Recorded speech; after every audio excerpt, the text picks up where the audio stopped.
Chapter 831. Shattering the Mountain _2. This was not a conventional ability, nor could it contend with the truly powerful gods. But this unprecedented sensation of power only made Achilles' heart surge more eagerly, almost wishing to rush out right now and wreak havoc on all sides. No, wait a bit longer. I'm not at my limit yet. It won't be long. Don't rush. Soon you will become one. Struggling to hold back his thoughts, Achilles placed his hands firmly on the stone box in front of him. The stone box trembled slightly, as if the contents within it were trying to break free and merge with the sphere of light outside.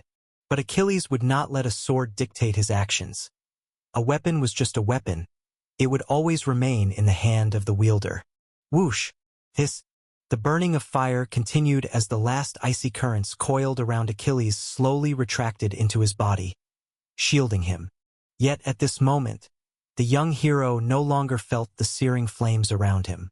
These powers could no longer affect him. This was truly the unbreakable body. With heightened nerves, Achilles secretly awaited the completion of his final transformation. Moments later, it would be time for him to leave this furnace. Time ticked away bit by bit. Inside the temple of the sun god, Hephaestus gazed at the furnace before him. The fire burned more fiercely, and the three-colored divine fire seemed to know that the most critical moment had arrived. At a certain instant, when the silver chariot reached the middle of the road, the god of craftsmanship suddenly sat upright and reached toward the furnace. His physical arm began transforming into a state capable of touching the soul, changing its nature under the will of its master. Yet at that very moment, Hephaestus's expression changed dramatically. He instinctively withdrew his hand, stepping back and pulling a puppet to shield himself. Bang! Bang! Bang! 3 consecutive shocks happened simultaneously, followed by a golden light rising from the furnace, instantly tearing through the barrier of flames. It was as if a scorching sun rose before him, causing one to squint their eyes shut. By the time Hephaestus regained his composure, the puppet in front of him had turned to ashes, and the mortal who was supposed to be in the furnace was now standing before him. You? How could this be? No, it's that sword. His eyes flashing, Hephaestus seemed to have seen something incredible. A golden-red intertwined divine sword was held in hand, its purple-green crystal scabbard scattered on the ground. An immense aura surged within the divine sword. At this moment, it felt as if a true god of the sun stood before him. You! Swish! Before the god of craftsmanship could speak, Achilles took a step forward. The tip of the divine sword tilted backward, and the hilt struck hard against Hephaestus's chest. With just one hit, the originally floating golden throne shattered with a roar, causing the small body to crash onto the floor of the temple of the sun god. Hephaestus had not been without defense, but his efforts were futile in the face of a true high-grade artifact. Moreover, unlike other divine artifacts, perhaps due to the fusion of the ancient sun god's most core authority, even though it carried a strong curse, Levitine had something other divine artifacts couldn't match.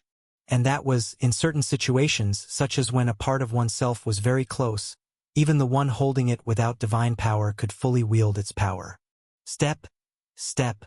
I hate it when someone talks to me from above, especially if that speaker is a god. Reaching out to sweep aside the smoke, Achilles slowly moved forward.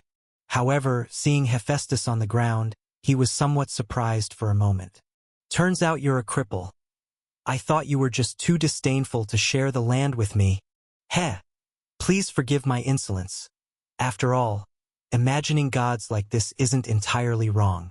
Where did you get that sword? Disregarding Achilles' disrespect, Hephaestus struggled to his feet. For him, the touch from Achilles with the sword hilt wasn't so terrifying in itself, but upon contact with that sword, it was as if he felt the burning of the grand celestial body. Few gods could ignore such damage, even though he himself was the god in control of volcanoes and molten lava. That's none of your concern, craftsman. In fact, I intended to test this twilight-bringing divine sword on you, but you did help me a bit and were the first to witness my rebirth. So I'll spare you today, but if you dare block my path again, I won't show mercy next time. Achilles was never a person of good temper. Even in the original myth, he ruthlessly dragged the corpses of his enemies behind galloping horses out of anger. However, Chiron's teachings still had an effect, so the young hero swept his gaze across the palace, looking at the suddenly bustling divine mountain. Just as he left the furnace, a column of light reaching the sky shot to the stars, and the godsword, having seen the light of day, seemed to respond to the celestial bodies in the sky. However, the barrier covering the zodiac remained as steady as a mountain, unable to draw the sun from the sky, only causing the calm divine mountain to boil over. Mortal, do you know what you're doing? With a wave of his hand, the disintegrated throne reverted to its original form.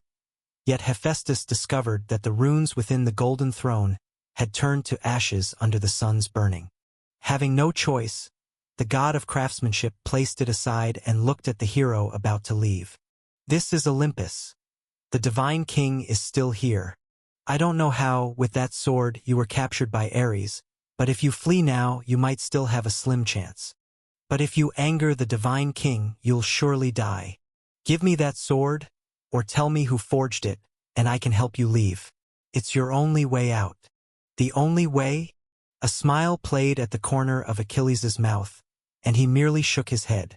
The divine king is master of the world, ruling over all from the peaks of Mount Olympus. I've long grown tired of hearing about it. But as I see it, he isn't that capable. Even the sea emperor he appointed to rule the sea can't command the ocean. Craftsman, since you're so skilled at forging, stick to that rather than meddling in the wars of warriors.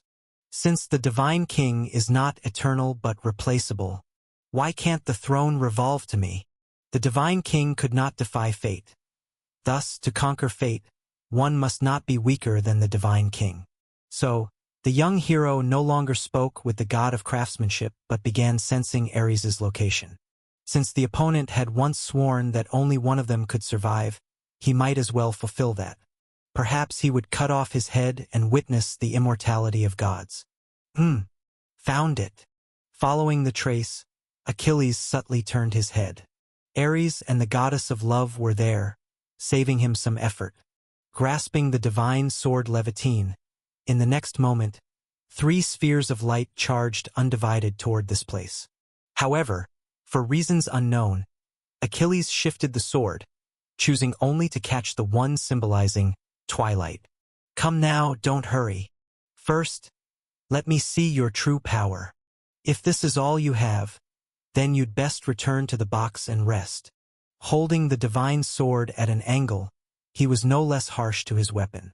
Achilles took a step forward, aiming in the distant glow of the hidden mountain peak. The first step in toppling Mount Olympus was naturally not to strike the divine king. Before facing the ultimate adversary, first destroy the mountain where the war god's temple stood. Chapter 832 Rescue the Emperor. Midnight, the moon was full in the sky. The silver moonlight shone from the west, casting long shadows over Mount of the Gods. At the side and rear of Olympus's main peak, in a majestic hall entirely cast of bronze, the war god awoke with a start from his bed. Moonlight streamed through the skylight, illuminating the sculptural figure of Ares, whose expression was a bit discontented. Due to Aphrodite's reward today, he had just fallen asleep. But before he could rest, the sharp spiritual sense brought by the divine authority of war had startled him awake. At this moment, he wasn't the only one in the palace, but compared to Ares, the goddess of beauty continued to unconsciously stretch her body on the bed strewn with roses, pomegranates, and gillyflowers. Even without actively exerting her power, the sleeping Aphrodite was still captivating to all beings. However, the awakened war god had no time to admire this beautiful scene, which had been appreciated by countless others, because, in his perception, a magnificent and vast aura was rising from one corner of the mountain range. Whoosh! In the next moment, just as Ares had expected, a brilliant beam of light shot up from the ground, seemingly connecting the sky and the Mount of the Gods.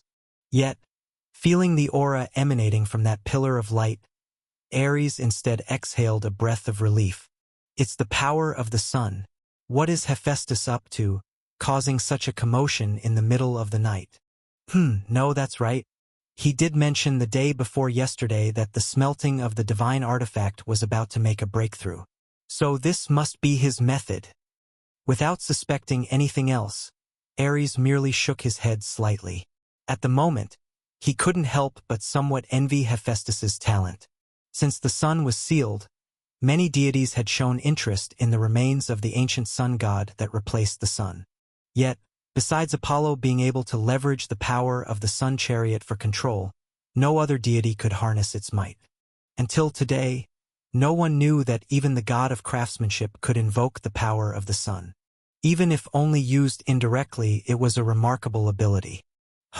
Born from the same mother goddess, yet he doesn't compare to me in appearance or strength, nor has he a beautiful wife like mine. So what if he can forge iron? He's still just a craftsman. Snorting coldly, Ares decided not to continue observing the others casting. Being startled in the middle of the night, thinking something had gone wrong, was indeed a waste of time. Especially upon seeing that even Aphrodite seemed to be awakened by this commotion. Ares hurried forward. What happened? Nothing. Just what Hephaestus mentioned during the day. The breakthrough in forging the divine artifact doesn't concern us. Even though the faint premonition persisted, Ares still spoke nonchalantly. One must know, his spiritual sense from the divine authority wasn't always effective. For instance, there was once an unexpected incident that left him embarrassed, which ultimately resulted in nothing happening. C3 to 113. Perhaps it was merely because the power of the sun was too overwhelming. One must know, the mother goddess once remarked, if not for the sun's division, the ancient sun god would likely have mastered power today to rival even the god king Earth Mother. In such circumstances, it was natural for him to instinctively feel threatened. Is that so? It seems the progress is going smoothly. Opening her eyes, Aphrodite stretched lazily, causing the war god's eyes to widen. Disregarding Ares's fiery gaze, Aphrodite looked through the skylight towards the distant pillar of light rising. The power of the great day was so warm and exuberant. This noonday sun, rising in the deep night, alarmed all on the Mount of the Gods.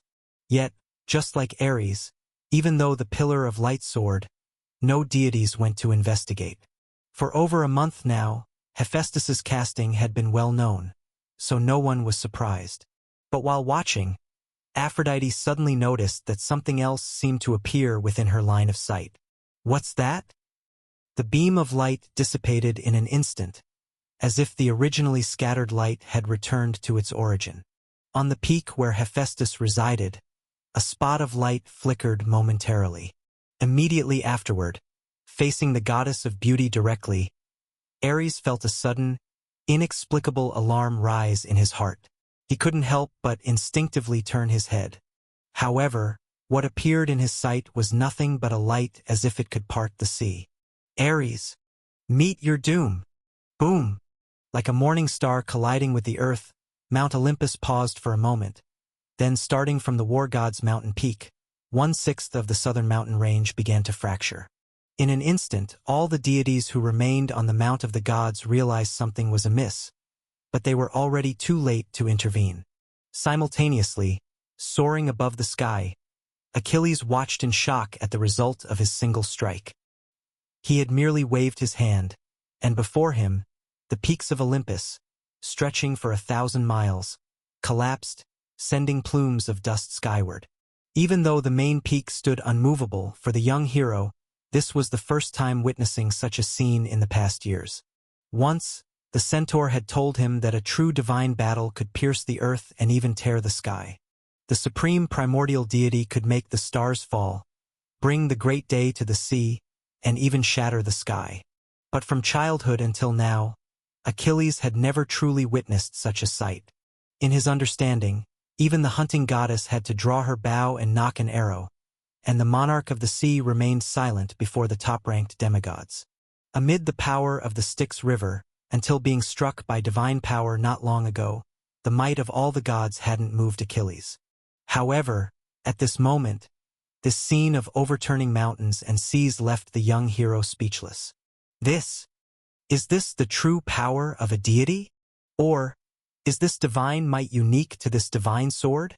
Gripping the sword hilt, the hero, who had never truly wielded such power, could not judge its strength. He only knew that the combined commotion from the god's previous attacks on him didn't compare to the grandeur of this single stroke.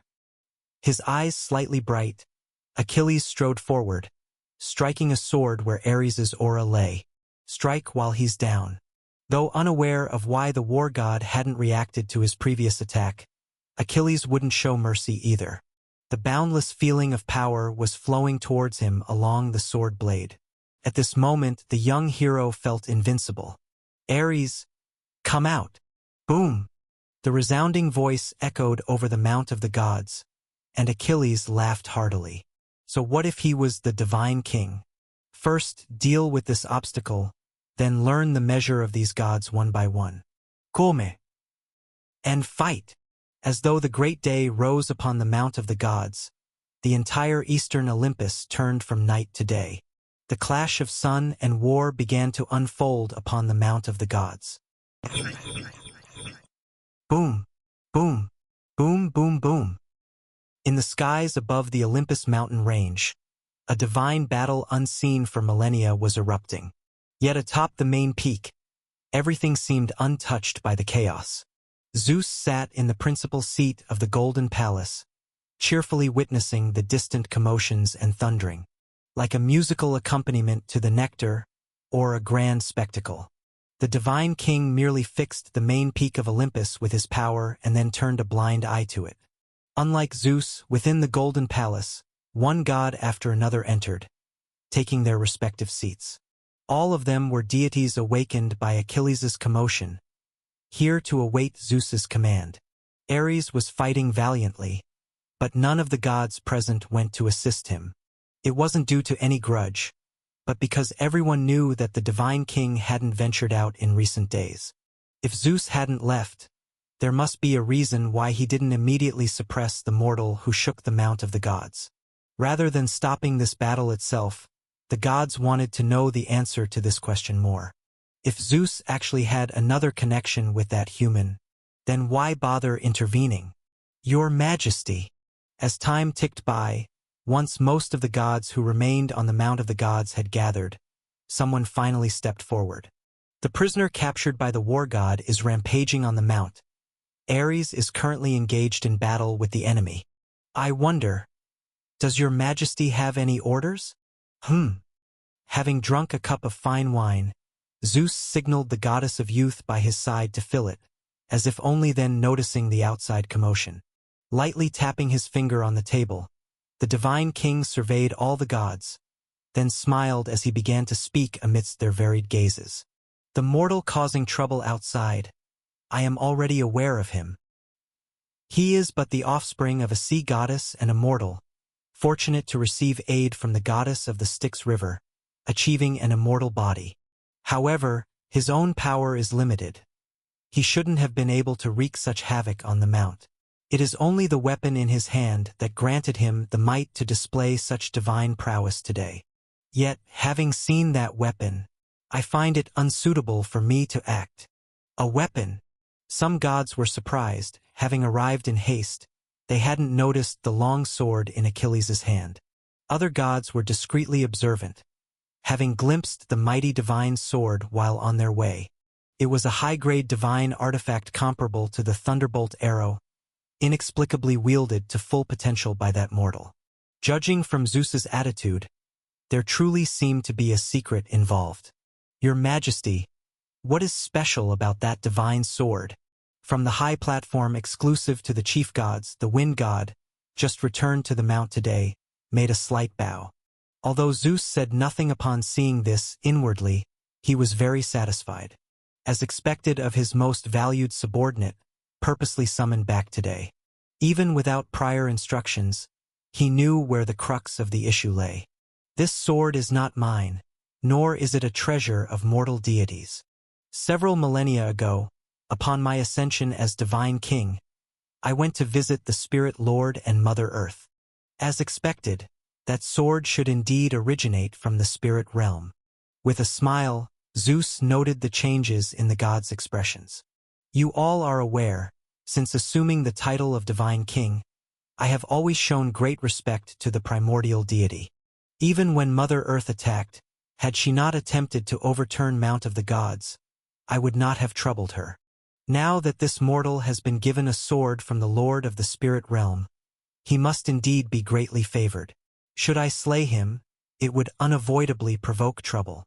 Therefore, I wonder if any of you would be willing to act on my behalf and capture this madman who dared defy the Mount of the Gods? In silence, Zeus blurred the concept. No rule determined that possessing a sword from the spirit realm meant being subject to the spirit realm lord's will. Moreover, whether this sword was truly related to the spirit realm was merely Zeus's statement. Yet at this moment no one pointed out the issue.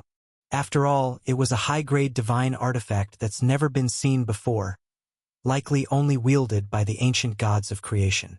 And from the perspective of the gods of Olympus, apart from the primordial god himself nodding, no one would dare to lend such a divine artifact without permission. Thus, the matter shouldn't be false, and indeed, the mortal's background was genuine. But having established this identity, the question persisted. Given that this was true, who should take action to capture him? Though few of the gods present had seen Len full force during battles, 3 words, primordial god, were enough to silence them. Your Majesty, this matter may not be simple. In the calm, the west wind god once again broke the silence, while Zeus raised his hand slightly, gesturing for him to continue. Concerning the matter of Lord Ares and this human, dismissing rights and wrongs for a moment. If the gods of the court intervene, it'll inevitably lead to complications. One must know, ever since your Majesty ascended, your divine might has been unsurpassed. First suppressing Mother Earth, then defeating Typhon, even the ancient gods of creation would not dare to underestimate your Majesty's fame. This assuredly is a good thing, but precisely today, regarding this matter, should the gods of the court act, it would likely be seen as a contest between your Majesty and the ancient gods. Regardless of victory or defeat, it'll only invite trouble. With firm conviction, regardless of how one may view Zephyros ordinarily, at this moment all gods could not but nod quietly. Avoidance was best. The disastrous scene from the battle against Typhon was still vividly recalled. Meanwhile, Zeus slightly nodded as well, as if troubled by Zephyros's statement. What is your opinion on how to handle it? I believe your Majesty could write a letter, dispatching it to invite those secluded deities to assist in the battle. They would certainly not refuse. This way, not only could a conflict between your Majesty and the ancient gods be avoided, preventing calamity, but the court's dignity remains intact, ensuring no mortal dares to belittle the gods' presence henceforth. Maintaining a respectful demeanor, Zephyros continued to speak. Moreover, capable individuals abound across the stars and seas, matching the chief gods. If we could invite 1 or 2, I believe there would surely be someone able to subdue this mortal, restoring peace to the Mount of the Gods. Excellent! Gently clapping, the Divine King, upon hearing this, couldn't help but laugh heartily. His gaze slowly swept over the gods, then inquired about their opinions. Do any of you have objections to the wind god's suggestion? With Zeus having spoken, naturally, no one would dissent. Since they weren't the ones exerting effort, it didn't matter who else it was. Seeing the consensus reached, Zeus's gaze returned, continuing with a question. Since all gods have no objections, things are settled thus. Yet precisely whom to invite as reinforcements remains a matter of consideration. But rather than bother 2 hosts, Zephyros, carry my token and undertake this journey on my behalf. Like before, I trust you will not disappoint me. Chapter 833 Gap. The formless wind howled down from the peak of Mount Olympus, swirling around the endless mountain range. Having received a heavy responsibility from the hands of Zeus, Zephyrus naturally dared not delay. Yet before setting out, he did not forget to carefully observe the mortal who had caused such a commotion. It had been 1,000 years since the mortal realm last saw a true sun, and the same was true for Zephyrus. However, at this very moment, Even he could not discern any difference between that human's power and that of the ancient sun god. Caught between the mount of the gods and the sky, it was as if the titans of old had returned, venting their grievances and hatred against all gods. No, there is indeed a difference. Those two suns. His expression remained unchanged, but waves stirred in his heart. The god of west wind felt that he might have vaguely discovered some kind of secret. Could those three flaming suns that hung behind the divine chariot and swiftly traversed the mortal realm every day really be the sacred artifact left behind before the ancient sun god fell into eternal slumber? He had thought so before, but now it seemed that the result might not be as he had imagined. Huff! Perhaps I was just overthinking. It's merely a struggle for interests amongst the gods. How could it have come to this? Exhaling a breath, Zephyrus thought that, for a deity, if there was anything more terrifying than eternal slumber, it was surely endless torment. It was precisely because they thought this way that they gave eternal life to mortals who dared blaspheme and then subjected them to infinite suffering. Eternal longevity was the great calamity of hell, and such was the punishment Zeus inflicted upon Prometheus.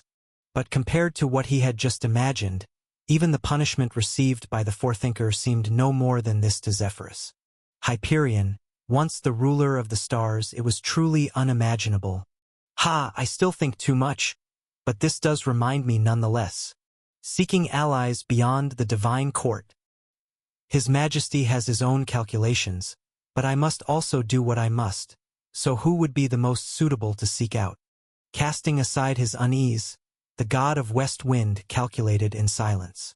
The underworld, it was probably unnecessary.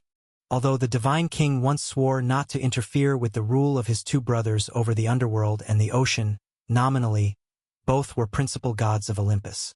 Besides, since the divine king gained power rivaling the primordial gods, no one compared the three brothers together anymore. So from this perspective, Hades was naturally out of the question. And aside from Hades, be it the goddess of the nether moon or the lord of the nether river, Zephyrus was not a new god born in this epoch. So how could he act knowing Achilles' origin? Thus, going to the underworld was unnecessary and was naturally excluded from his range of choices. As for the ocean, its priority had to be placed further down the line. Then, after a brief thought, Zephyrus moved and headed toward the sky above. Although the starry sky did not compare to the mount of the gods, it had few limitations on deities, especially as one got closer to the depths of the stars. Even for considerations of time, this was the god of west wind's first chosen destination. Deep in the starry sky, shrouded in darkness, as he traveled among the various celestial bodies, Zephyrus remembered the divine battle that had once erupted here. It was here that the second-generation god-king contended with the ancient sun god, but now they had both long since disappeared. At that time, he merely roamed the peripheries, yet he had come this far today. The affairs of the world were unpredictable, indeed beyond comprehension. Even the very first person he visited today just happened to be another one involved back then. Greetings to you, revered Mother of Light. It has been thousands of years since our last meeting, and you are even more radiant. In the pitch-black void, Zephyrus finally appeared on a remote blue celestial body. A simple palace stood atop the celestial body, and if not certain he wasn't mistaken, it was hard to believe this was the dwelling of a Titan deity. But Zephyrus knew well that this secluded corner was where the ancient god, who had reached the pinnacle of divine power, resided. Mother of Light, Thea.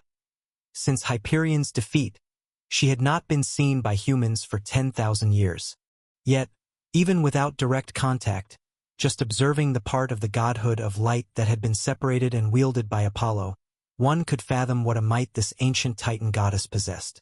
Revered Mother of Light, I come by order of the divine king to inquire about a matter. At first, no one responded to him, but when Zephyrus mentioned the name of Zeus, he finally heard a sound. With the sound of a portal opening, after several thousand years, the god of west wind finally met Thea again. However, once she had been a presence he could not reach, and now, he was the angel envoy of the divine king's command. Top? Zephyrus, What brings you here? She walked forward slowly, the light-colored long dress just grazing the floor. Exiting from the temple, the Mother of Light calmly looked at this unexpected guest. There was no hostility, but neither was there friendliness. The god of West Wind knew that if it weren't for the Divine King's search, this reclusive ancient god would likely not even have acknowledged him. Yet regardless, he had come with the will of the Divine King. Whatever she thought, she had to hear the wishes he brought. Your Highness Thea, please forgive my impudence. With a faint smile, Zephyrus did not go straight to the point. He merely glanced over the barren stars and then, as if somewhat indifferently, asked, "But before conveying His Majesty's will to you, there is a puzzle I wish to ask you about. To my knowledge, since the end of the epic, His Highness Hyperion seems to have vanished for thousands of years. I wonder if you have any whereabouts of him." Buzz, reflectively stepping back, Zephyrus's complexion changed drastically. His words were not yet finished, but the shock of the void already swept over him. There was no heaven-shaking momentum, no grand endless sound. Yet, in an instant Zephyrus only felt an immense force suppressing him. He could resist, but any action would bring greater consequences. At that moment, the little complacency he held since becoming a principal god evaporated instantly in the face of Thea. Such deep and vast divine power, authority several levels above his own. Even with a part of light separated by Apollo, Thea remained the supreme ruler of the world's domain of light. So this is the pinnacle of great divine power, a being with the divine power level of 20, as the goddess of the magic net put it. I cannot fathom the strength of great divine power, but I can feel the might of a true god's extremity. An untimely shock arose in his heart, and Zephyrus did not doubt that if Thea exerted just 30% of her power, she could easily defeat him. Such prowess, compared to Zeus, who rarely revealed his strength, Zephyrus felt a direct and immediate impression of Thea. Your Highness, please stop. In fact, this is the very reason I have come. Currently, on Mount Olympus, there is an enemy holding a divine artifact. And that divine artifact, summoning divine power to resist the immense pressure, Zephyrus slowly said, that divine artifact feels exactly the same as that of His Highness Hyperion of old. Swish! In a blink, Thea appeared before Zephyrus. The eyes of the Titan goddess locked onto his, and the god of West Wind assured her once more. This is true. It was upon discovering this that I came here, intruding upon your hermitage. You had best be speaking the truth. Emotionless, the Mother of Light's heart did not actually harbor much anger. Hyperion, she had warned him more than once, yet he persisted in his ways. But whatever fate befell him, she had long ceased to care. However, not caring was not the same as indifference. If there really was any sign of him, Thea would still be willing to see it for herself, especially considering what Zephyrus had just said, that it was a divine artifact with Hyperion's very essence. If it truly was so, who? Lifting her head slightly, a divine glow seemed to flash in Thea's eyes. Among the deep starry skies, a dim and lightless celestial body instantly turned to dust. Yet, in the next moment, the Mother of Light looked in another direction. Clearly, her attack had not harmed the true adversary. Exclamation point. Expression changing, it happened unexpectedly at her side. Zephyrus immediately transformed into a shapeless airflow, moving away from this perilous celestial body. He felt fortunate that until he successfully distanced himself, he did not encounter any presence intending harm. Who is it? Searching for the target at the first opportunity, the god of West Wind found nothing. He only sensed a hidden power surrounding, opposing the Thea on that celestial body from afar. You've been given a chance, yet you still won't run. Suddenly, a somewhat familiar female voice rang near his ear. Zephyrus instinctively tried to dissolve into the wind again, but this time it was not as simple. Like a heavy hammer pounding in his brain, the god of West Wind's vision went dark. He dared not hesitate further and fled rapidly to a distant place. Whoever dared to obstruct the divine king's commands would pay the price. But before that, Zephyrus thought it wiser to continue with the mission left incomplete. Who are you, and why do you impede me? Ignoring the departing wind god, Thea's gaze roamed the void as if looking at an invisible presence. Until Zephyrus's aura gradually faded, that persistently moving presence finally paused. As if realizing that she could not hide from Thea's sight, after a ripple in the void, the girl clad in a red dress finally revealed her form. "It's you!" As if recognizing this deity she had never actually met, Thea asked again, "Why do you seek to impede me?" "Naturally, because that sword doesn't belong to you. Besides, I promised someone else to give that dull fellow a hand." Casually kicking away a floating shard of stone in the starry sky, Hecate sat directly on an irregular smaller celestial body. Her expression was clearly a bit unhappy. If not for today's events, she would be sitting on the lunar chariot right now, savoring freshly made juice. Not fruit wine, just juice. Before turning blue, she always found juice far tastier than wine. "I should help, yet I don't want to. I can't help it. I really don't like that Achilles fellow. He may seem humble, but in reality he's incredibly arrogant. After much thought, I decided to find you." In short, you aren't going anywhere today. The affairs of the mortal realm are none of your concern.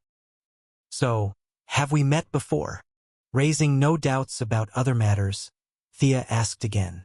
Though not certain, she had a feeling that this entity's coming to her was perhaps not for just those reasons.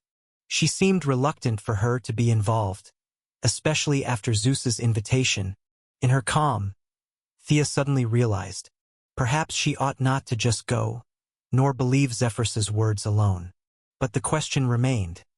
If just to find something to do, why stop the god of West Wind alone? Then stopping her, what was it for? Have we met before? Of course not, nor do we need to know each other. Just stay where you are. Why concern yourself with so much? Pouting, swinging her little legs, Hecate affirmed she spoke no lies. Even without Selene's connection, today she would still choose to stop Thea, and certainly wouldn't have stopped Zephyrus from leaving. Having no choice, being one who held grudges, although Hecate never actively retaliated against the light deity, she wouldn't halt others from doing so either. Especially this time, as she willingly stepped into that inescapable abyss. "This is fate." With an air of seriousness, Hecate remarked in passing.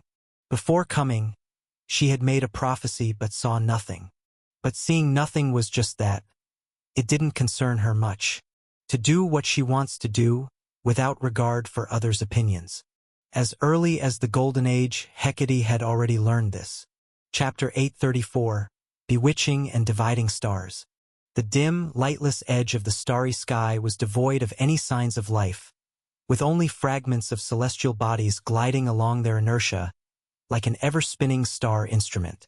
The closer one got to the edge of the starry sky, the denser the darkness and shattered stars became, and the thickness of space grew increasingly thin. Zephyrus had no idea how far he had managed to escape until the sense of danger behind him gradually dissipated, allowing him to finally breathe a sigh of relief.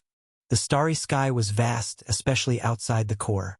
When confronted with danger here, even the god of the West Wind couldn't guarantee that the Divine King could detect it in time. "I never expected the Mother of Light to have such a formidable enemy. Luckily, I departed in time. Otherwise, the entity capable of opposing Thea might be beyond what I can handle." Unwittingly feeling a touch of fear, Zephyrus realized he still had a long way to go in the true god's domain. Compared to these peak divine power beings, even if he summoned the other three wind gods for assistance, the god of the West Wind didn't believe he stood much chance. After all, if not for the balance of the current world's law, each of these beings might have the potential to advance further. Phew, at least I got a sense of the disparity in strength. Compared to the Mother of Light, Apollo is still too immature. Shaking his head slightly, Zephyrus exhaled a long breath. Thea likely had no chance of visiting the mortal realm, but his task needed to continue. Yet just as he prepared to set off, a hint of doubt arose in the heart of the god of the West Wind. A divine power level of 20, the limit under this current law, he had already experienced it today. Moreover, according to his own perception, even the heavenly Empress Hera, in truth, had a disparity when compared to Thea. Zephyrus didn't know the reason, perhaps because the Empress's divine authority wasn't inherently aggressive, or perhaps because a millennium of faith was indeed insufficient to support Hera's elevation. In any case, even after the war of gods that erupted over the sea after the Golden Apple gathering, the god of the west wind had never felt such tremendous pressure as he did today. This clearly illustrated that compared to this ancient Titan god, the Empress indeed fell short. But what about Athena? She fought against 3 and still held the upper hand, yet I never felt similar oppressive strength from Her Highness Athena. Why is this? As doubts flashed through his mind, Zephyrus ultimately chose not to dwell on them. Much like seeing the sword in Achilles' hand, even if it was related to the ancient sun god, the Mount of the Gods still had the divine king in power. Regardless of whether Athena was hiding something, the divine king's strength was a guarantee against all. As long as Zeus showed no signs of decline, as a loyal subject of the divine king, Zephyrus had nothing to fear. Yes, loyal as I am, the world knows.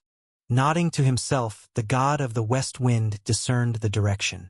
Next, he had 2 more places to visit. Failing once was possible, but he would not betray the trust of His Majesty the Divine King a second time. Through coercion or temptation, those who should come must be present. Compared to returning empty-handed at the Mother of Light, the rest of Zephyrus's journey was much more successful.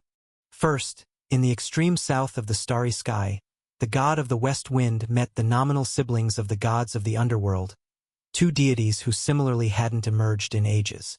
Ether, the god of Heavenly Father, and Hemera, the goddess of daylight.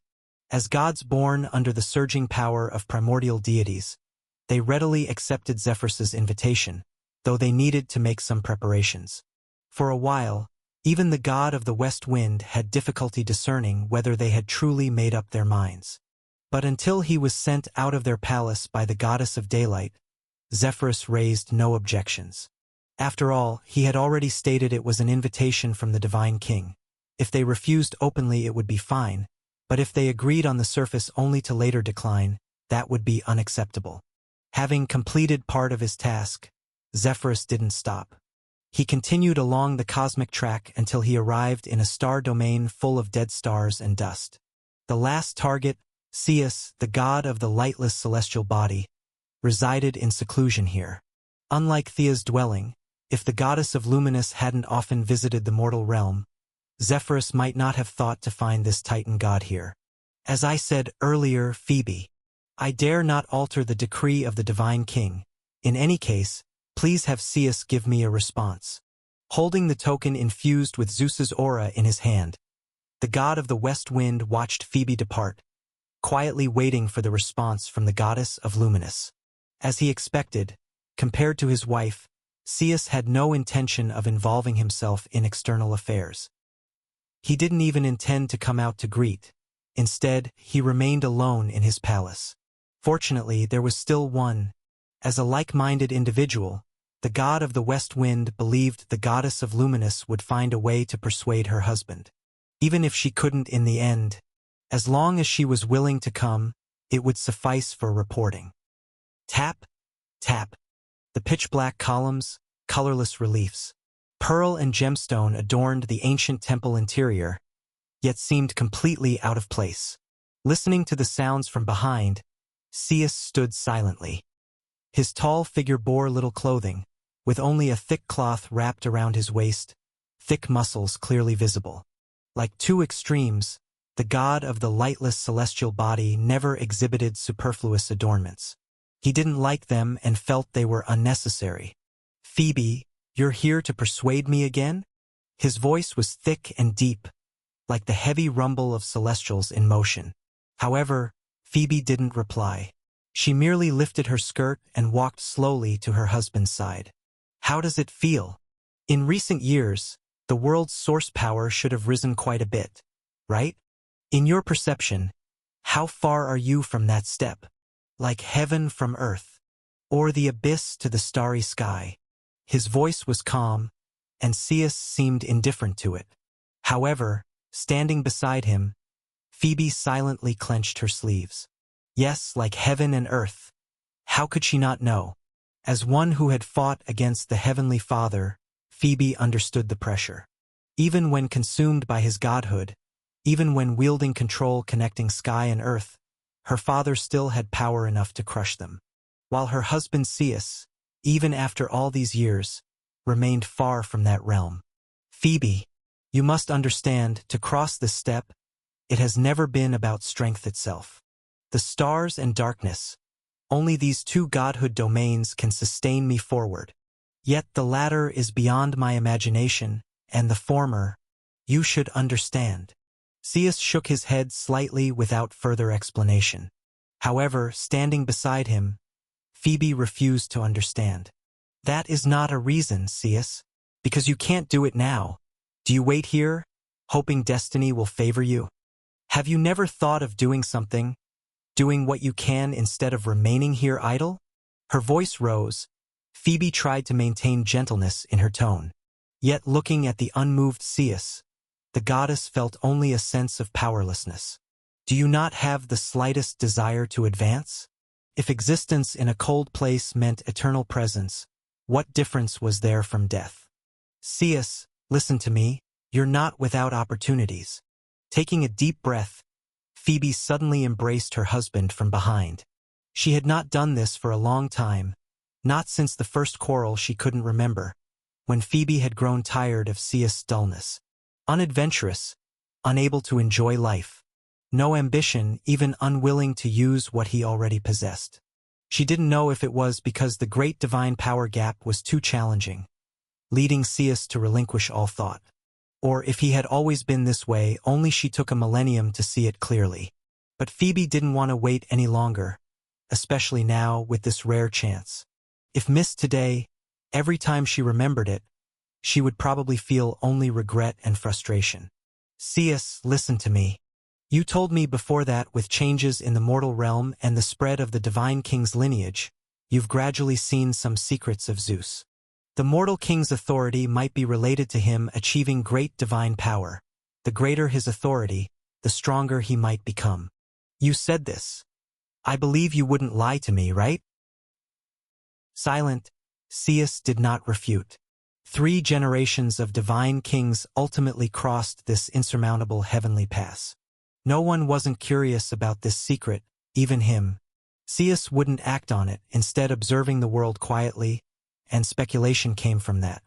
These guesses were his speculation and his hope for Phoebe to give up her persistence.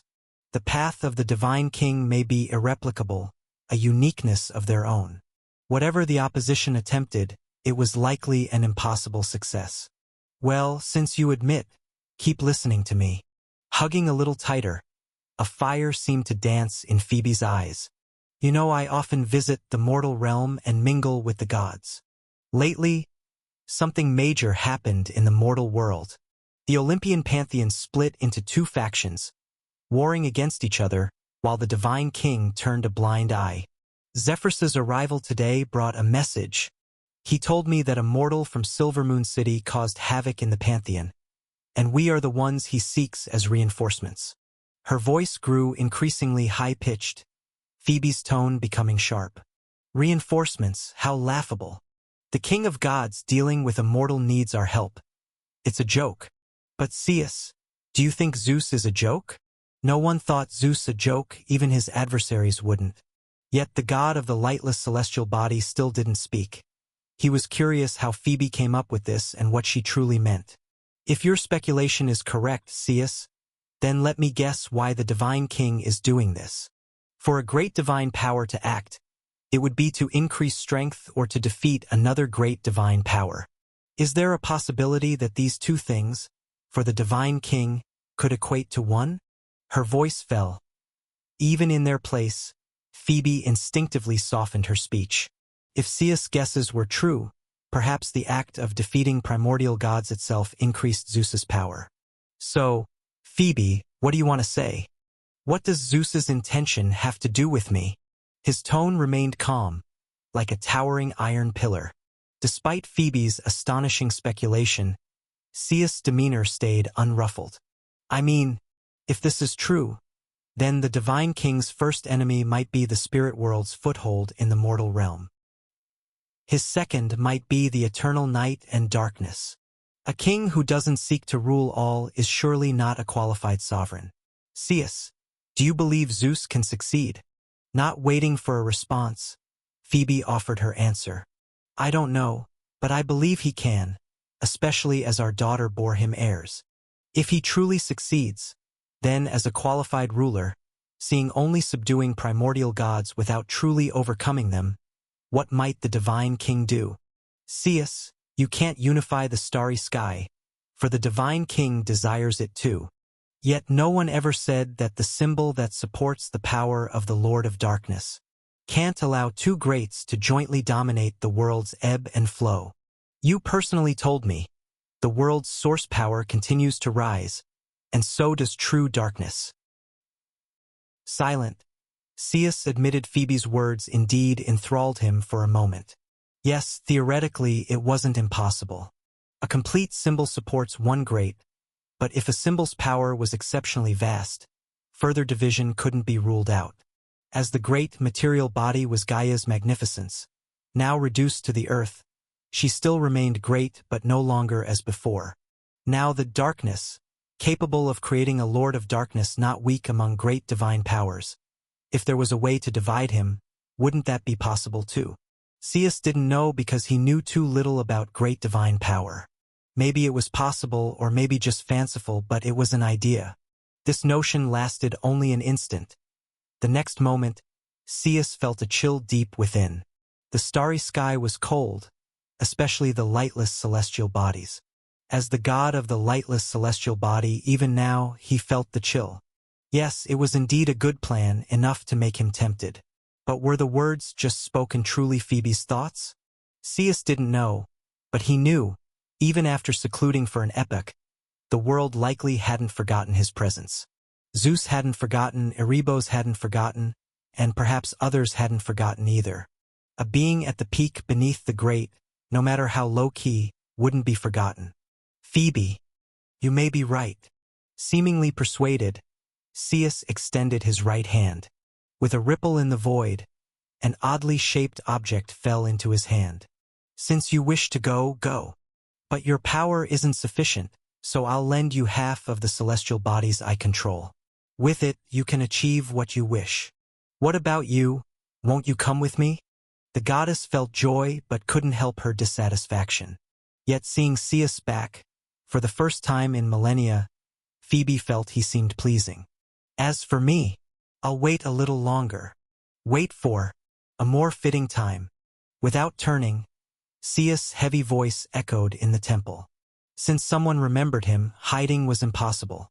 However, as long as he hadn't personally acted, everything remained negotiable. As for when he'd step forth, Zeus wasn't certain when it would be appropriate, but it certainly wasn't now. Chapter 835 Before the Golden Palace. Although she didn't get the result she most desired, when Phoebe grasped that intersecting stone frame shaped like a cross, she still felt immensely joyful. After so many years, she finally persuaded her husband, as stubborn as a rock, to no longer hold onto the lifeless starry sky. You must know, despite the sheer size, the god of the lightless celestial body was actually the ruler of most of the starry sky. But what meaning does mere quantity hold? No matter how vast the desolate star domain is, it can't compare to the splendor of the 12 zodiac constellations and the mortal world's fireworks.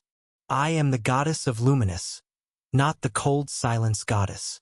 The starry sky may not be bad, but perhaps the mortal world is even more boundless for me. Stepping out of the palace, Phoebe showed a smile to Zephyrus, who had been waiting for a long time. Apate's method indeed worked well. Hadn't she already achieved her wish now?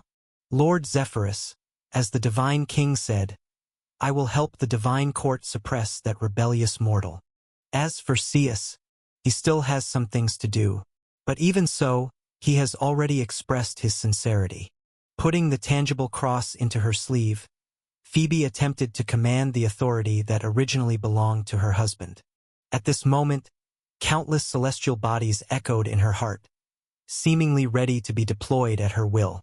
A continuous sense of power began to surge around, and the whole starry sky seemed to open its arms to her. And before Phoebe, the god of west wind also felt this change. Just like when the ancient sea god handed over near-sea powers to his offspring before he slept.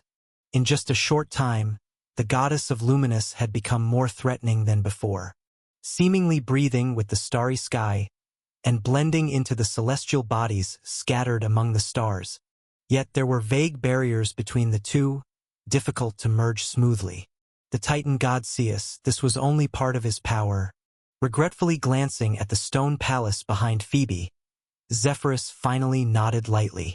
As long as there was a beginning, what followed was no longer in the hands of this ancient god. In that case, thank you, Lady Phoebe. Please come with me to the Mount of the Gods and put an end to that mortal's farce. Leading the way, Zephyrus hurried back in the direction he came. Having stayed in the sky for so long, who knows what the situation on the Mount of the Gods was like. Boom! At this moment, the battle had already escalated more than once on Mount Olympus where Zephyrus's mind dwelled. Among the mountains, a giant towering tens of thousands of feet held a large hammer, striking Achilles. Yet, the young hero no longer appeared as before, seemingly growing familiar with his new body through fierce battles. The power of the Styx River, once uncontrollable, overflowed from his body, forming a grim and ferocious set of black gold armor. When the giant hammer fell on the armor, bone-chilling coldness spread through the weapon to the giant, making it retreat again and again. While Achilles merely sneered, brandishing his sword, heading for the enemy before him. The more he fought, the stronger he grew, and the number of enemies hardly affected Achilles at this time. Let them come, and he would just sweep through them. In Achilles' eyes, there was only the war god as his enemy. Madman. Damn it, and that useless Hephaestus as well. Clang! As swords clashed, another weapon broke into two. Watching the divine artifact approach, Ares could only dodge. Strictly speaking, the war god standing on Mount Olympus should not fear Achilles, who relied on the power of divine artifacts.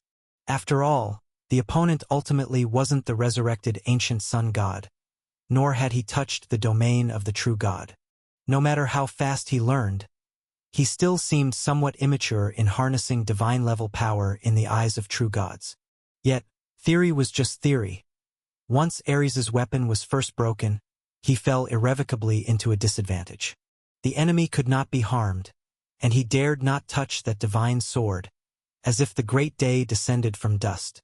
From the beginning until now, the war god felt utterly stifled. Damn it! If only I had a true divine artifact of my own, with an indestructible ability, how could this mortal drive me to such a point? Hephaestus, you're truly damnable. Gritting his teeth, though the opponent couldn't really defeat him, constantly dodging made Ares feel like a monkey leaping about. Especially as the other deities from the divine court delayed in providing aid, further fueling the war god's anger. What are you doing? Are you just spectators? Though that's what he thought, Ares refused to call for help. If you have the courage, just keep watching. Watch as we turn the Mount of the Gods into ruins. Frustrated in his heart with no other options. Seeing the hero charging at him again, the war god had no choice but to draw another weapon to engage. Ha ha ha ha ha ha. Clang! With a sweep of his sword, it left black traces through the air. The void cracked, plants turned to dust. Before the war god, Achilles chased and attacked Ares with relentless laughter. Ares, why are you running away again? I remember your vows, only one of us can survive. Now that I'm here, why don't you dare to fight me? Mortal, if you have the ability, don't use that sword. Simply relying on a weapon's power, what ability is that? After seeing his 18th weapon break, Ares finally cursed aloud. But hearing the war god's question, Achilles laughed once more. Ha ha ha ha ha. Ares, I wonder who first struck in secret, setting a trap for me to fall into. and who first relied on the power of divine artifacts to ambush me among mortals? Come now, I won't bully you. If you shout 3 times, Ares is no match for Achilles, and willingly relinquishes the war god's title, then I'll spare you today. Even when I seize the divine king's throne, perhaps I can return this title to you, for your use, ha ha ha ha ha. His voice echoed among the mountains. Ares flushed red, and the other gods within the golden palace were equally unnerved.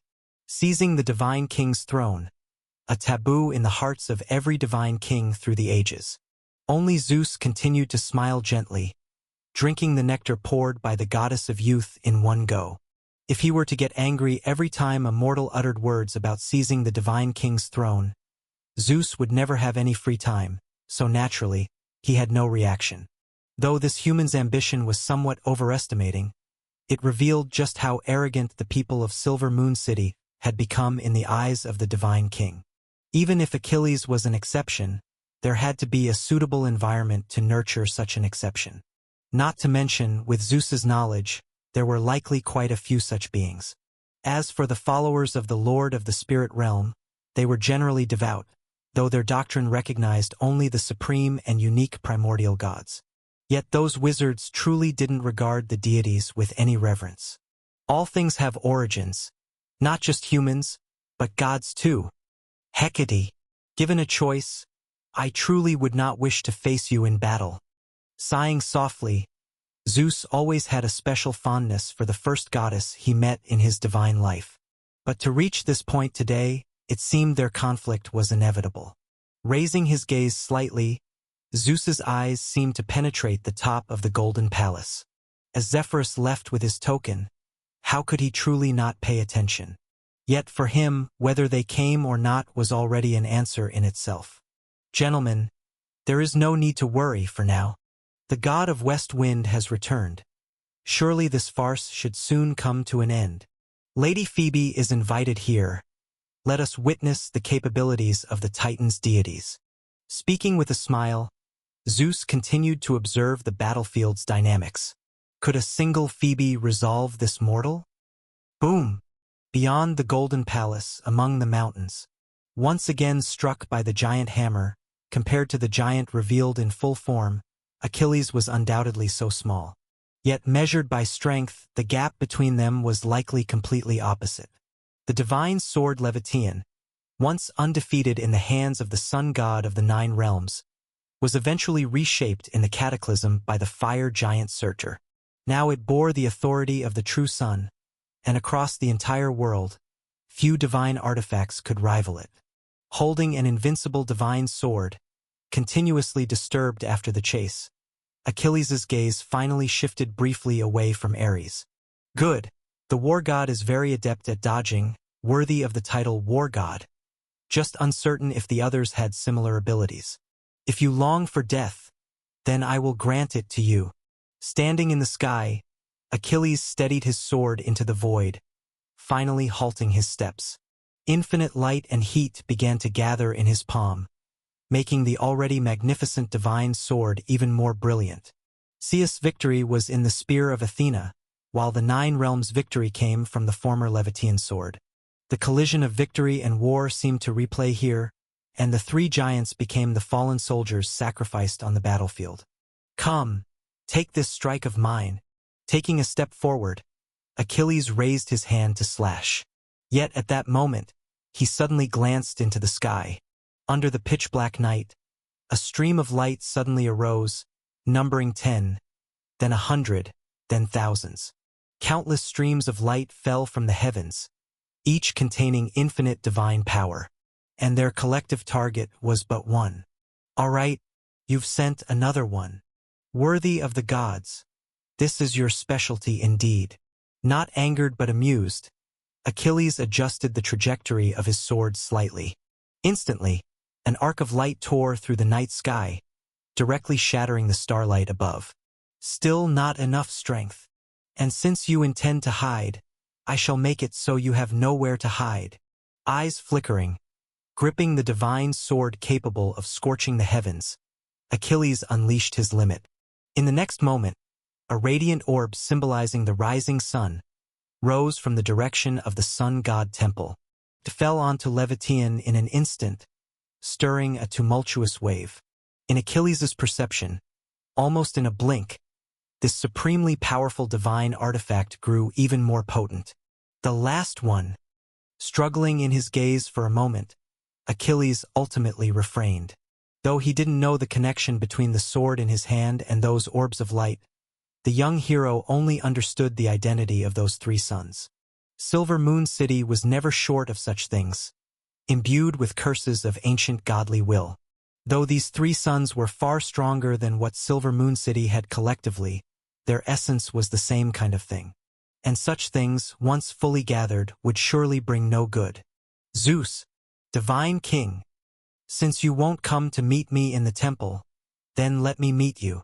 Let me use the sword in my hand to measure the weight of Zeus' divine court. Ignoring Ares, the three giants, and the two gods hurriedly descending from the sky, Achilles looked towards the main peak of Olympus, the golden palace built atop the great mountain. This palace was not originally named as such, but after occupying Asgard, Zeus renamed it. It thus became the starting point from where a new sun illuminated the world, the source of mortal light. Whoosh! The wind brushed past his ears, and the young hero leaped towards the majestic golden palace. Only a palace separated him from the legendary king of all gods, and at this moment, Achilles finally dropped the last bit of caution. If the divine king were truly as powerful as the tales, able to suppress the gods of Olympus single-handedly, how could he still be unharmed, free from any obstruction until now? Ares, I heard you're the divine king's son? Grinning, Achilles raised his divine sword. Now you've nowhere to run.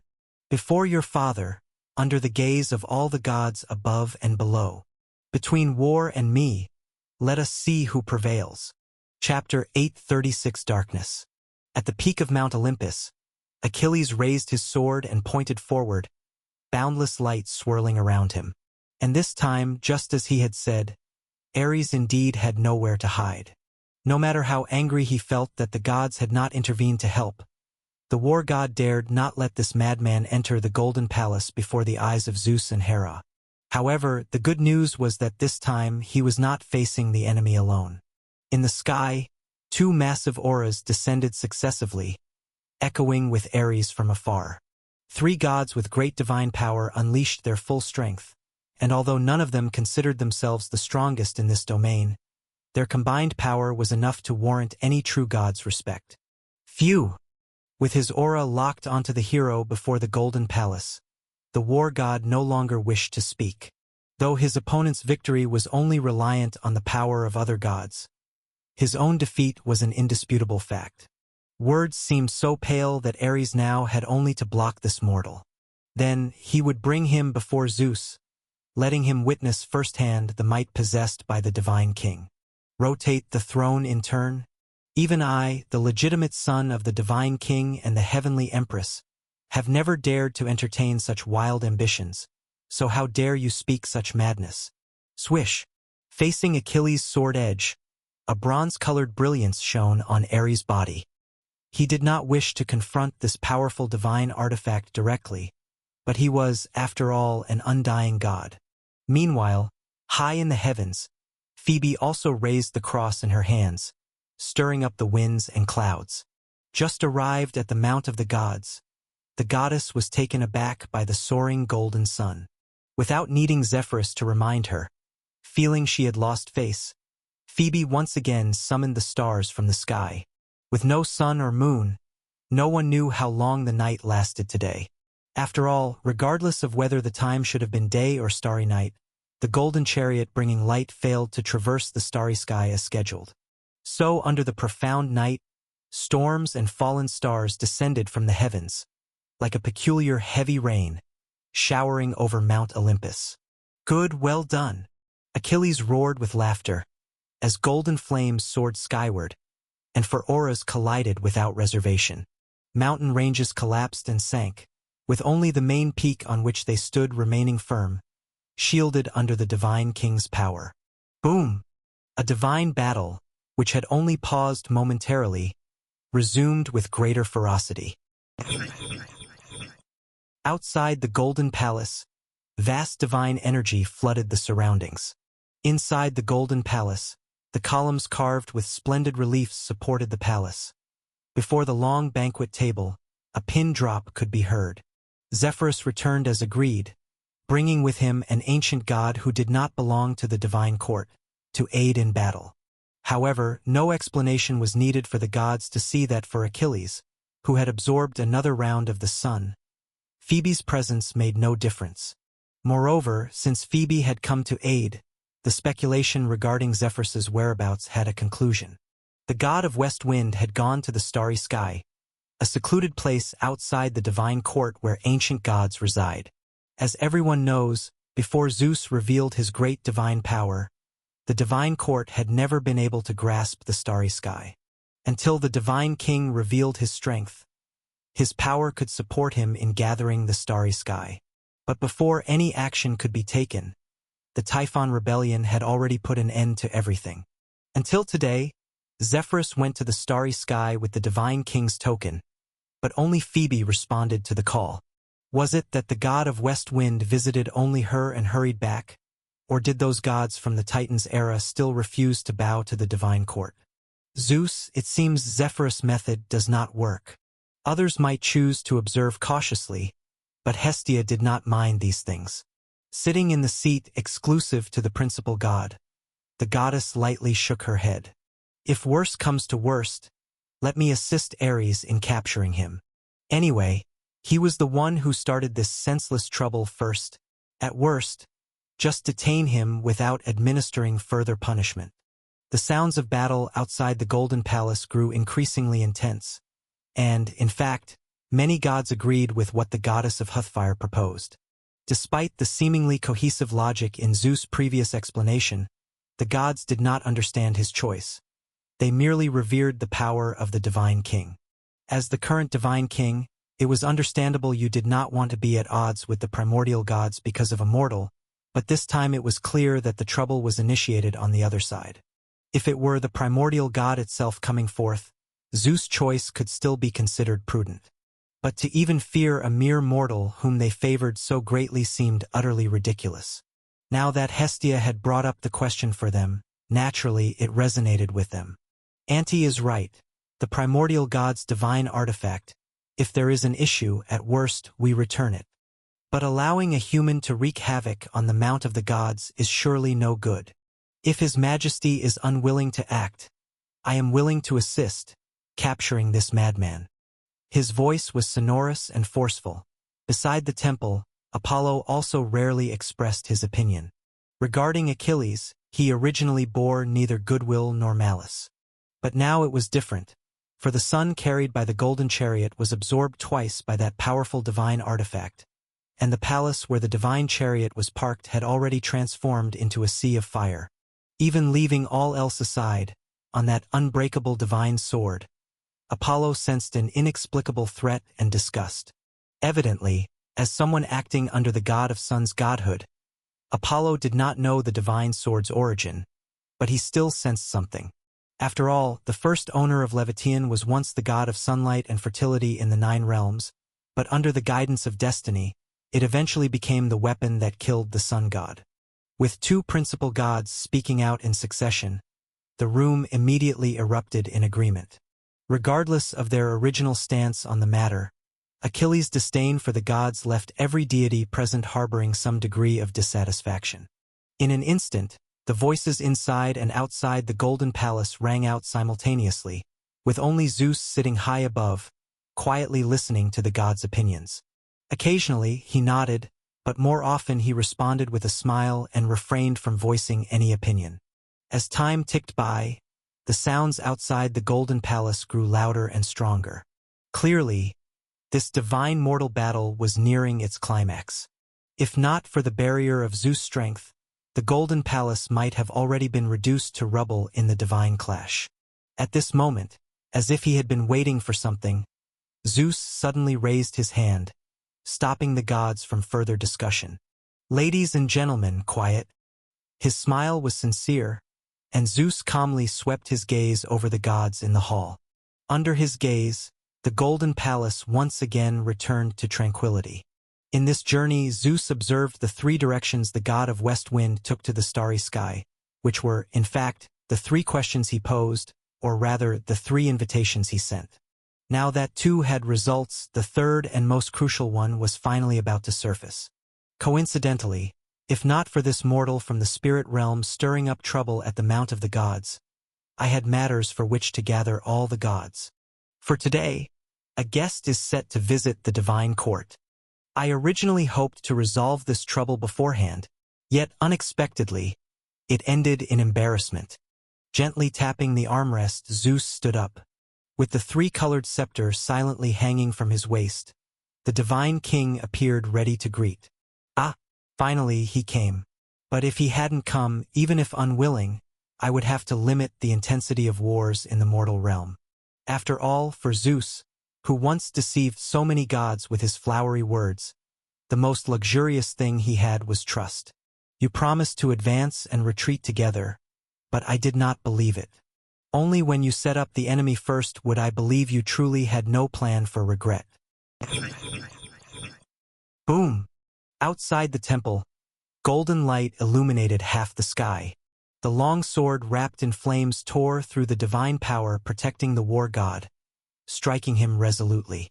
The body, as if molded from gold, immediately split open with a bloody gap, slowly healing again under a green glow.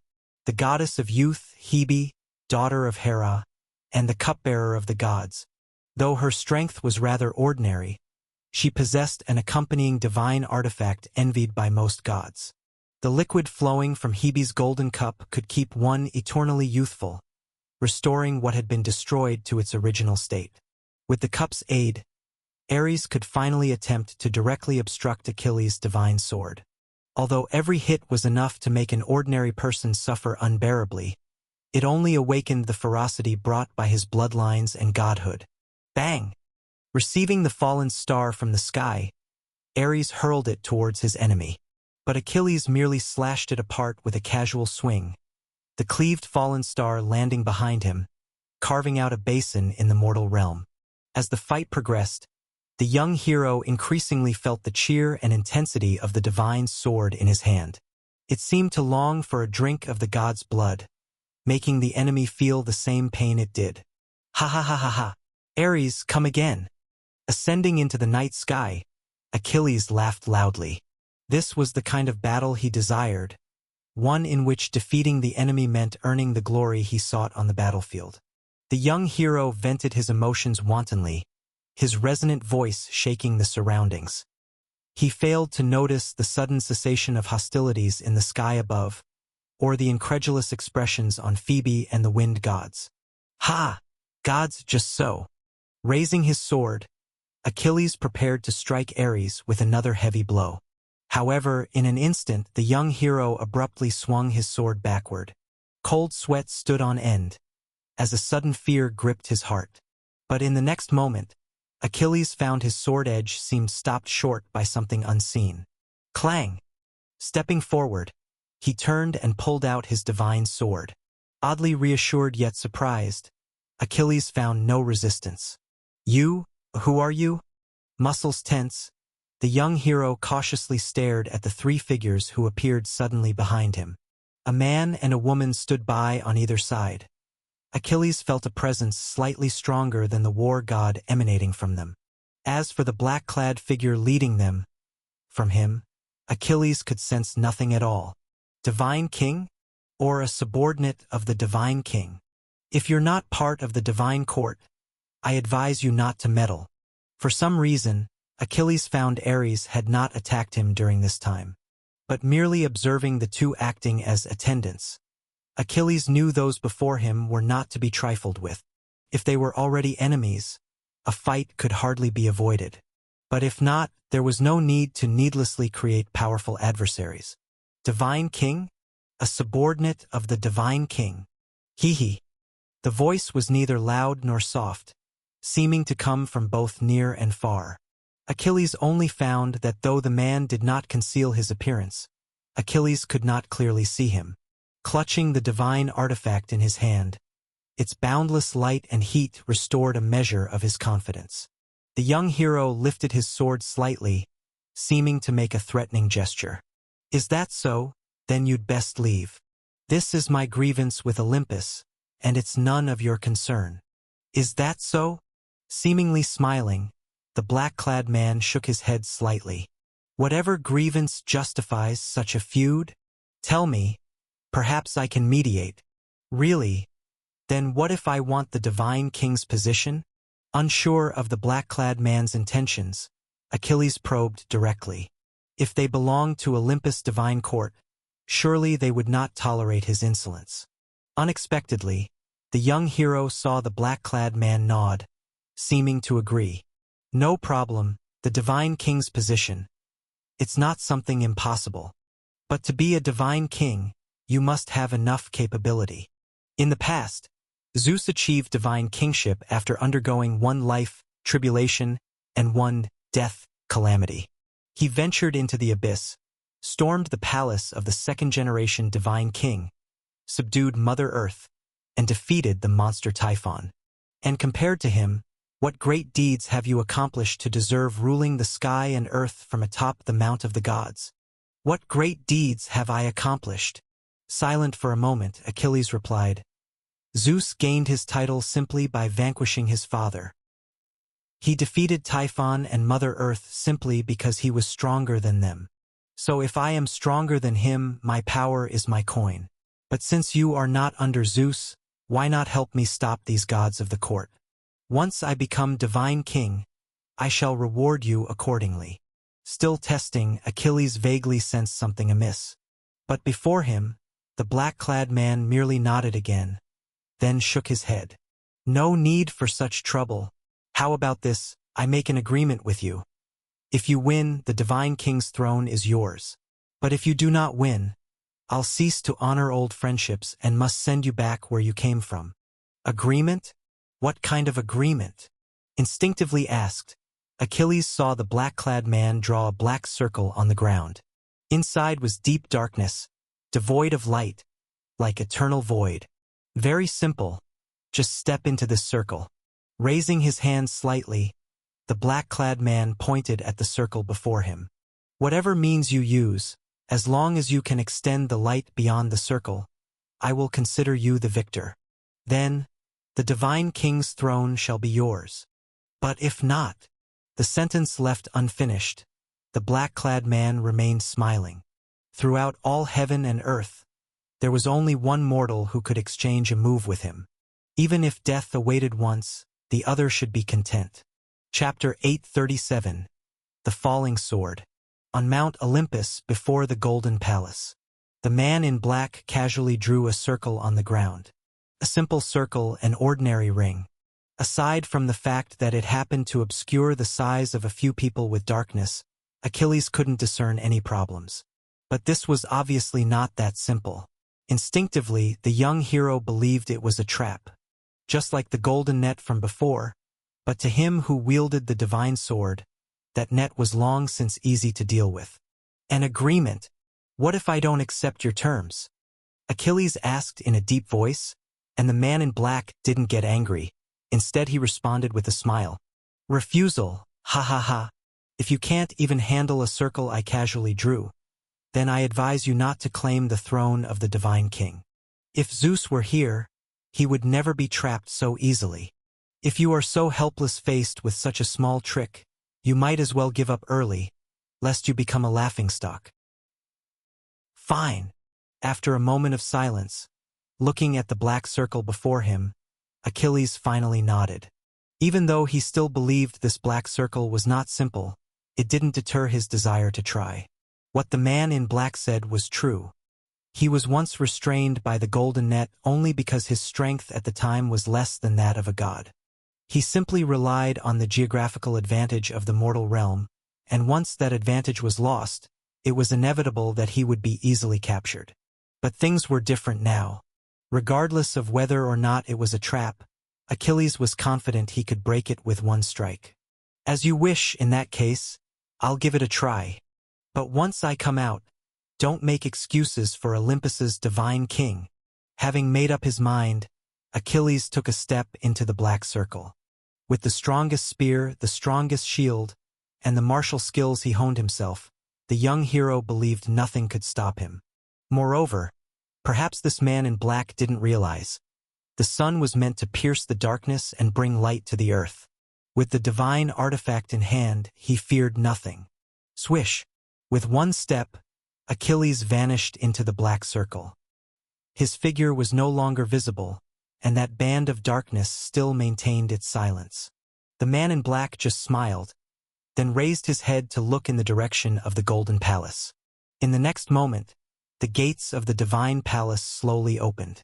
Zeus and a throng of gods emerged, apparently welcoming his arrival. Zeus, that circle, what is it? Hera asked softly, utterly unaware that the man in black heard her voice clearly. Zeus knew this, but he openly responded. That is an entrance, also a window for realms in the material world. And since the mortal stepped into this window, it means he entered the other's domain. The realm of Lightless, one of the most dangerous places in the world. Even if he entered like this, he would inevitably suffer some hardship. Even if this was just the manifestation of a realm in the material world, no mortal could break it open. Thus, his goal was more or less achieved. But, I wonder what my beloved daughter is doing now. If she stepped inside, would she be able to come out?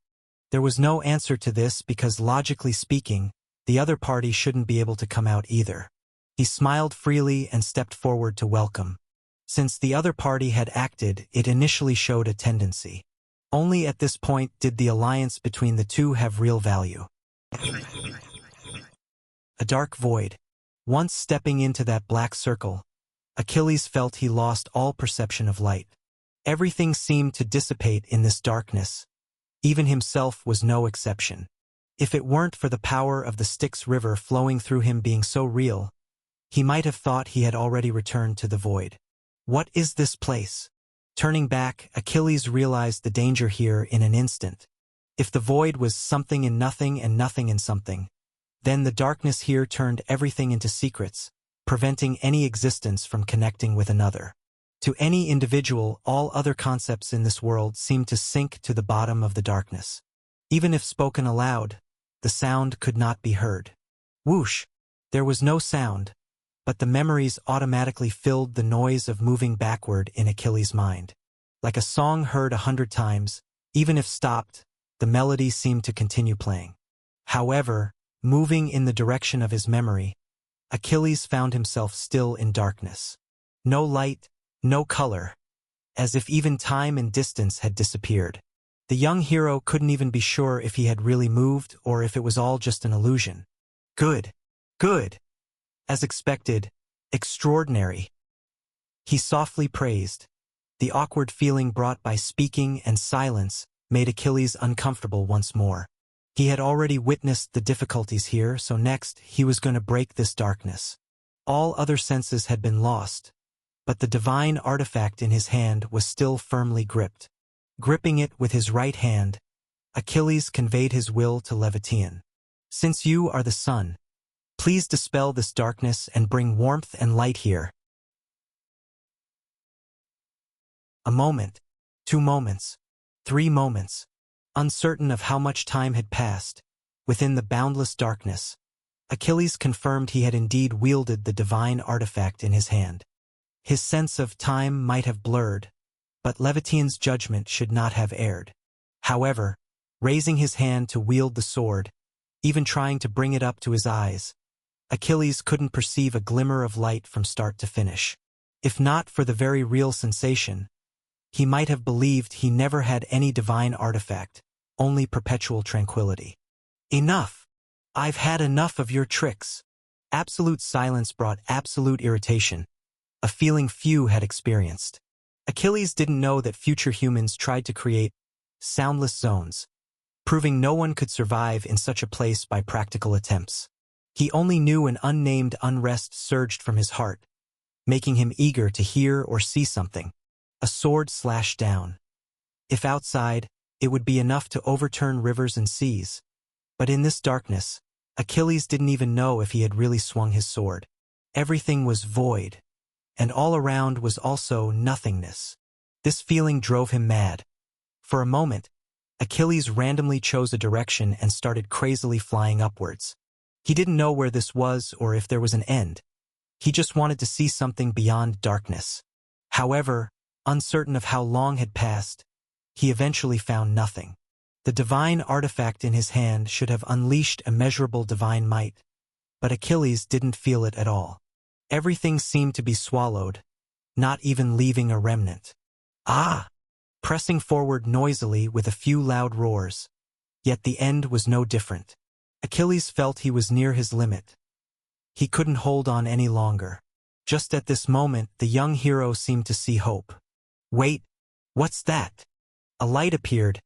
No, two lights. Two tiny yet mighty points of light appeared there, distinct from this endless darkness. Overjoyed, at this moment, Achilles felt he had never experienced such a joy of regained loss. In that point of light, he seemed to see his sword and witnessed his own being. So that's it, the man in black transferred the light he created. He thought he would give up, but didn't expect himself to persist until now. No one could silence the power of the sun so invisibly. Not even 10 Ares combined could achieve that. They might win, could suppress it with quantity, but after personally experiencing such boundless divine might, Achilles wouldn't believe anyone could smooth out this power as easily as smoothing a lifting him. I won! Though he couldn't hear, Achilles proclaimed loudly. He believed the man in black could hear his words, and indeed that was the case. In the next moment, the sound he had lost for a long time finally returned to his side. The most ordinary tone now seemed like a moving symphony. You won. Are you sure? Ha, mortal, I'll give you another chance. To bring light to this darkness? Are you sure you've done it? Of course, I'm sure. Eagerly, Achilles pointed to the distant light. He no longer wanted to stay in this dark space, not for even a moment longer. Is that so? The voice was low, the man in black seemed to pause, then became meaningful. Achilles inexplicably felt uneasy but didn't retract his words. I won, didn't I? Ah, you won. Not at all. I asked you to make light, didn't I? That is the light I made. It was only stolen by you. Pointing calmly to the distance, Achilles asserted. But now I found it. Your trick has been seen through by me. How could a god break a promise with me? Certainly not. Slightly shaking his head, the man in black smiled and questioned in return. I won't break a promise, at least you're not yet qualified. But mortal, have you truly seen yourself clearly? What? No reply was given or needed anymore. For at that moment, Achilles felt he was moving, drawing close to those two lights that had been stolen. But as he got nearer, as those flashing things grew bigger, the young hero suddenly realized their essence. How could there have been any light there? Residing there was merely a pair of eyes watching him and the divine artifact. Screech. Boom. A loud noise, faint tremors shook the miles-long mountains. Before the man in black, the band of darkness instantly disintegrated. Clearly, without the support of its master's power, this realm which shouldn't exist in the material world was instantly rejected by the law and returned to where it should. Mortal, as you can see, the outcome is decided, you lost. So now you should also return. Looking at Achilles, freed from the darkness, the man in black calmly spoke. Return. Lost? Just released from the darkness, standing back on solid ground. Quietly mouthing these two words, Achilles felt like facing a formidable enemy. In his heart, he wanted to retort, but he had no argument against his loss. Besides, the power exhibited by the other in such a brief time made him fearful. Fine, you won. Then I won't bother anymore. Stepping back, Achilles felt the urge to retreat. He planned to leave first, and then act after making clear the other's background. However, the man in black just shook his head, then slightly raised his hand. I told you to return, not to retreat. Since you've lost, you must pay the victor. Wherever you came from, return there again. And as for what you have, it doesn't need to be returned, just leave it behind. Staring at Achilles, whose face was drastically changing, The man in black extended his hand and gently pushed. In the next moment, the hero intending to raise his sword to fight was pushed back into the long sword, striking his chest. Instantly, the divine sword Levitian was knocked from his hand, tumbling down the mountain, embedding itself in a huge boulder. And he too fell but did not stop at the same location. Instead, he plunged endlessly toward the mortal realm. Styx River. The outstretched hand retracted, and the man in black opened his hand. An eerie power hovered in his palm, causing the gods observing it to feel endless chill. Beside the man in black, Zeus, having witnessed everything, stepped forward with keen interest, watching the falling mortal. Did he return to the mortal realm? Did he go back to Silvermoon City? Of course not. If he returned, how could you rest easy? The smile stayed, and the man in black gently flicked his wrist, turning the dark power into a piece of paper. The power of the Styx River, indeed somewhat extraordinary. Chapter 838, Anshan Conference. Atop Mount Olympus, the light extinguished, and all returned to tranquility. Observing the belated arrival of Zeus and the assembly of deities, Erebus smiled as he pointed out the divine king's thoughts. Achilles could not represent the spirit realm, even if he held the Leviathan sword in his grasp. Regardless of whether he could actually represent it, there was certainly a connection between the two. Moreover, since Zeus had proclaimed in the Golden Palace that he would not intervene, claiming he did not wish to conflict with the primordial deities, then conversely, did his willingness to intervene himself equate to taking on this conflict? Normally, the answer would be ambiguous, as it was entirely based on Zeus's own assertion, which others may not genuinely acknowledge. But when Erebus arrived here with two other deities, he could no longer profess ignorance of Zeus's prior attitude. After all, it was precisely for this reason that Zephyrus went to invite them. Hence, being the one who led them to the Mount of the Gods, the Lord of Darkness had to be well informed about the developments. Ha ha ha! Your Highness, you indeed flatter me. Your Highness's word is as good as gold. Naturally, I have no reason to distrust it. There really isn't such a concern.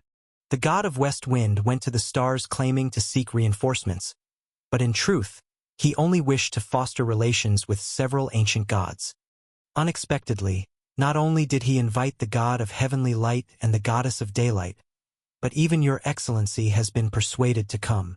Zeus approached with a hearty laugh, his demeanor exceedingly warm and his words even more affectionate. Yet it was unknown if it was intentional, but the observant could discern that he seemed to have made prior arrangements with the man in black. At this moment, with the divine king's overt behavior, even if few on Olympus had seen this most ancient of the original 5 gods of creation, the identity of the newcomer became unmistakably clear. Excluding the lord of the spirit realm and Nyx being female, able to command respect from the god of heavenly light, Ether, and the goddess of daylight, Hemera, following behind him obediently, even treating Zeus as an equal. The recently exposed power, easily able to knock Achilles down into the dirt. The power of the Styx River nearly ineffectual against him, and the power of the great day unable to breach the small dark circle he etched.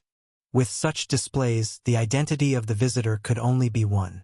He was the lord of the lightless realm, the nominal creator of the underworld's deities, and one of the original 5 gods in control of darkness, Erebus.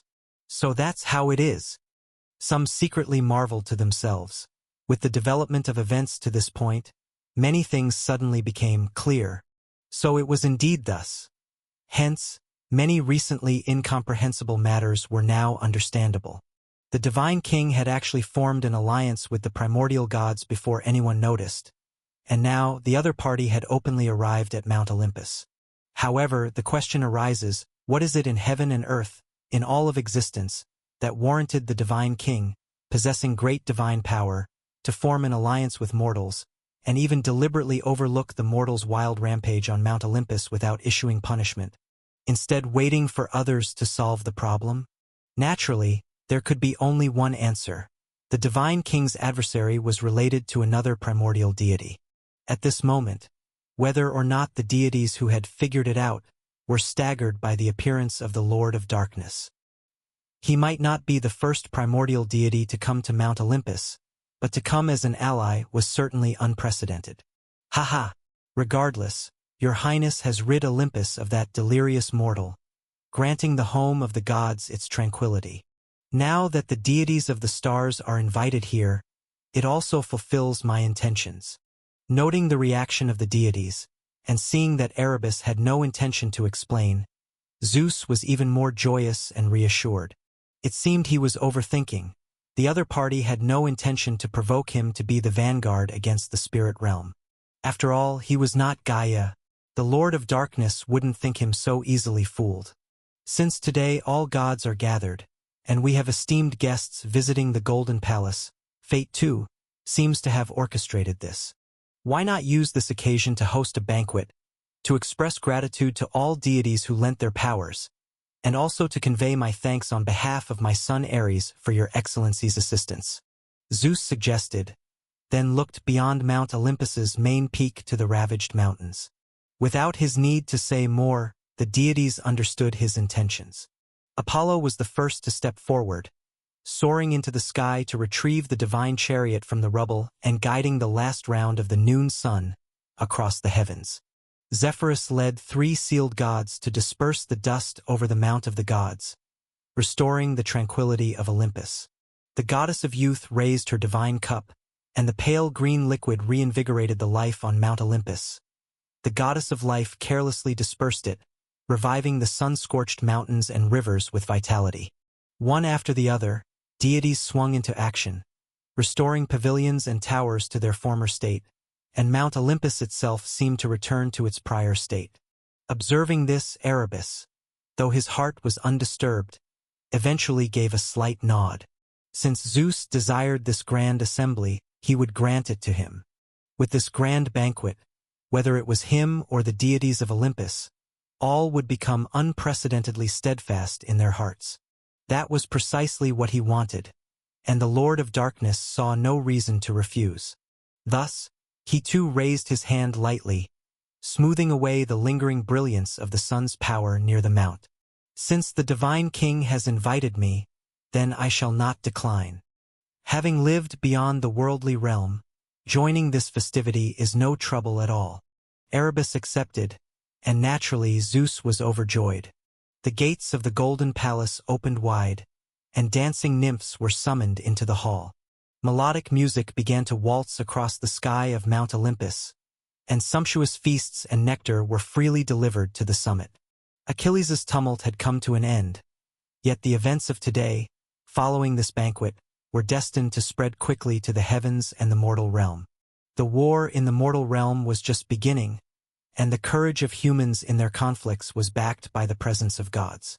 Behind the clash of deities, naturally, there was an even greater power to rely on. Swoosh! From the sky to the earth required 9 days and nights. From the earth to the abyss was likewise. Cast down from the summit of Mount of the Gods with a palm strike, Achilles' fall never ceased. It was as if the earth did not exist at all, for when his body reached the ground, it continued to plummet without pause.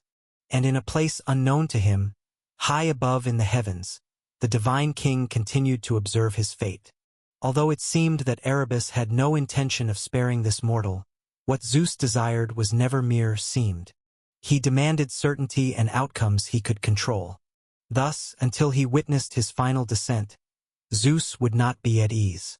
Carrying with him the attention of the divine king, this mortal who had dared to brandish his sword at the divine king kept falling into the abyss, passing through a complex and burgeoning world below, passing by an increasingly formidable underground kingdom.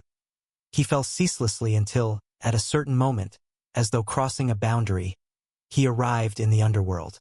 Perhaps due to the power of the primordial gods, Achilles did not appear at the portal of the underworld but materialized directly into its sky. Passing by the pale purple nether moon in a flash, the watchful gaze upon him also shifted ever so slightly. Yet, until the end, not a single change occurred. As if nothing was noticed, or perhaps it simply did not matter. The purple moon hanging in the sky of the underworld exuded a strange power, awakening the resuscitation of countless dead. Beneath the moonlight, Achilles became shrouded in a layer of shadow, but his descent remained as rapid as before. Do they not care? Or does this sword indeed have nothing to do with the will of the spirit realm itself? The voice was somewhat hesitant, but no further action was taken. He merely watched the figure continue to fall until it was swallowed by the rushing Styx River. Boom! Whoosh! A loud sound followed by countless splashes echoed, as if the entire Styx River encircling the underworld trembled slightly. In this turbulence, Achilles, depleted of his strength, seemed on the verge of awakening from the intense pain. However, at this moment, a wave splashed over him, plunging the hero, teetering between life and death, back into unconsciousness. Whoosh! Splash! Splash! The waters of the Styx flowed ceaselessly, and the gaze from above never strayed. After who knows how long, the master of the Styx River seemed to finally take notice of this uninvited guest. The waters stirred gently, and a deity with an icy demeanor emerged forthwith. Styx, the eldest daughter of the god of the ocean, had separated from them early on. As the foremost of the Styx River, she likewise held part of the underworld's power. Not deeming Hades worthy of her concern, Zeus, who once swore to be the Oathkeeper, had not truly received her favor either. Even now, as Zeus toasted with the Lord of Darkness, he was curious what she would do upon seeing the fallen Achilles. Achilles! An ethereal, distant voice echoed along the river, with the sound of the waves as its accompaniment. Styx gazed steadily at the tumbling hero in the water, her expression inscrutable in the shadows. No one knew what she was thinking, but for some reason Zeus, trusting his intuition about women, made a bet. He sensed that this goddess seemed somewhat pleased to see Achilles, who had ended up in such a plight and even lost the power of the Styx River. There was a hint of regret amid her joy. Intuition could not serve as evidence, and Zeus did not understand why. However, as he puzzled over this, the waters of the Styx River churned up waves once more. The form of Styx disappeared in the waves as if she had never been there. As for Achilles, he drifted with the surging waves, floating towards an indescribable place. Tartarus! With an indecipherable expression, the divine king could not understand Styx's actions. But one thing he was sure of: should this human fall into the abyss, no matter the outcome, it was probably unrelated to the present world. Erebus could be considered to have killed him, killed the human wielding an artifact of the spirit realm, and this act, compared to what he planned to do with Silver Moon City, was perhaps neither superior nor inferior. Time ticked away, and at a certain moment, within the surge of the Styx River water, the seemingly dead figure finally fell into the gaping maw of the abyss. It was only upon seeing this scene that Zeus finally set aside his last worries. In this way, the matter can be considered perfectly resolved. Imperceptibly nodding, within the golden palace, Zeus raised his cup once more. Chapter 839 Ferry Boat. Mount Olympus was hosting a banquet for the deity race. The Mount of the Gods was extraordinarily glorious because of the most distinguished guests, and the colorful clouds illuminated 1/3 of the sky in the east.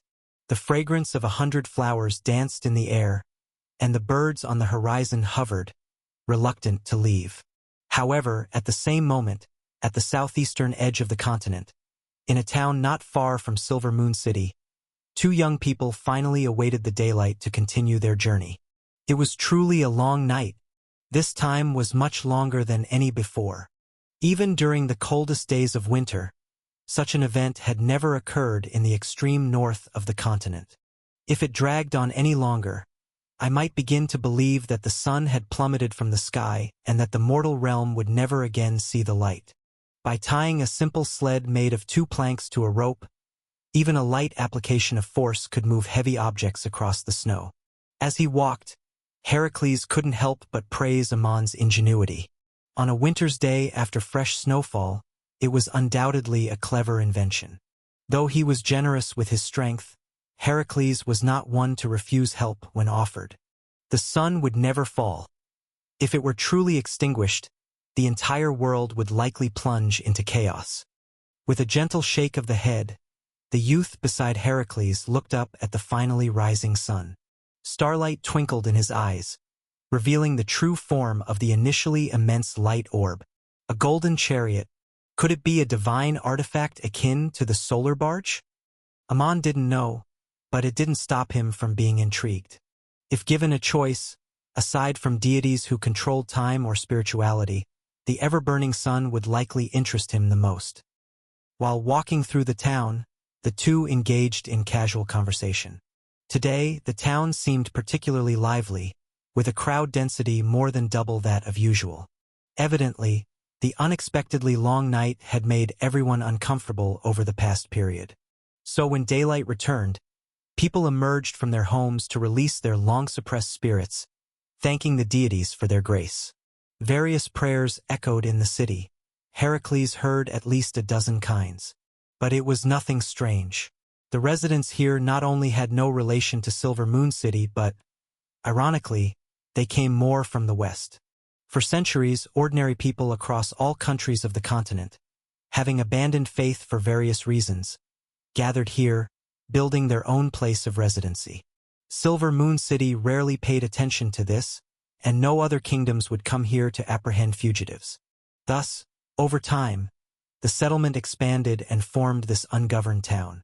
Hee, young man, I know your doubts, but as you can see, this town belongs to no one. It's not that no one has tried to govern it. Even some refugee aristocrats have wanted to claim it, passing it down as divine blood nobles. But what happened to them? The powerful godhood practitioners cared not for a bunch of clustered refugees, but it didn't mean they would allow the birth of a faithless nation within their territory.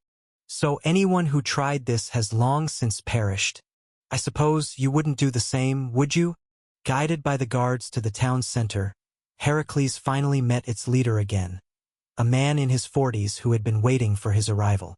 Clearly, despite the great hero's disinterest in power and status, the renowned merchant remained skeptical of him.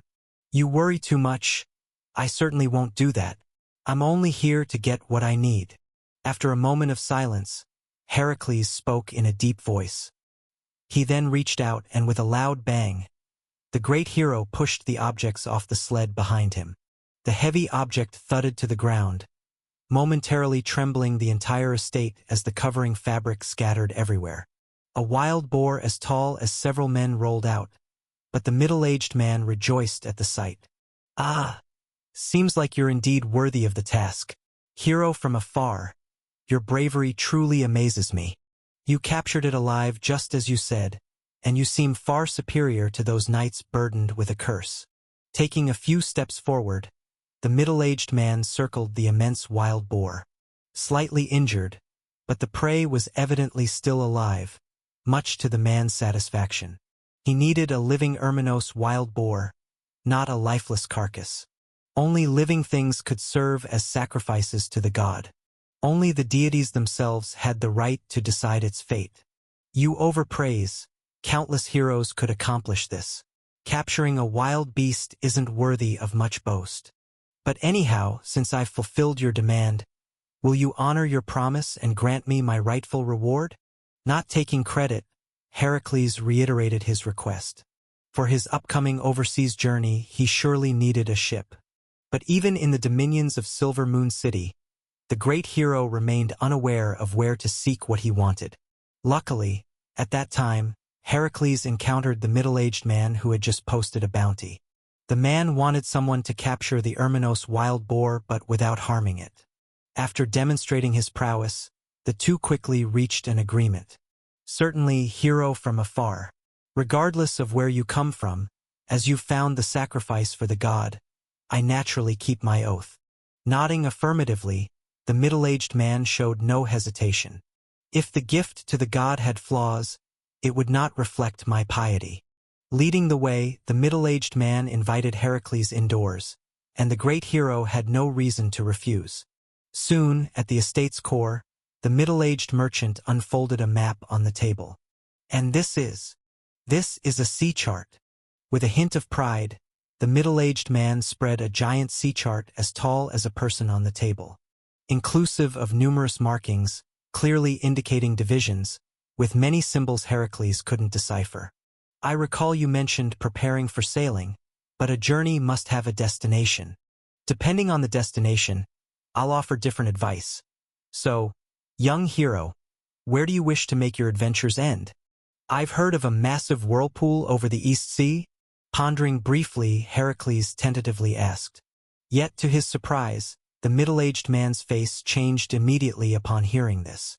Not fear, but a slight trepidation mixed with a tinge of shame.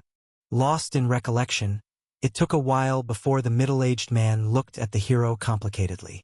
I see. You're heading to that whirlpool. So, hero from afar, are you pursuing the legend of the bronze creator?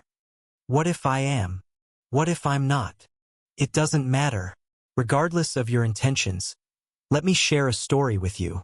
Shaking his head slightly, the middle-aged man gestured dismissively, then recounted his past memories. About 30 years ago, before the middle-aged man arrived in the town under Silver Moon City's jurisdiction, he was an aristocrat from Olympia, a believer in the omnipotent king of all gods. Until one day, a young aristocrat was summoned by a priest from the church. In the awe-inspiring the temple, he accepted a mission before the god statue, leading him to his conclusion. Are you saying the priest of the divine king commanded you to sail a large ship to the East Sea's whirlpool, feigning a fall into it accidentally? He told you that there you would meet an imprisoned god, and your task was to repay kindness with the utmost malice, and repay gratitude with a curse? Hearing this was astounding.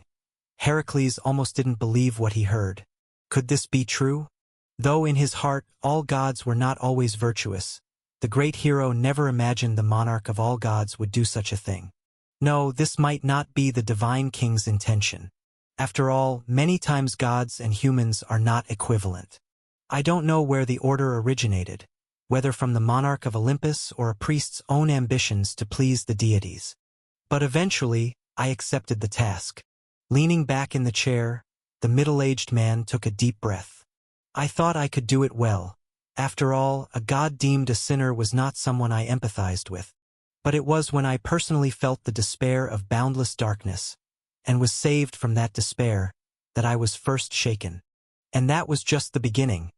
When I met the prisoner locked in the sea, I realized my mistake. So, you didn't follow the priest's orders? No. After a prolonged silence, he finally uttered one word. Though the middle-aged man didn't provide reasoning, Heracles understood. Fear of power, fear of the priest, fear of authority, and the influence of past education. Evidently, even regretting at the time, the middle-aged man had complied with the priest's demands. He eventually returned in triumph, receiving accolades from the priests. Yet perhaps one day, having long since aged, he finally felt remorse. He abandoned everything in Olympia, along with his faith in the divine king, to start anew in Silver Moon City. I understood then, no matter my decision, it made no difference. In returning malice for grace at the priest's demand, displayed humanity's evil before the Creator. And even if I chose otherwise, and were to be publicly punished by the priest after leaving, it only showcased the despair of humanity's virtue to him. Whichever I chose, the result was predetermined, so I retreated then. But now, I regret it again. Perhaps gathering the courage to die then was a preferable choice. Remaining silent, Heracles felt conflicted. He had been guided by the god of west wind to complete trials but now heard words of defiance against the divine court. He couldn't discern truth from fiction. However, Heracles' intuition told him that this man wasn't lying. So, the sacrifice you need. I've abandoned my former faith. Now, I worship the goddess of the wilderness. I intended to offer this boar as a sacrifice to her, hoping the deity would forgive my sins. Putting away the sea chart, the middle-aged man suddenly smiled. But I've changed my mind now. Great hero, you might not be aware, but the Erminos wild boar once escaped the goddess's arrows. It appears large, but its agility is unparalleled. Capturing it alive, you have proven your strength, so I've decided to accompany you there, back to the place of my regret. My morality is so depraved. My past is so cowardly, yet I still wish to strive to kill my former self. So, young hero, would you accept my request? Of course. Nodding resolutely, despite his lingering doubts about all gods, Heracles decisively extended his hand. Everyone is entitled to regret. I'm atoning for my past. So, tell me your name, newfound friend. Though this journey promises challenges, I'm willing to venture together with a friend like you. And if you should perish, I'll carry your name. Henceforth, all who know of Heracles shall learn of your legacy. Chapter 840 Setting Sail and Halting. Alamus, a hero who was unremarkable in this world, but barely left a name in the mortal realm's original destiny. He was the father of the younger Ajax and a crew member of the Argo ship. In later accounts, Alamus's son made a grave mistake after the victory in the Trojan War. He desecrated the Apollo priest who had taken refuge in the Athena temple and was thus punished by the goddess, falling into the sea. However, chaos was never short of arrogant heroes, and the younger Ajax was one such. He grasped a reef amidst the waves, arrogantly proclaiming that even if all the deities on Mount Olympus united to attack him, he would still save his own life by himself. And the result was naturally obvious. The enraged Poseidon stirred up boundless tsunamis, causing the younger Ajax to die in the furious tides. Of course, this had nothing to do with the present world. The current Alamus was neither married nor had children, nor had he left a name in the mortal realm. He was just an ordinary human. Even his seafaring skills were demonstrated earlier on another occasion. Since then, he left his hometown with regret. Until today, Alamus met the young Heracles, who, like his younger self, was pursuing the footsteps of the bronze creator. He finally resolved to regain what he had lost in the past. So, is this what you called a ship earlier? No matter how you look at it, it doesn't look like something that could sail. Or rather, instead of calling it a ship, it's more like a large coffin. South of Silver Moon City, on a beach, the young Ammon carried a tall pack on his back. Like a young person who had never seen the world, he unabashedly expressed his doubts. However, regarding Ammon's question, Heracles actually had a similar feeling. Because what was presented before the two of them was a massive cylinder lying on the beach. The diameter of the cylinder was very long, probably as tall as several floors. There were all kinds of protrusions and seams on top, seemingly indicating that it was not as simple as it looked.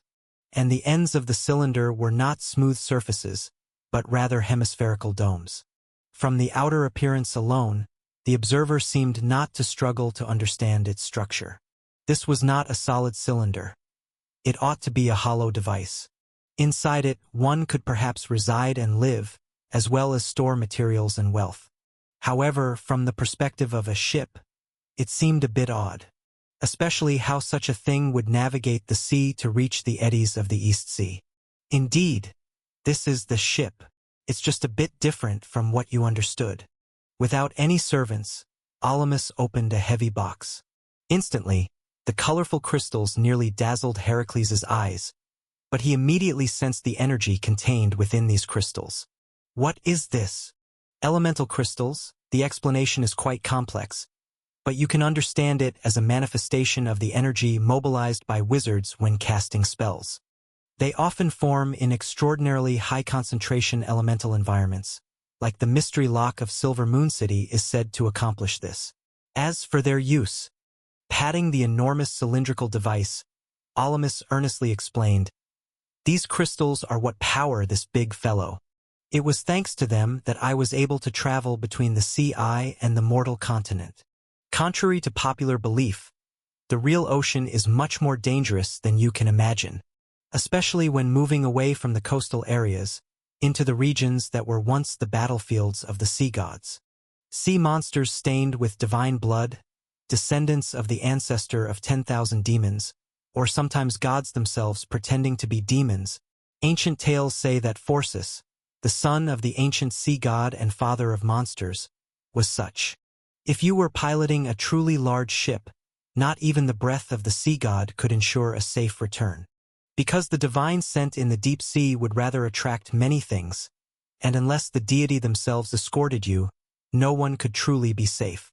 But I can kill them. Believe me, there might be monsters in this world I can't defeat, but we shouldn't easily encounter them. Still somewhat hesitant, Heracles said doubtfully.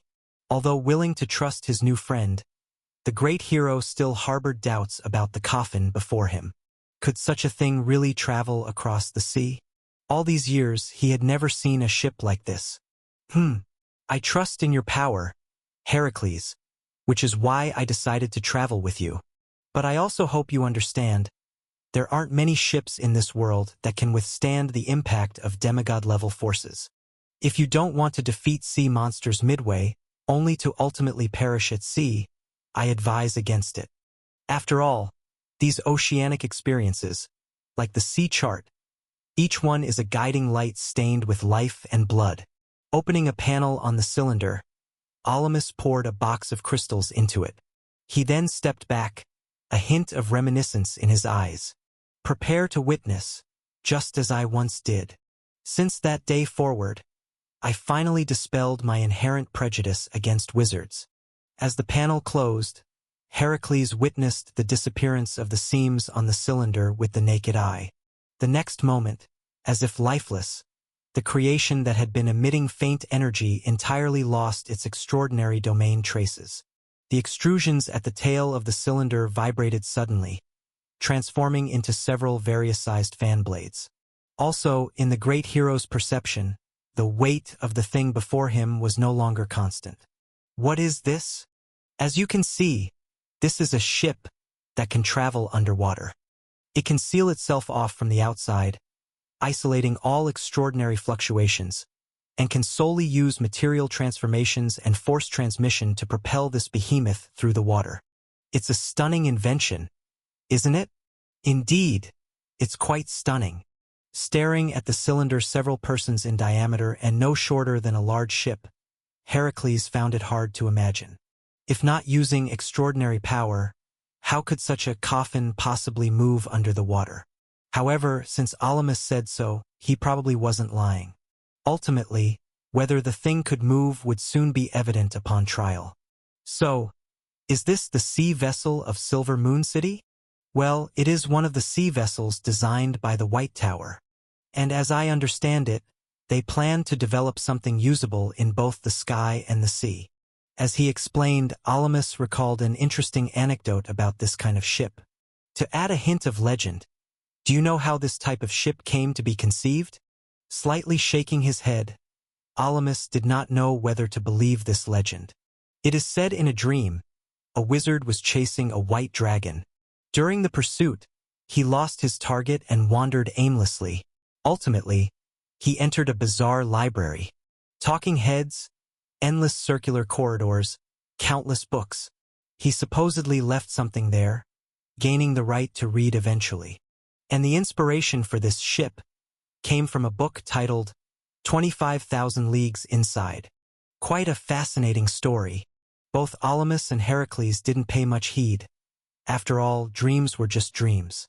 Perhaps the wizard who invented this vessel did indeed draw inspiration from a dream, but to manifest it into reality was ultimately due to his capability.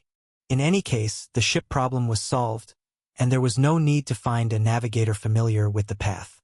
The greatest issue for going to sea was no longer an issue. Heracles could finally relax and make the last preparations. However, on that note, is my trial temporarily paused? Somewhat puzzled, it had been quite some time since he slew the Hydra. Yet the god of West Wind still hadn't come to find him. Although Heracles had somewhat softened his views of the Olympian gods, the experiences of others did not yet suffice to alter the values instilled in him from childhood. Never mind. Since the god of West Wind hasn't sought me out, it must not be urgent. And if they truly needed me, they wouldn't be unable to find me. Nodding to himself, the great hero felt he was worrying too much. As the god of West Wind, the intangible wind was the best medium. Once they wished to locate him, they surely could. Furthermore, since slaying the giant lion, the god had left him a mark. Tisk. God's mark. Wonder what's its purpose. On a beach near Silver Moon City, the young Ammon was diligently playing the part of a crew member. However, at the actual gates of Silver Moon City, a bird awakened from its slumber, revealing a conveniently humanized expression. Silver Moon City, truly Silver Moon City. Rumor has it that they worship the Lord of 10,000 spirits, God above gods. Familiar title, familiar domain, and whether witchcraft or alchemy, all originate here. Amon's interest in this city hadn't been a day or two. Yet upon truly arriving, the bird suddenly discovered an invisible barrier obstructing this place's portals. The net encompassing the world had its structure twisted here, with its strings tied into numerous knots. Only entities it acknowledged could freely pass through. Of course, if it merely stopped here, it couldn't hold Amon back. By replacing an ordinary citizen, he could easily traverse this net.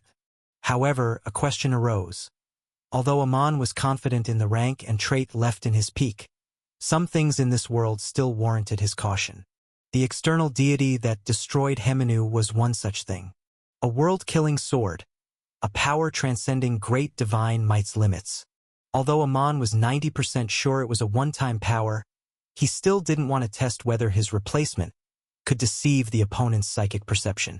Hence, even though he was also 99% sure the opponent hadn't imbued their power into this so-called mystery lock, he still wouldn't actively breach this barrier. This was no joking matter. If it truly was a creation-tier great power, given his current lack of power, even manufacturing numerous avatars wouldn't evade this deadly disaster. But if that's the case, there's no choice left.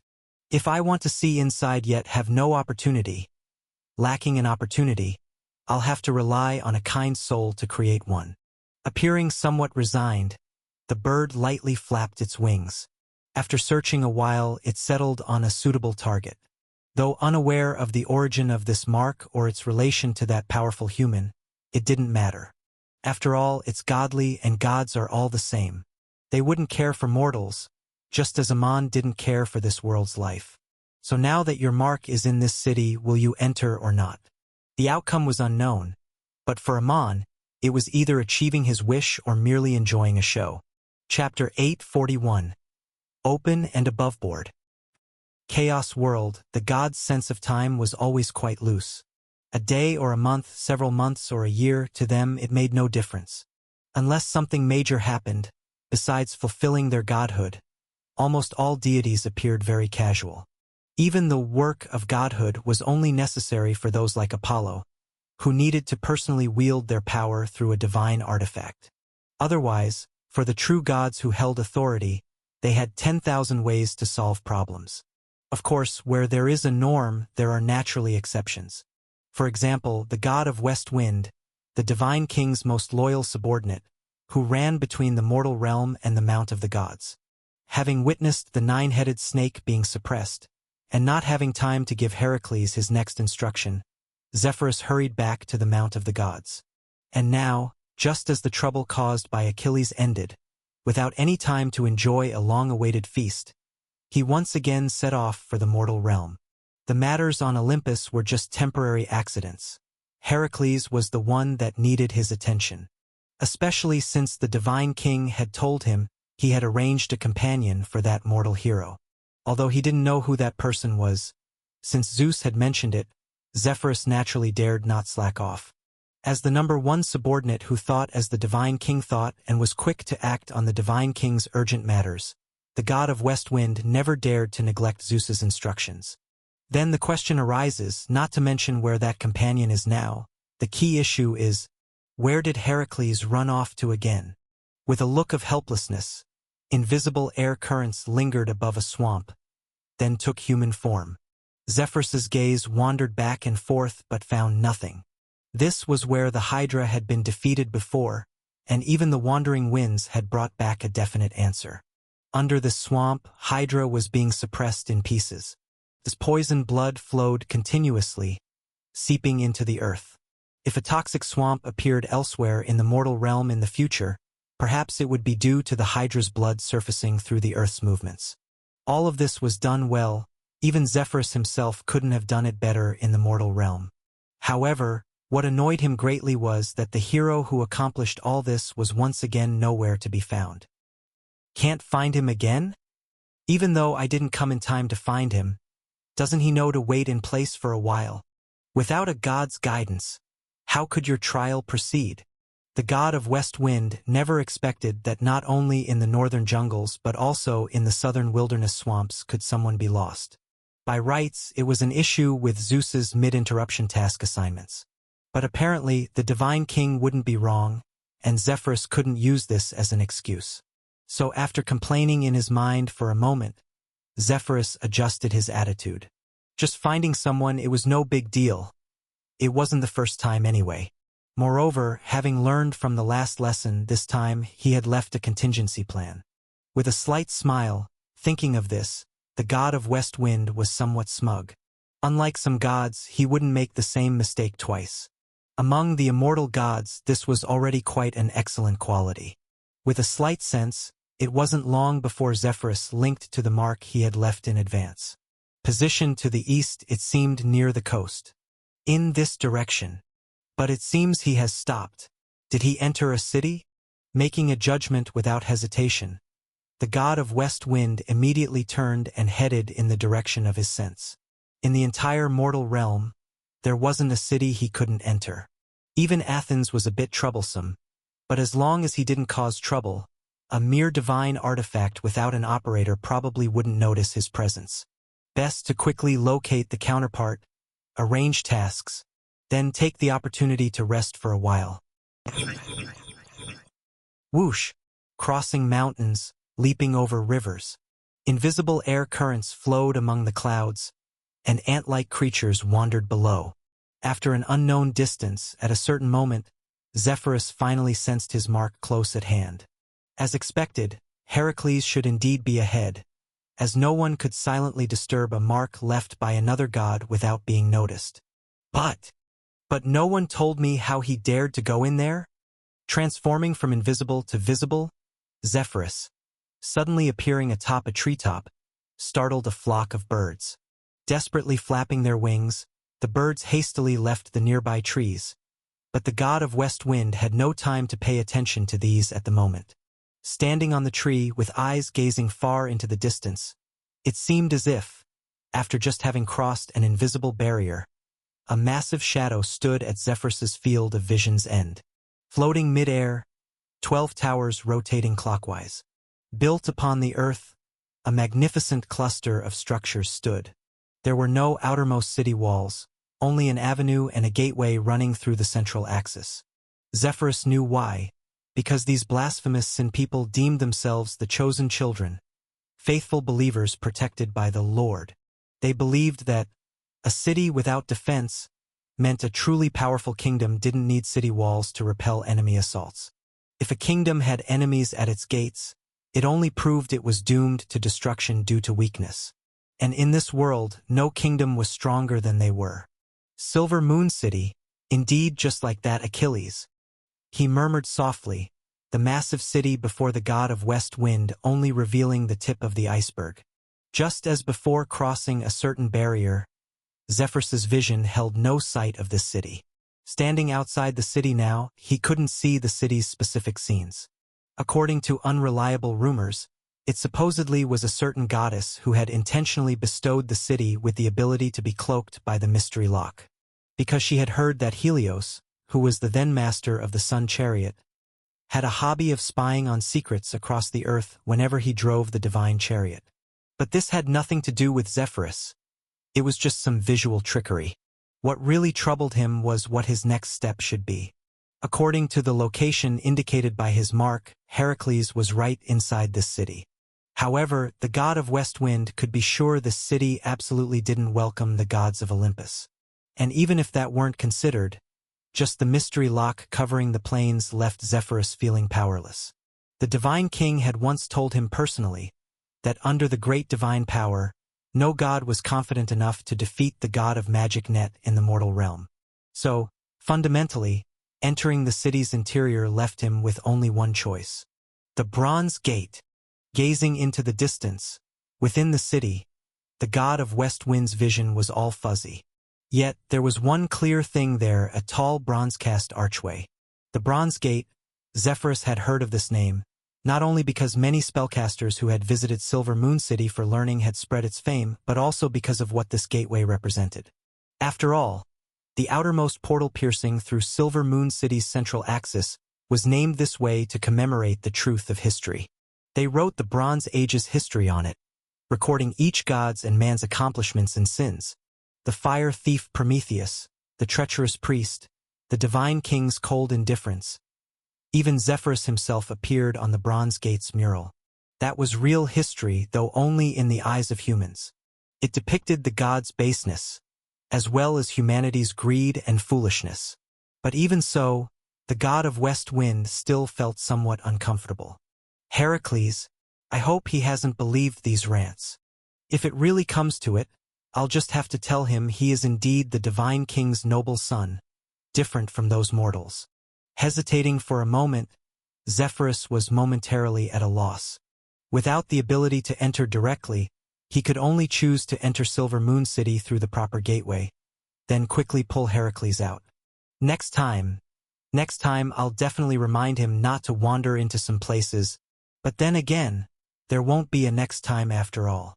After all, besides Silver Moon City, only a realm of the original gods can hold me back.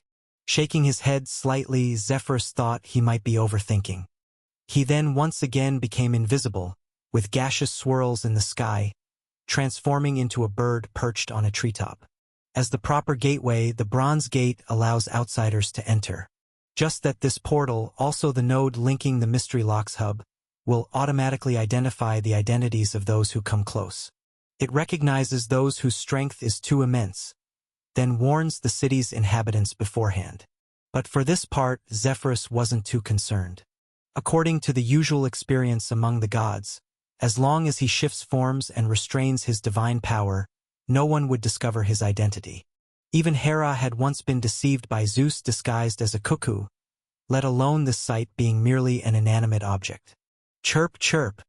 Calling twice, the god of West Wind prepared to soar. But at this moment, the bird he transformed into suddenly turned its head.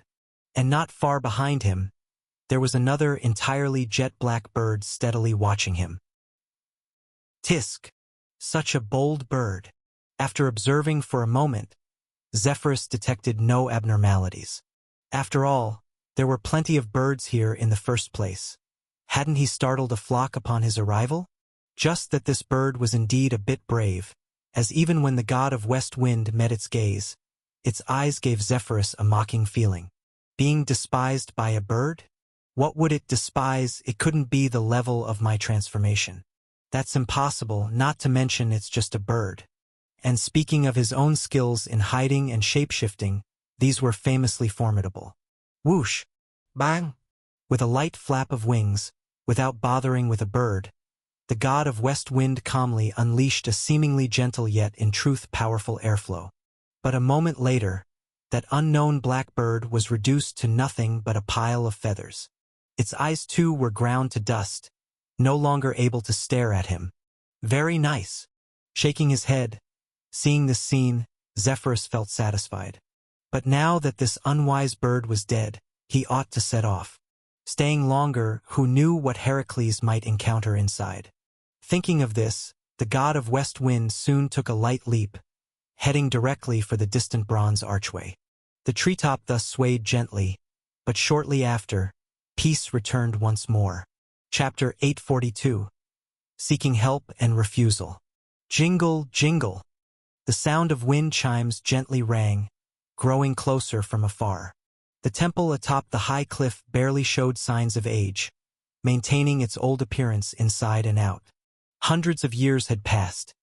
Today's Silver Moon City had transformed greatly. Yet, the changes were more evident in the outer areas. The center, however, appeared more like it did a millennium ago. Just like this ancient temple, built by the first high priest, and never relocated since. Clip-clop, galip-glop. Outside the temple, the sound of hooves grew nearer, stirring the wind chimes into a clearer melody. Inside the temple's front hall, an elderly woman with white hair furrowed her brows slightly.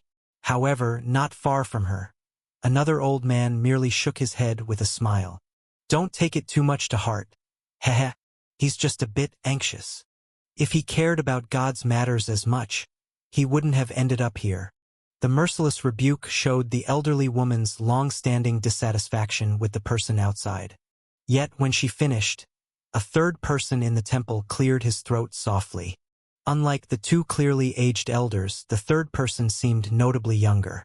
Apart from the silver hair hinting at his real age, he merely appeared to be a young man in his 20s. Ahem, Your Excellency, regarding this matter, perhaps there's no need to express it that way. With all due respect, you should know too. Silver Moon City has never had any God's matters. Only those we believed would be of interest to God. For thousands of years, only the high priest had actually seen God. At least that's how the books record it. Beyond that, God gave no decrees. Even our faith in him merely stems from the teachings of angels and our own admiration. So what then? Regardless, that is not a reason that will persuade me. After a moment's silence, the elderly woman did not argue, but her attitude remained stern. The other two understood why she acted this way. Despite each having different interpretations of faith, hers was particularly intense. They had no objections to this. Ultimately, it was just a difference in beliefs. The path was still the same.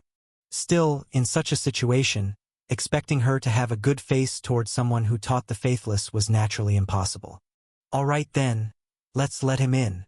No matter what, we should give him an answer, yes? With a gentle smile, the second speaking elder resumed, and this time, no one objected. The elder lifted his hand slightly, and with a small sound, the temple's outer door slowly opened. Light shone into the hall, casting a long shadow. As the door fully opened, the long-waiting centaur finally entered the temple. But unlike usual, Chiron's face now bore traces of guilt, with more regret and tension. Lord Chiron, thank you for waiting. Please forgive us. However, since this is the abode of the deities, even the outermost areas cannot allow others to enter at will. Of course, regarding the matter you mentioned yesterday, our discussion has reached a conclusion. Speaking calmly, the elder's words were straightforward. And as he entered the grand hall, Chiron bent his tall frame, seemingly paying respect to the deity. I understand. Maintaining silence in the temple is only right. Moreover, due to my mistake, the divine sword Leviathan finally fell on Mount Olympus. I failed to prevent my student from making mistakes. Thus, as his teacher, I should bear this responsibility. As I requested before, please give me a chance to rectify everything. I promise not to disappoint you again. The voice echoed within the temple, and Chiron vaguely knew what the outcome would be. Yet he still wished to try because since learning the consequence of the change on Mount of the Gods, he knew that he alone could not alter the outcome. However, matters do not shift with personal will, and the three priests within the temple exchanged glances. Then the elder slowly gave the final answer. According to Her Highness Evangeline, regarding the divine artifact Leviathan's sword, destiny will guide it to its true owner. Therefore, while you led it to fall into the place of the fake god, considering you did not intend this, our final decision is not to hold you accountable. As for your student, pausing briefly, the elder looked up. While they had differing opinions on Chiron, he and the longtime colleague old woman had no differing impression of the young man. Arrogant, thinking he could stand beside angels. Such an entity, completely unaware of what humility was not worth their attention. Regarding Achilles, the Bishop Council's resolution is as follows. Since he himself is not a resident of Silver Moon City, merely staying due to you, his life or death is not under our protection. Further investigation showed he wasn't a devout believer. Thus, according to doctrine, we have no reason to aid him. Finally, his behavior was often improper, directly responsible for the loss of the divine sword. His actions and words contradicted doctrine. Upon final approval by the Bishop Council, expel him from Silver Moon City, regardless of life or death, and never allow him to tread the holy site again. And concerning this matter, we will not react directly. The elder's voice was calm, yet as he concluded, the tension on Chiron's face slowly shifted to disappointment. He wanted to speak, but ultimately remained silent. He understood that these godhood practitioners were not something else. Decisions made in the deity's temple were irreversible. All right, I understand. Regardless, thank you for your prior help. If there's anything else I am needed for, I won't refuse. Sighing, Chiron prepared to leave. But just as he was about to step out of the temple, he was suddenly called back. Wait, Lord Chiron, in truth, regarding this matter, there is indeed something we need you to do. Turning to look, Chiron glanced at the young man who spoke. Like the elderly woman, he had remained silent until now. The specifics aren't complicated. If you're willing, why not take on the task yourself, Your Excellency? Speaking with a smile, meeting Chiron's gaze, the young man slowly said, Our matter is solely that the life and death of Achilles have nothing to do with Silver Moon City, and we don't care about Leviton's whereabouts. But knowing he wielded the divine sword given by angels, although mercilessly killed, we cannot act as though we know nothing of this. Thus, following the Bishop Council's deliberation, we intend for those who worship fake gods to make the necessary response.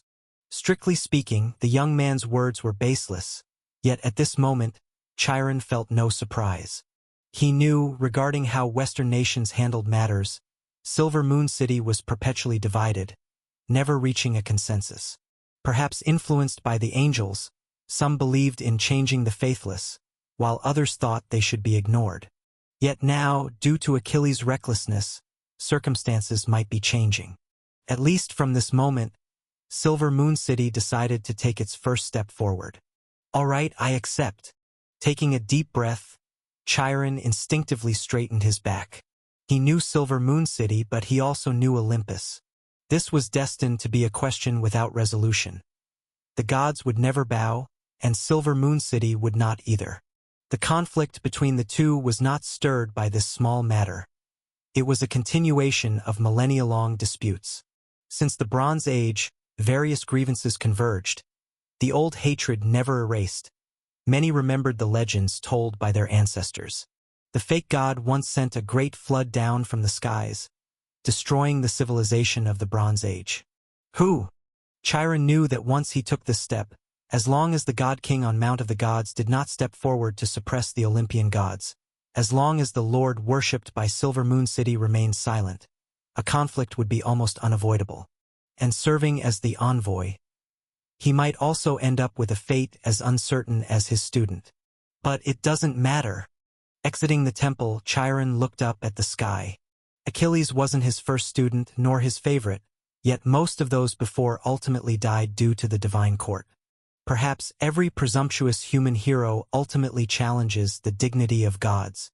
Initially, Chiron understood, but gradually he no longer wanted to. Life or death was irrelevant to him. Sometimes, he too wished to shine as his students did.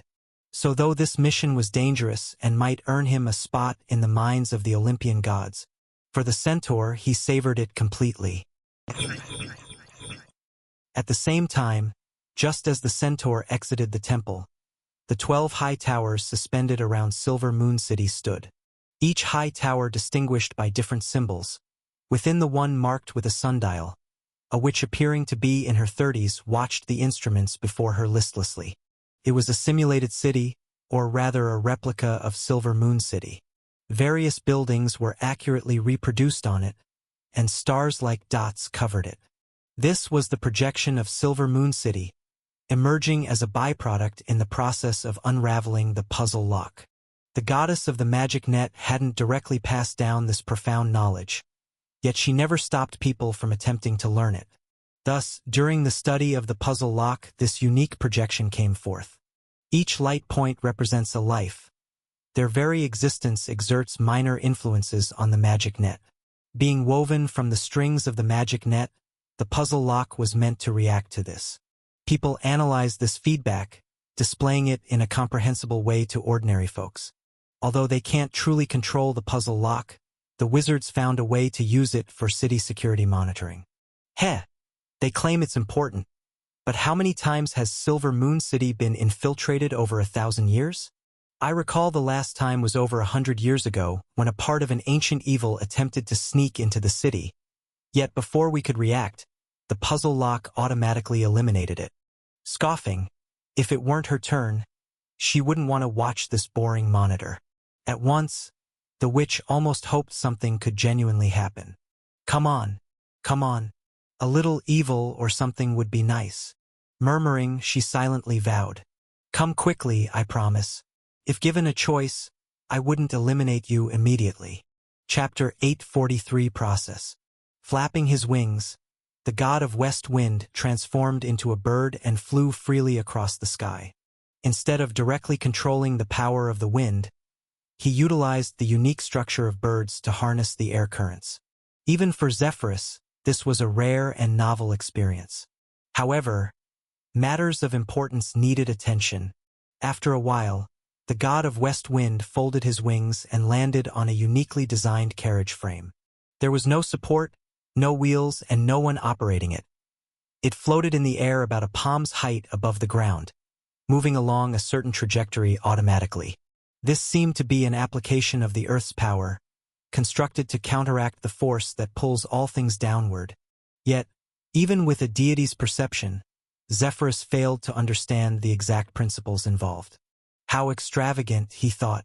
Even in his divine city temples within the mortal realm, he had never used anything like this. Judging by the fragrance emanating from it, this was merely a device for transporting nectar. This was witchcraft, this was alchemy. For a moment, Zephyrus felt he understood the aristocrats of some human nations.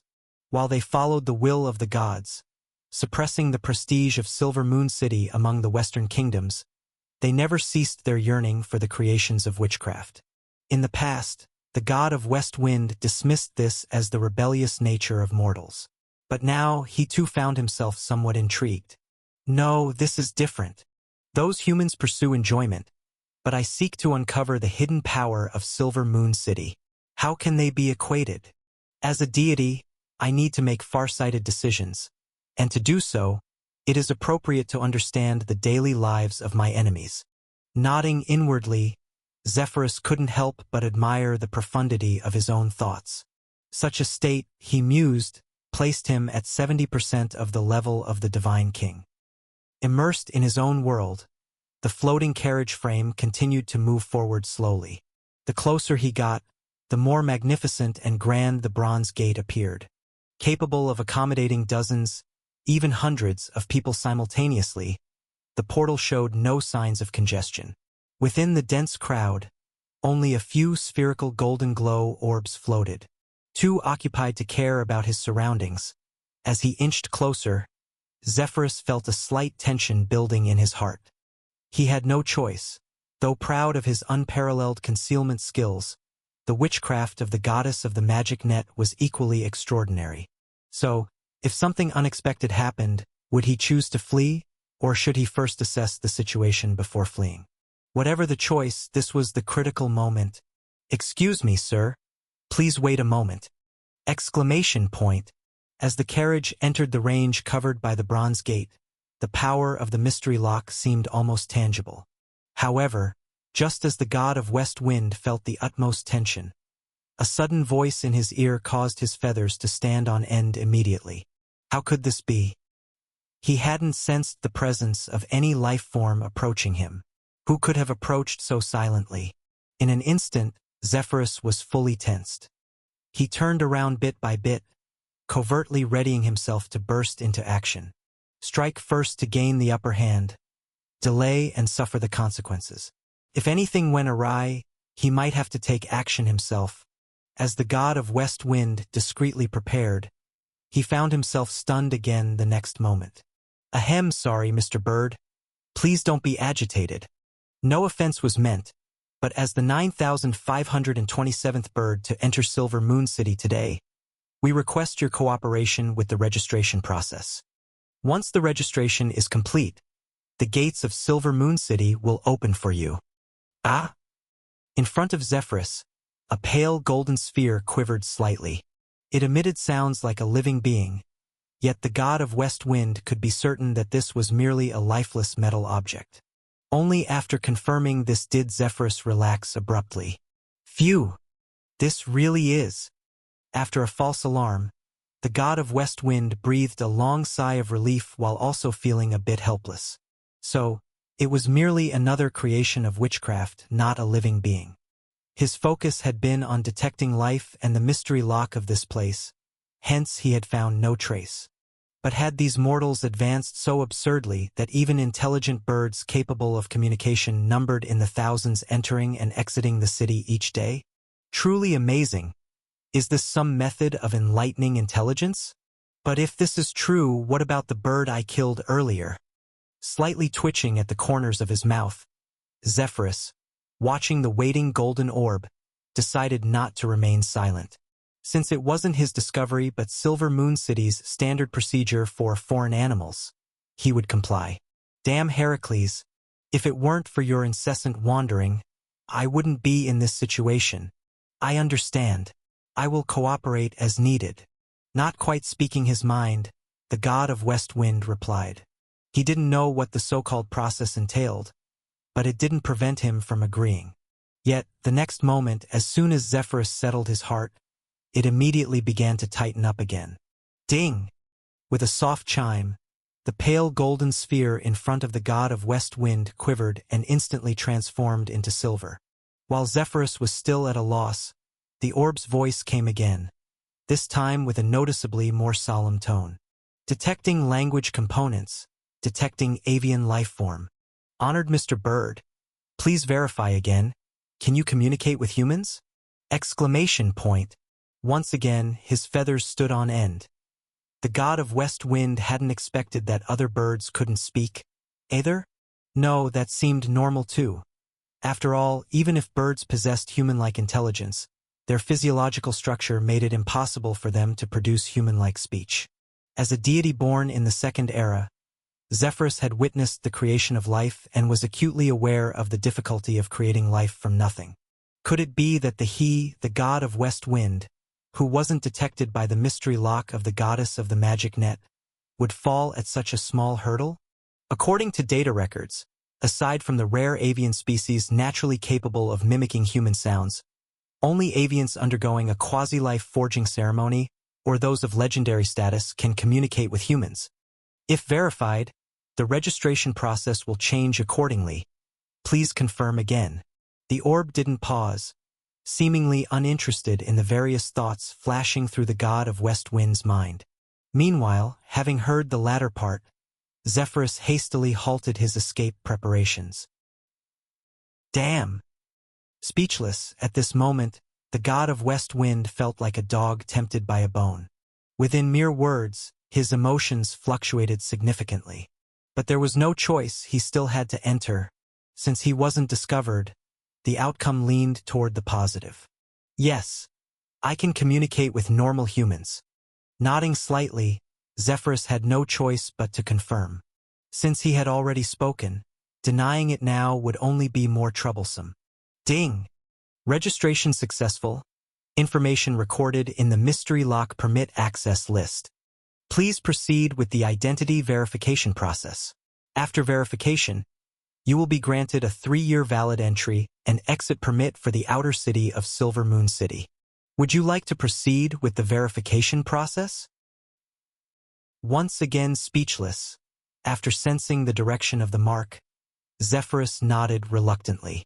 Damn, if he had a choice, he wouldn't want to deal with any verification. Of course. Please tell me how I should verify. Sir, please follow me. The voice came again, and the now silver sphere circled in the air before flying away from the bronze gate. Seeing this, the god of West Wind hesitated for a moment but decided to follow. Apart from this portal, all other areas around Silver Moon City were enveloped by the mystery lock. Yet, since it was their guide leading the way, there should be no issue. Trying to persuade himself, and considering the anxiety he had endured all this time, Zephyrus ultimately didn't give up. After all, since he was already here, leaving like this would be a loss. Thus, he spread his wings and took flight, following the metallic sphere ahead. Before long, he was far removed from the most crowded area. Shortly afterward, after flying in the sky for a while, Zephyrus finally saw the silver sphere descending slowly. The place was far removed from the city's main gate, and shrouded in indistinct and ethereal air. Neither externally nor internally could the god of West Wind see clearly at this moment. However, compared to his initial worries, he now let go of his inner concerns once more. Just before realizing his position was far from the crowd, Zephyrus had thought that he had already been discovered and that the other side was merely closing the door to trap the dog. Yet, after being on alert for a while as the distance grew, he relaxed. There shouldn't be an issue. After all, his distance was already far enough. If his identity had been exposed, there was no need to lure him here. It could only be said that these mortals had peculiar customs, incomprehensible to the average mind. Nevertheless, for the task of the divine king and the position of Heracles, the god of West Wind had no choice but to accept.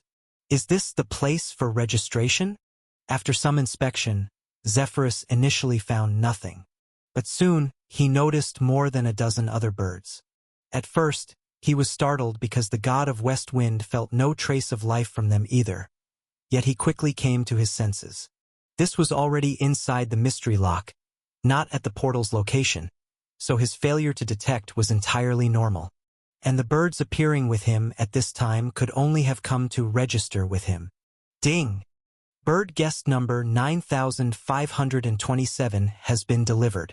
The batch registration should include 18 birds, and 18 are present. Registration process application initiated. Application complete. Subject sent. With a series of sounds, the silver metallic sphere vibrated once more. However, listening to its words, Zephyrus generally understood the meaning. So, this peculiar registration method was still a batch process, quite interesting. He just wondered what the exact content was, given they were only addressing a group of birds. Sudden chills ran through him. The god of West Wind looked around but found nothing. Somehow, he felt an ominous premonition. Yet, glancing about, he saw nothing at all. Just a group of various birds looking at one another and the metal lump that brought him here. Phew! It must be an illusion. Probably too tired. Damn. It's just looking for someone. So why am I doing some registration with a bunch of birds? I am a deity. Damn, once I find Heracles, I must tell him, no matter what, to not run again. Pronouncing each word with annoyance revealed his frustration. However, after his anger subsided, Zephyrus could only resign himself. There's no choice. The current situation surpasses individual strength. What he needed to do couldn't be avoided. To prevent the Divine King's inquiry, to avoid major issues, and because he had invested so much. After all, compared to the Bronze Gate, this place was actually more dangerous for the god of West Wind. In sum, no matter what, Zephyrus could only choose to go through this so-called process. Chapter 844. Title and setting sail. Swoosh! The north wind howled, bringing with it the chill of winter. Within the maze lock of Silver Moon City, the god of West Wind felt as if he was on edge every moment. However, reality never shifted according to one's will. Who knew how long he'd been waiting here silently?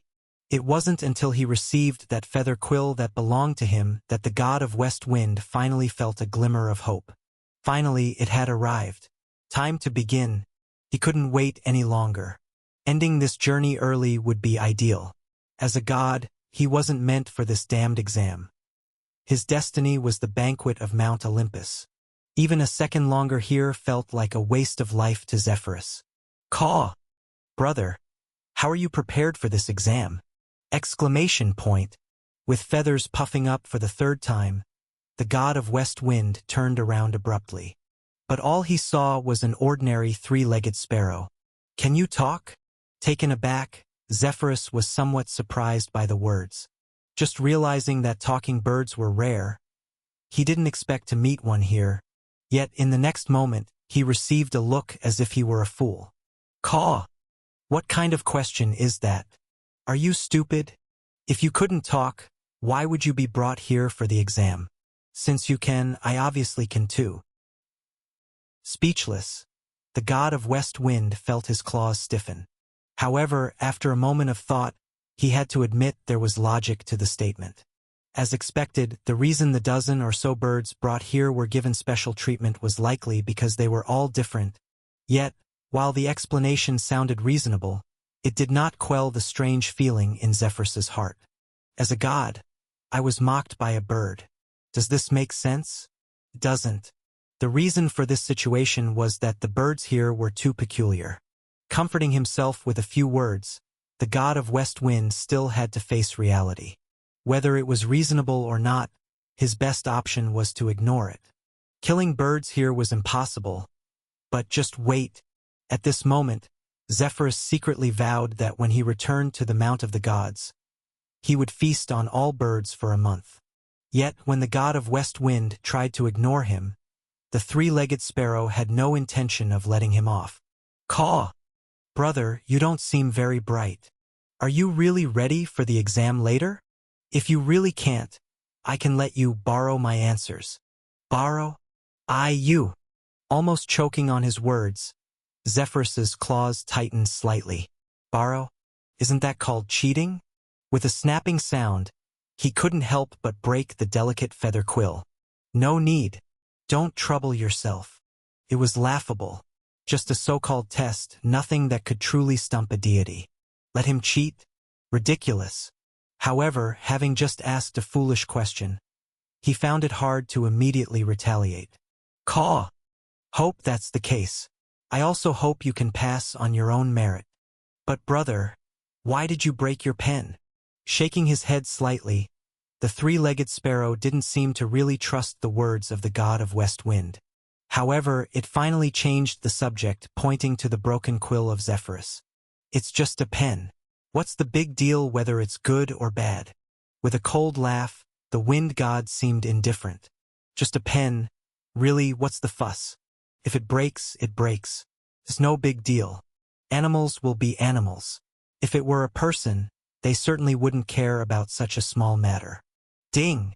To the two bird gentlemen. Sorry to interrupt your conversation, but regarding the issue of intentionally damaging the testing equipment that was just detected, please cooperate and resolve it.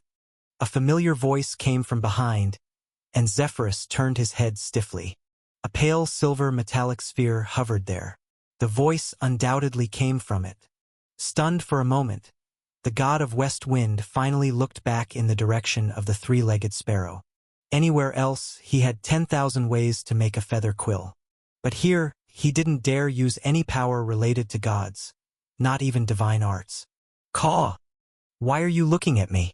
Don't you have money? Otherwise, pluck your own feathers. You don't expect me to do it for you, do you? Rest assured, considering the cost and compensation issues, you only need to pluck 5. Using materials to offset the debt isn't strange, right? After a moment, without knowing what kind of feelings he had, Zephyrus plucked 5 feathers to receive another quill. With the tool regained, only a slight width was added to his feathers. Listening to the continued chattering nearby, this time the god of West Wind ignored whatever the sparrow was saying. For a long while until another ding from the silver sphere sounded. The god of West Wind, Phobos, raised his claw and grasped a sheet of papyrus. Finally, he saw the questions. A strange feeling surged in his heart for a moment, but the god of West Wind quickly pressed it down, preparing to answer. Though he had encountered many problems before, it wasn't his fault. It was just the peculiar order of Silver Moon City. Fortunately, there was no problem now. Grasping the quill, Phobos felt his confidence return. As an eternal deity, the gods on Mount Olympus mostly didn't understand human knowledge, with a few exceptions. Like God King Zeus or the goddess of wisdom, Athena. Of course, the god of West Wind was also among them. Initially, it was just due to the attention of the divine king. Later, it was his curiosity about the source of faith. Over time, Phobos read many books, and he considered himself a learned scholar even among humans. Come on, the city of Silver Moon wouldn't possibly challenge a bird with complex witchcraft knowledge, right? If that were so, he'd accept it. Taking a deep breath, the god of West Wind spread out the exam paper. Next, it was time for him to showcase his strength. Sasa. Sasa. Sasa. In the temporary open-air exam hall, the birds who had received their papers wrote busily. If one only saw the motion of the pen and not the users, no one would believe it was a group of birds answering. Yet among the diligently writing birds one stood still, standing out like a crane among chickens. What is this thing? In front of the papyrus, the claw that held the pen trembled slightly. At this moment, Phobos felt somewhat bewildered. Who am I? Where am I? What do I want to do? No clue. Absolutely no clue. Facing the questions before him, the god of West Wind found himself speechless. Even if he saw so-called profound witchcraft knowledge, he probably wouldn't have such a reaction. Frankly, if he really came across such content, Phobos probably wouldn't have continued writing. On the one hand, he wouldn't understand, and on the other, that would mean he had definitely been discovered. No one would test a bird, even a talking bird, with such professional and complex content. So no matter how dangerous it was here, if it proved impossible, the god of West Wind would make the right decision. However, that wasn't the case. At the moment, facing the exam questions, all Phobos felt was bewilderment. Question 1. Given 3 rows of numbers, 1, 2, 3, 4, 5, 6, 7, 8, 9. Now choose numbers to create a sequence. Get 3, 6, 4, 1, 2, 8, 9 asterisk 2. Provide the missing number. Question 2. Given a race between a blackbird and a turtle. The turtle leads the blackbird by 100 paces, advancing 1 pace every second, while the bird's speed is 10 times that of the turtle. The blackbird believed it could win the race because its speed far exceeded that of the turtle. But the turtle believed the opposite could never win because when the blackbird closed the 100 paces, it had already moved further. And when the blackbird closed that distance again, the turtle moved again. So no matter how hard the blackbird tried, it could never catch up to the turtle. Please give a conclusion for the above question and provide logical explanations. Explain who would win, why, and where the opponent's logic was flawed. Question 3. Silent without a word, at this moment Phobos felt he didn't belong here. These weren't sophisticated questions, nor did they have any professional aspect, yet truly facing them, the god of West Wind felt an overwhelming sense of being intellectually outclassed. He sensed a logic in the numbers and felt a strange discord in the conversation between the turtle and the bird. But the result was that he was helpless with either, not to mention the other 10 or so questions. Looking around, the god of West Wind originally thought he wasn't alone in his struggle, but in the end, he despairingly discovered that he was the only one at a loss. Of the remaining birds, all continued furiously writing as if they found it no difficulty at all. Am I the god, or are they? Maybe they're all gods turned into birds, and I'm the only bird turned into a god? A sense of powerlessness surged in his heart. Before this journey, Phobos considered many outcomes, like being discovered, then fighting his way out, or being detected trying to bribe these short-lived mortals. But what the god of West Wind never expected was that he would fail at the beginning, unable to even step into Silver Moon City's gate. And the reason for his failure was being outdone by a group of birds. Ahem, caw. Brother, look over here, I say. Are you really not planning on borrowing an answer or exchanging views or something? The soft voice beside him was like rain after a long drought, as if he had found a light at the end of the tunnel. At this moment, Phobos was immensely grateful to the previously annoying talkative sparrow. Those who have not experienced it firsthand will never understand how much a person in the exam hall craves answers. Ahem. Borrowing isn't necessary, but exchanging ideas. After pondering a bit, the god of West Wind said with reservation, a person's thoughts can be a bit inadequate, especially since you're still young. Here's the deal, let me guide you. Sasa. Soon enough, this open-air exam hall added another sound of pen to paper. This time, Phobos declared his earlier judgment correct. Merely mortal questions. How could they possibly stump a deity? However, he didn't notice that as he wrote, a silver sphere quietly appeared behind him. It silently recorded everything, then sent it to the appropriate place. Cheating was against the rules, but let him finish writing first. After all, without this uninvited guest, where would Silver Moon City get this test? Whoosh whoosh. Along the seacoast the waves surged. A rope tied a gigantic pillar so it wouldn't drift away. An abundance of supplies was sent inside, destined to maintain this sea voyage. He didn't know that a god, desperately searching for him, was undergoing his first exam in life, nor did he know that he was about to experience being caught cheating for the first time. Hercules walked to the sea, gazing out at the boundless ocean. The sea, unlike land, has depth, not just width. Have you ever been to the sea, Lord Ander? No, although more than one person who received my strength has been here, I never have. But thinking back now, if not for the choices of the past, maybe this would have been my home. With rustling sounds, the puppet crawled out from the pocket. Remembering the choices once laid before him, only then, he didn't know what they were. Chess, sailing, theater. He chose the latter, which was good. But for the two he didn't choose, who knows if they were better answers. So don't regret, and believe in every choice you make. Hercules, one day you'll become a real hero. Speaking softly, in Ander's eyes, the so-called human heroes of chaos have never been heroes. Although he himself didn't know what a real hero was like, at least he thought it shouldn't be like this. In the past, someone told me stories. Hercules, when there's a chance in the future, I'll tell you too. As for how you understand them, that'll be up to you. I will. Agreeing earnestly, Hercules looked at the sky.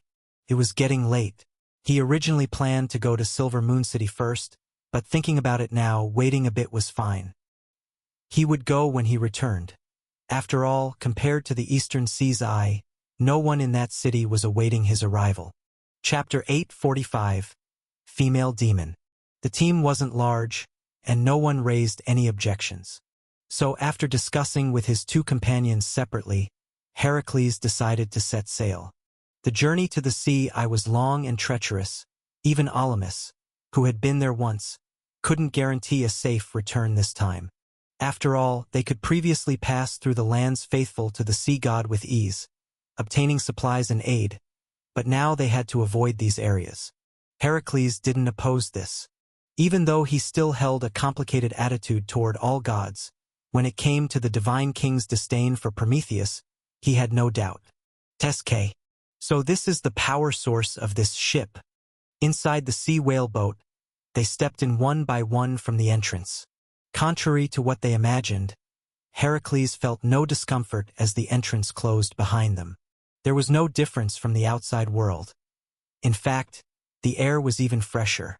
Examining the interior setup, Ammon, as the eager youth, was the first to voice his confusion. No matter how you look at it, this is just an ordinary furnace. So the so-called element crystals you mentioned earlier are the fuel for this furnace? Located roughly in the mid-rear of the ship, a structure resembling a furnace was placed straight in a semi-enclosed space. However, there was neither fire inside nor any sensation of temperature or cold. As for knowledge about alchemy, I don't know much, but if it's just this primitive elemental furnace, I can indeed enlighten you. But before that, I want to ask you a question. Pausing in front of the furnace, Alamus couldn't help but marvel at the cycle of destiny as he listened to Ammon's questions. He had once asked the same question, and now he had to pass this explanation on to the new crew members.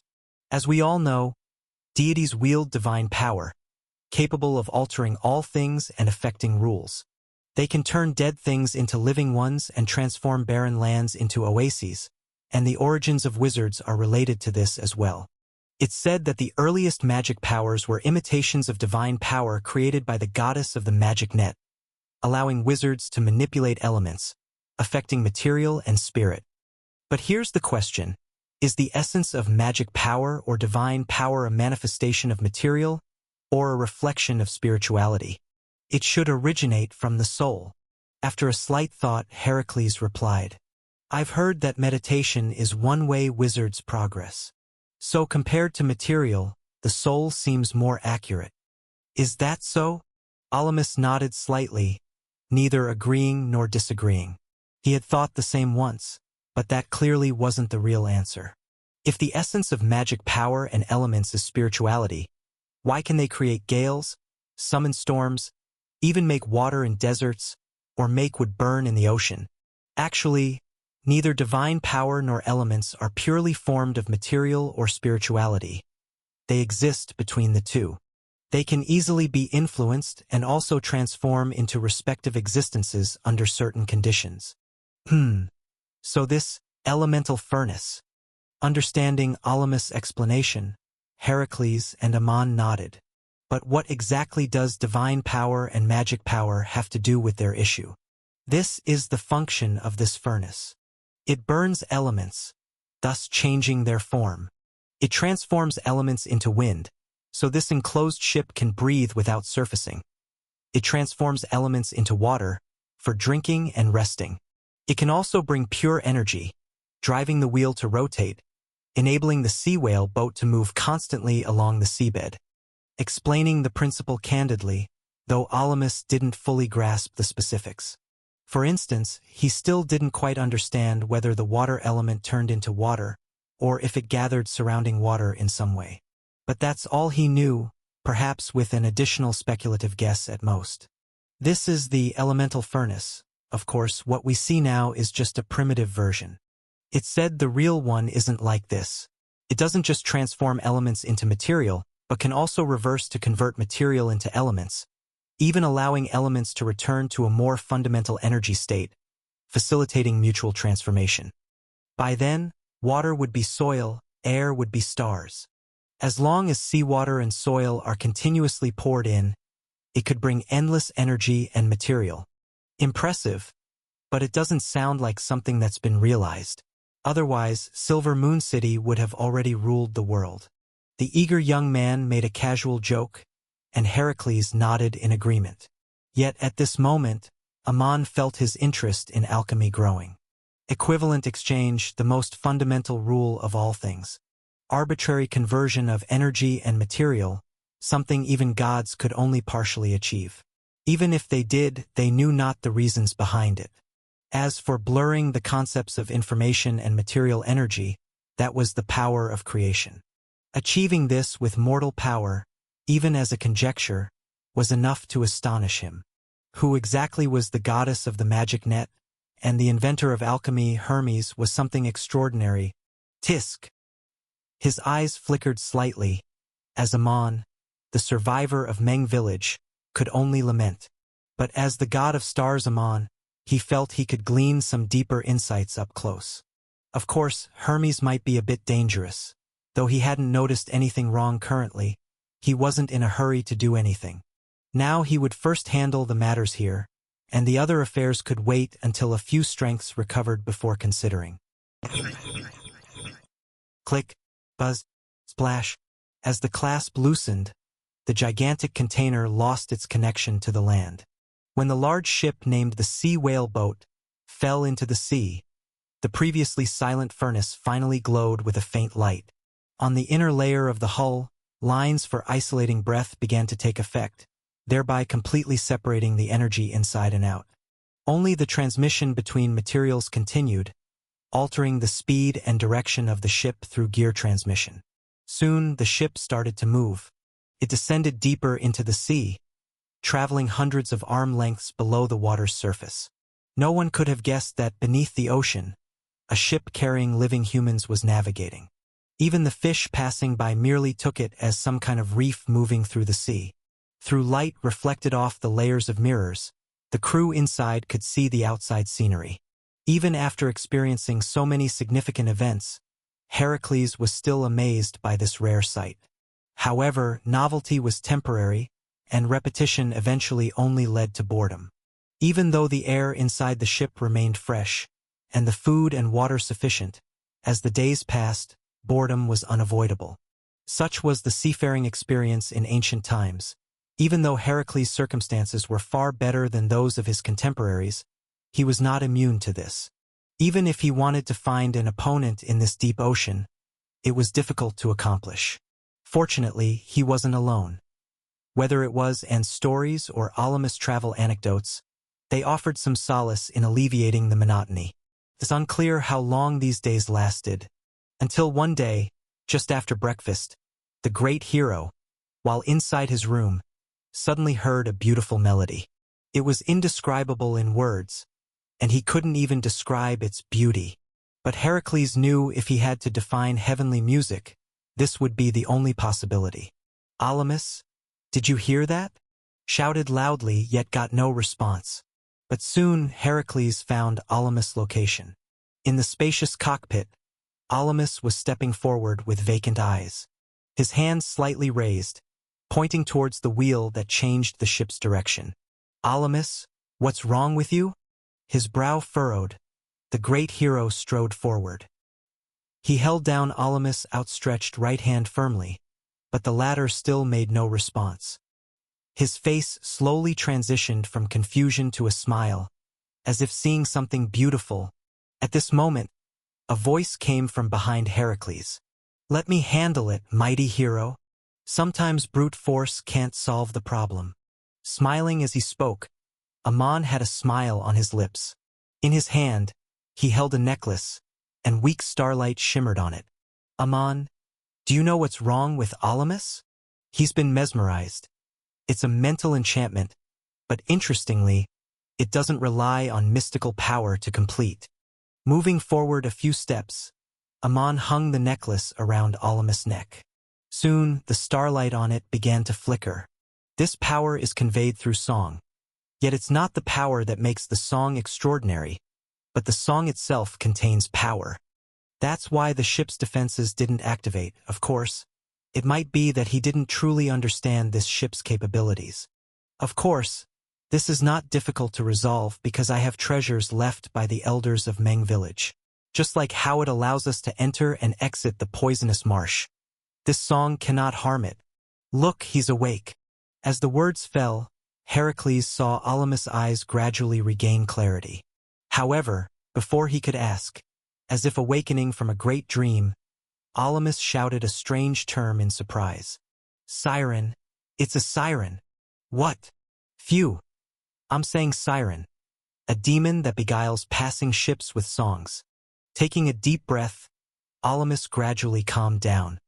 He became aware of his current situation and then explained with some apology. Sirens. No one knows their origin. Their legend has spread across the sea shortly after the Typhon disaster. It's said they use their songs to beguile ships' crews, steering them into reefs and giant waves. But they shouldn't appear here. Somewhat puzzled, Alamus continued explaining. I've encountered them on former sea routes. However, maybe because of a deity's protection at the time, they didn't accomplish anything. None of our crew was endangered, but now, I've clearly taken a different route. Why did I still encounter the siren's kin? Perhaps it's migration, or maybe just luck. Whatever the reason, we've encountered them. Speaking calmly, now that the situation was understood, the great hero was no longer in a rush. The song in his ears was still beautiful, but he only felt disgust. Certainly, no matter where one goes, harmful demons are inevitable. No need to hurry in leaving. Let me take a look. With a stern expression, Heracles casually picked up the iron rod brought on board the ship. Since they want to find me, I might as well go see them. If it really is as you say. Although this time there was no god to test him, the great hero didn't plan to turn a blind eye. If he hadn't encountered them, it wouldn't matter, but now that he had, he wouldn't let these so-called demons off the hook. Chapter 846 Siren and Origin. On the vast and empty sea, the tides rose and fell.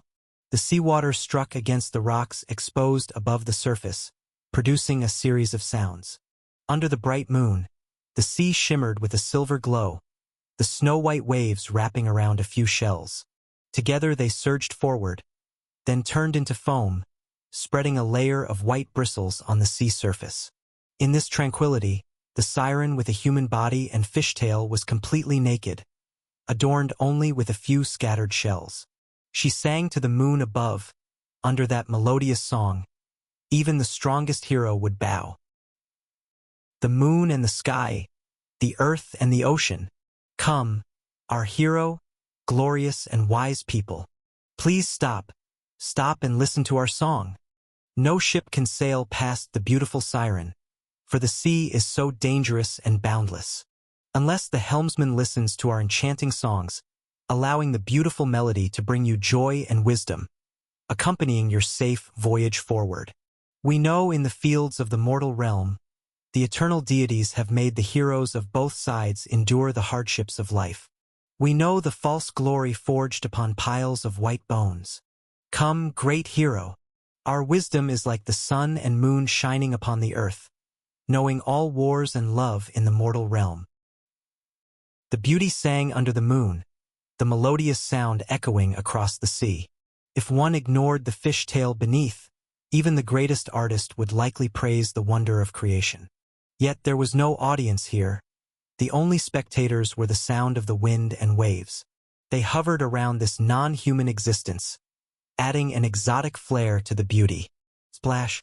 The song continued, but suddenly, the sea surged up. In the next instant, a hero wielding an iron rod leaped out, scrutinizing everything around. Clearly, in this sea region, nothing was more eye-catching than the singing siren. It was precisely she who beguiled Alamus, and beyond that Heracles felt something deeper. It was a chill, though invisible, instinct told him something hovered around the siren. They radiated despairing coldness and deep-seated resentment. Are you the siren? Despite having made up his mind, no matter if the other was indeed the siren Alamus spoke of, he would eliminate this demon. Yet Heracles still asked. If he had killed the wrong one, then he would find the right one when given a chance and kill it too. Seemingly aware of the newcomer at last, the siren stopped her singing. That soul-stirring melody ceased, yet the siren's voice remained enchanting. And who are you, hero who slaughters demons? It sounded like mockery, yet also like praise. Under the siren's voice, even the most venomous words would become gentle. Yet all of this seemed utterly insignificant before Heracles. Since you are, then all the better. You kill, I kill you, fair and just naturally. Unaffected, the great hero's blood began to boil. He had nothing to say to the demon, yet in the next moment, the siren's voice caused him to halt once more. Fair and just. Killing a siren might be fair and just. But is it fair and just to kill Medusa? Medusa! His hands paused in motion at the mention of this name, utterly familiar to Heracles. For the fourth generation of humans, the history since their birth had long become obscure, with only divine-related content passed down. And their most well-known starting point was the legend of the great hero Perseus. He was the son of Zeus and under the guidance of all gods, achieved many immortal feats. He ultimately ascended to the heavens undying, and his descendants became kings of the nations in the mortal realm. Such a legendary figure, his deeds had been sung throughout the world. And among them, the death of the Gorgon Medusa was naturally one of the most famous parts. Yes, Medusa. It once was my name, and until Perseus arrived, it always belonged to me. And even though I did not have the undying body of my two sisters, as a child of the ancient sea god and descendant of Phorcys, Perseus was no match for me. Yet he had the assistance of all gods. They granted him divine weapons, and I was merely a manifestation of his legend. Her voice was distant and captivating. The siren calmly narrated her story. Nobody knew why initially she was chosen as a sacrifice, why one of noble birth became a tool for Perseus to establish power. Maybe someone wanted to warn the descendants of the ancient sea god, or perhaps there were other reasons. Anyway, one afternoon, wearing the helmet of invisibility, donning armor and a sword blessed by the war god, treading wind god-blessed flying shoes, holding the invincible shield of Aegis, the young Perseus sought the hiding place of the Gorgon sisters, deciding to use their blood to prove his martial prowess. Yet two of the sisters, Sterlo and Euryale, had embraced the undying. Not even the divine artifacts could kill them, only Medusa did not possess it. So, even though she wielded the abnormal power of petrification, under the favoritism of the all-gods, she ultimately could not escape death. To flee to the remote place where no one dwells, to the place where the surrounding river Okeanos meets the night, reflected upon the shield of Perseus, beheaded by the diamond sword. Her dripping blood turned into venomous snakes in the desert. The legend is recounted thus, in praise of the achievements of Zeus's son. Yet, until the moment of death, Medusa unexpectedly discovered that though she did not possess the undying body of deities, it also meant her body and soul were not inseparable. I survived as a result, albeit in the form of a soul. And as a daughter of Phorcys, even dead, I would not wander like a mortal soul. My two sisters grieved immensely over my death, but soon joyed over my survival. Yet nobody dared to let this news leak out, so we sought river god Ekros, posing as his children. Since that day, I who rebuilt my body lost the power to petrify but gained the name of Siren. The Siren's tale seemed to unveil a corner of the legend, revealing that the illustrious Perseus was perhaps not so righteous. However, after hearing all this, Heracles remained unmoved. Perhaps you did suffer unjust treatment, but that doesn't obscure your crimes. Perseus killed you. Is that your reason for attacking other mortals? Should that not be the case? Moreover, I kill them not without reason, but to let them see reality clearly. Gently shaking her head, the chill around the Siren grew more intensifying. Yet she didn't care, continuing to tell her story. A god's offspring who lost their body naturally couldn't easily rebuild a physical form. Fortunately, the Gorgon sisters had a secret. During the Typhon's War, they fortunately obtained the essence blood of the king of all monsters. Then they feared the dread of the divine king. No one dared touch the god's blood left by this magnificent existence until the gods borrowed a hero's hand to extend butcher knives to them. Through the power of the king of all monsters, like the other monsters, Medusa obtained a new body and divine power. She, in the form of a soul, was reborn with divine blood, gaining the ability to enchant living creatures with her song. And it was from this day forth that the Siren decided to exact revenge on Perseus and all gods for causing her current state. All gods are so hypocritical, the so-called heroes so laughable. So I target the descendants of Perseus and the pious believers of all gods. Every mortal lured by my singing, at the last, I would awaken them. I give them a chance. If they denounce the gods' incompetence, willing to abandon their faith. If they do so, they live. Those unwilling, I bind their souls by my side. Let them feel pain day and night, then perish in despair. The tone gradually heightened as the Siren spread her arms open. At this moment, Heracles saw the source of chill by her side. These were tormented souls, and without exception, in life, they were devout believers of all gods. If their gods come to save them, that would prove me wrong. But in truth, after hundreds of years, none have ever cared for their life or death. The matter suddenly became much clearer. Heracles finally realized one problem. Since the singing of a siren would lure people close and then kill all the mortals who approached, where did such talk ever originate? Ships protected by gods would not be lured, just as those under Olamus had not been. If they weren't lured, they naturally would not know the outcome. And since those lured if all died, how could the story spread around? So, the truth was that not all those mortals died. Some who renounced faith survived. But they would never let the truth be revealed and instead, collectively created a seemingly plausible legend to cover it all. Young hero, I can feel your resolute will. And the reason I came here is also due to the connection of bloodline. The power of the king of all monsters guides me here, yet I myself haven't even sensed your presence. Her tone gradually turned to imploring. Whether Siren or Medusa, she was never any benevolent being. But upon seeing Heracles for the first time and sensing the demonic resentment he harbored, the Siren knew she was no match. Her greatest strength lay in her voice, yet her song could not shake the hero's will. So, if she wanted to escape alive, she could only sway him from his intent to kill her. Great hero, do you still insist on your justice now? The gods on the mountain have never given me these. Why invite this trouble upon yourself? With her tail flicking, exposing a seductive figure, the Siren slowly approached Heracles. Her tone became even more gentle. To the gods, There are only pawns and ants. Whether people like you or monsters like me, they never paid any attention. Slightly silent, Heracles gazed at the siren before him. If what she said wasn't a lie, then indeed Medusa's death might have been unjust.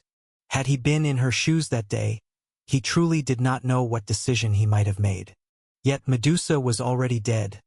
The one before him was the siren. Perhaps Medusa did suffer injustice, but are you not creating it again? From the moment you imposed your will on mortals, you ceased to be the victim, becoming the perpetrator. Faith in itself is not wrong. Mortals should not die simply for believing in a god. If there is wrong, that lies with the gods, not the mortals who have faith in them. Speaking solemnly, Heracles was both addressing her and speaking to himself. In these days, Andy had told him many stories, some of which he liked very much. The strong wield their blades against the stronger, the weak against the weaker. If Medusa had overthrown and eradicated all the gods and their believers, that was indisputable revenge. But her actions now were merely an excuse for the sins of demons. Of course, maybe it was because of the divine blood of the king of all monsters. It brought Medusa new life while influencing the demon her soul increasingly. Yet no matter, seeing the siren's change of color, Heracles raised his iron rod. If what you say is true, one day, I will seek out Perseus to learn the truth of matters. But before that, you too should meet the rightful end for these countless souls.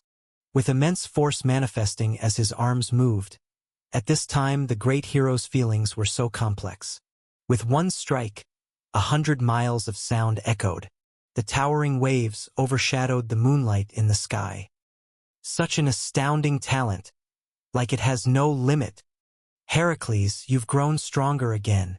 As the waves gradually calmed, shortly after, standing on the once again tranquil sea surface, a puppet in the great hero's pocket spoke up. Though unsure how it was achieved, at this moment, Heracles' power had surpassed mortal limits. Most crucially, he still saw no peak to the other's strength. Grown stronger, perhaps. But more than that, Andy, do you truly think the gods are like this? Slightly bewildered, after personally eliminating yet another demon created by the king of all monsters, Heracles spoke out. This? Who knows? The answer to this question, you should find for yourself. Slightly shaking his head, regarding Heracles, Andy never intended to tell him the result. After all, someone like him would always seek out what he truly wanted on his own.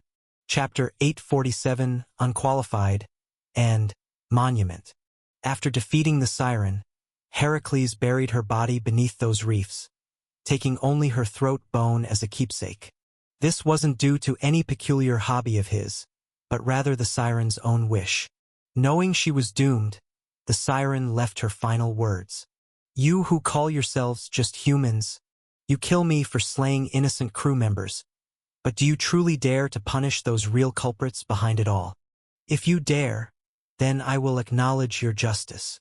But if you don't, you're just another coward who bullies the weak and pretends to be righteous, a hypocrite. Heracles did not respond to the siren's last words. He simply took the siren's throat bone, letting it bear witness to his future experiences. Hearing is uncertain, seeing is believing.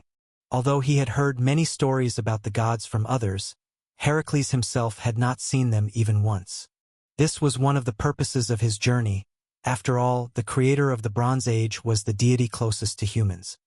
Soon this episode passed. After the Noma's lion's hide and Hydra's poison teeth, the hero acquired his third trophy. The sea whale boat once again set sail underwater. The alchemy ship began progressing toward the sea eye. Since the wind gods hadn't sent any news, Heracles set aside his concerns and focused his energy on this voyage. The siren was just a small episode in this journey. According to Alamus, the perils at sea far exceeded his imagination. However, sailing on the undersea alchemical giant ship, they were able to avoid 90% of those dangers. But there's an unavoidable obstacle, the Caucasus Divine Eagle. Whispering the name, perhaps there was a destined link. Even though Prometheus was no longer imprisoned in the Caucasus Mountains, pecked at by the divine eagle day and night. Yet on a certain day a century ago, the demon with Typhon's blood still crossed mountains and seas, establishing its nest in the East Sea. Alamus didn't know its exact lair location, but he told Heracles the divine eagle often hovered around the sea eye. It inherited from the king of all monsters its unparalleled eye power. Whether stargazing or deep-sea watching, once it locked onto prey, it couldn't escape. The sea whale boat can navigate underwater. Theoretically, the divine eagle shouldn't detect any strange aura. However, there are no living things around the sea eye. Their only destination is to sink into the bottomless sea abyss. In such a situation, even if it appears normal, it will inevitably be discovered. And this time, the ship lacked the deity's aura of protection. No problem. Waving a hand, the hero's voice was calm. Among the sailing vessels, his presence was as reassuring as ever. This is not a problem. I will solve it. That is why you came with me, isn't it? If it dares to attack us, I will bring it down as a gift for the fire thief. Ding! Examination paper collected. Starting assessment, please wait. The clear, standard, humanized voice was accompanied by the familiar ding sound once again. Outside Silver Moon City, Zephyrus looked at the bronze light sphere in front of him, his bird-like face filled with resignation.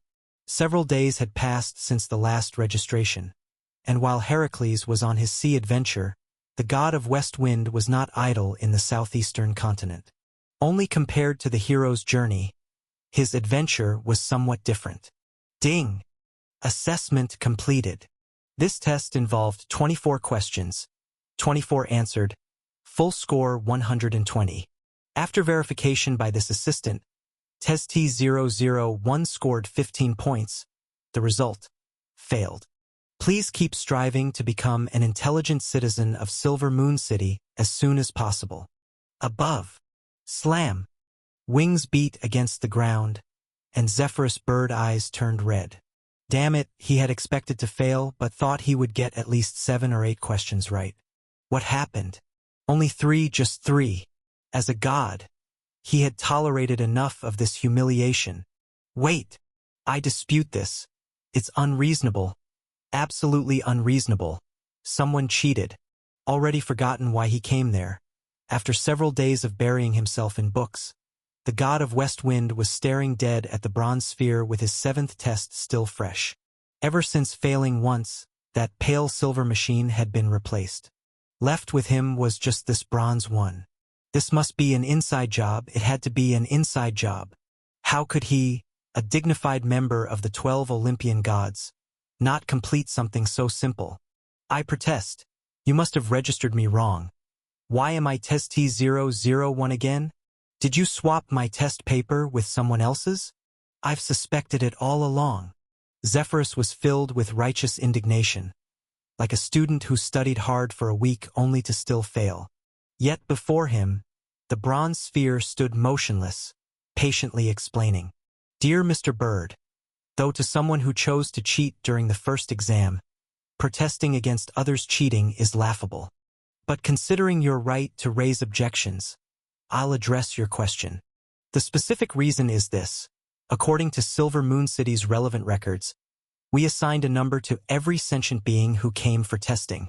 Moreover, based on failure count, we added easily recognizable special marks to those numbers.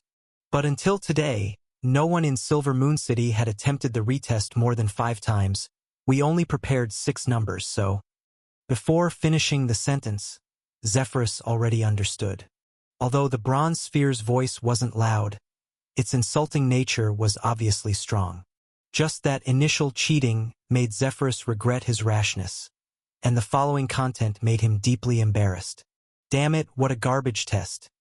No wonder folks from Silver Moon City are so arrogant. From these abominable exam questions, one could tell how rebellious they were against all gods. Respected 001, perhaps if you see this from another angle, it might even be a good thing. The sphere ignored the West Wind god's anger, continuing in its tone. After all, regardless, you have set a 1,000-year record in Silver Moon City, forever etched in its annals. Even if it's just a minor note, it's something ordinary folks could never achieve in a lifetime. Wait, what did you say? Face changing dramatically, Zephyrus looked up sharply. Yet changes never occur because of personal preference. The bronze sphere cared not for his emotions. Or more precisely, the god of West Wind's reaction was one of its data points. Ah. Is it because you are overly excited? No worries, I understand. But please rest assured. The related content has been uploaded and recorded by the appropriate personnel. Even I can't withdraw it. There will be no issues. Barring surprises, your deeds will soon become timeless. An indelible monument in Silver Moon City's history. Thud. Head tilted, unclear if truly or feigned faintness. In any case, without prior warning, the bird Zephyrus transformed into fell to the ground. Yet for a long while no one considered helping him up.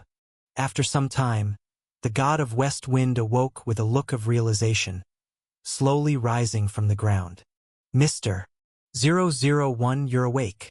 The voice was gentle, yet for unknown reasons, Zephyrus seemed to hear a hint of mirth. Though probably just a misconception, as most alchemical tools operate without emotions, merely following programmed instructions.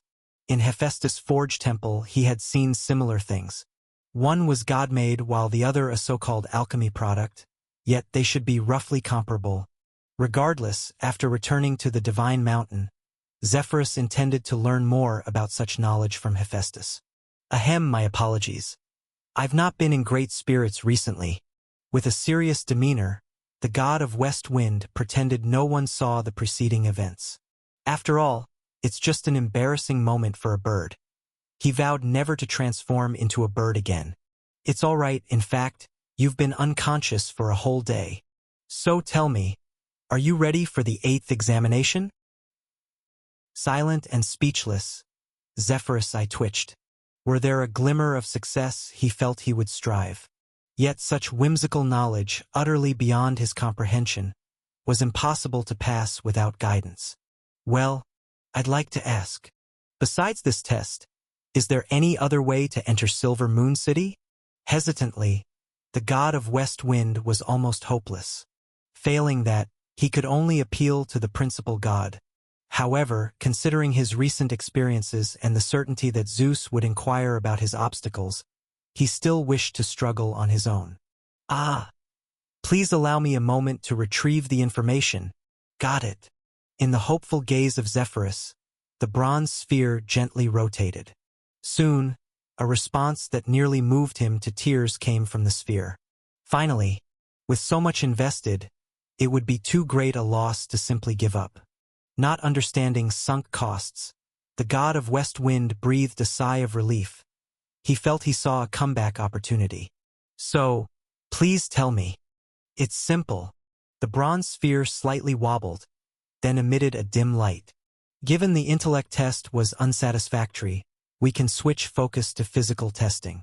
We'll assess Mr. Bird's bodily fluids, structures, responses to varied environments. If everything meets expectations, you'll still earn a special admission pass. Then, Mr. 001, are you prepared to forego written exams for the physical test? Certainly. Through gritted teeth, Zephyrus consented immediately. Damn it, why wasn't this shortcut mentioned earlier?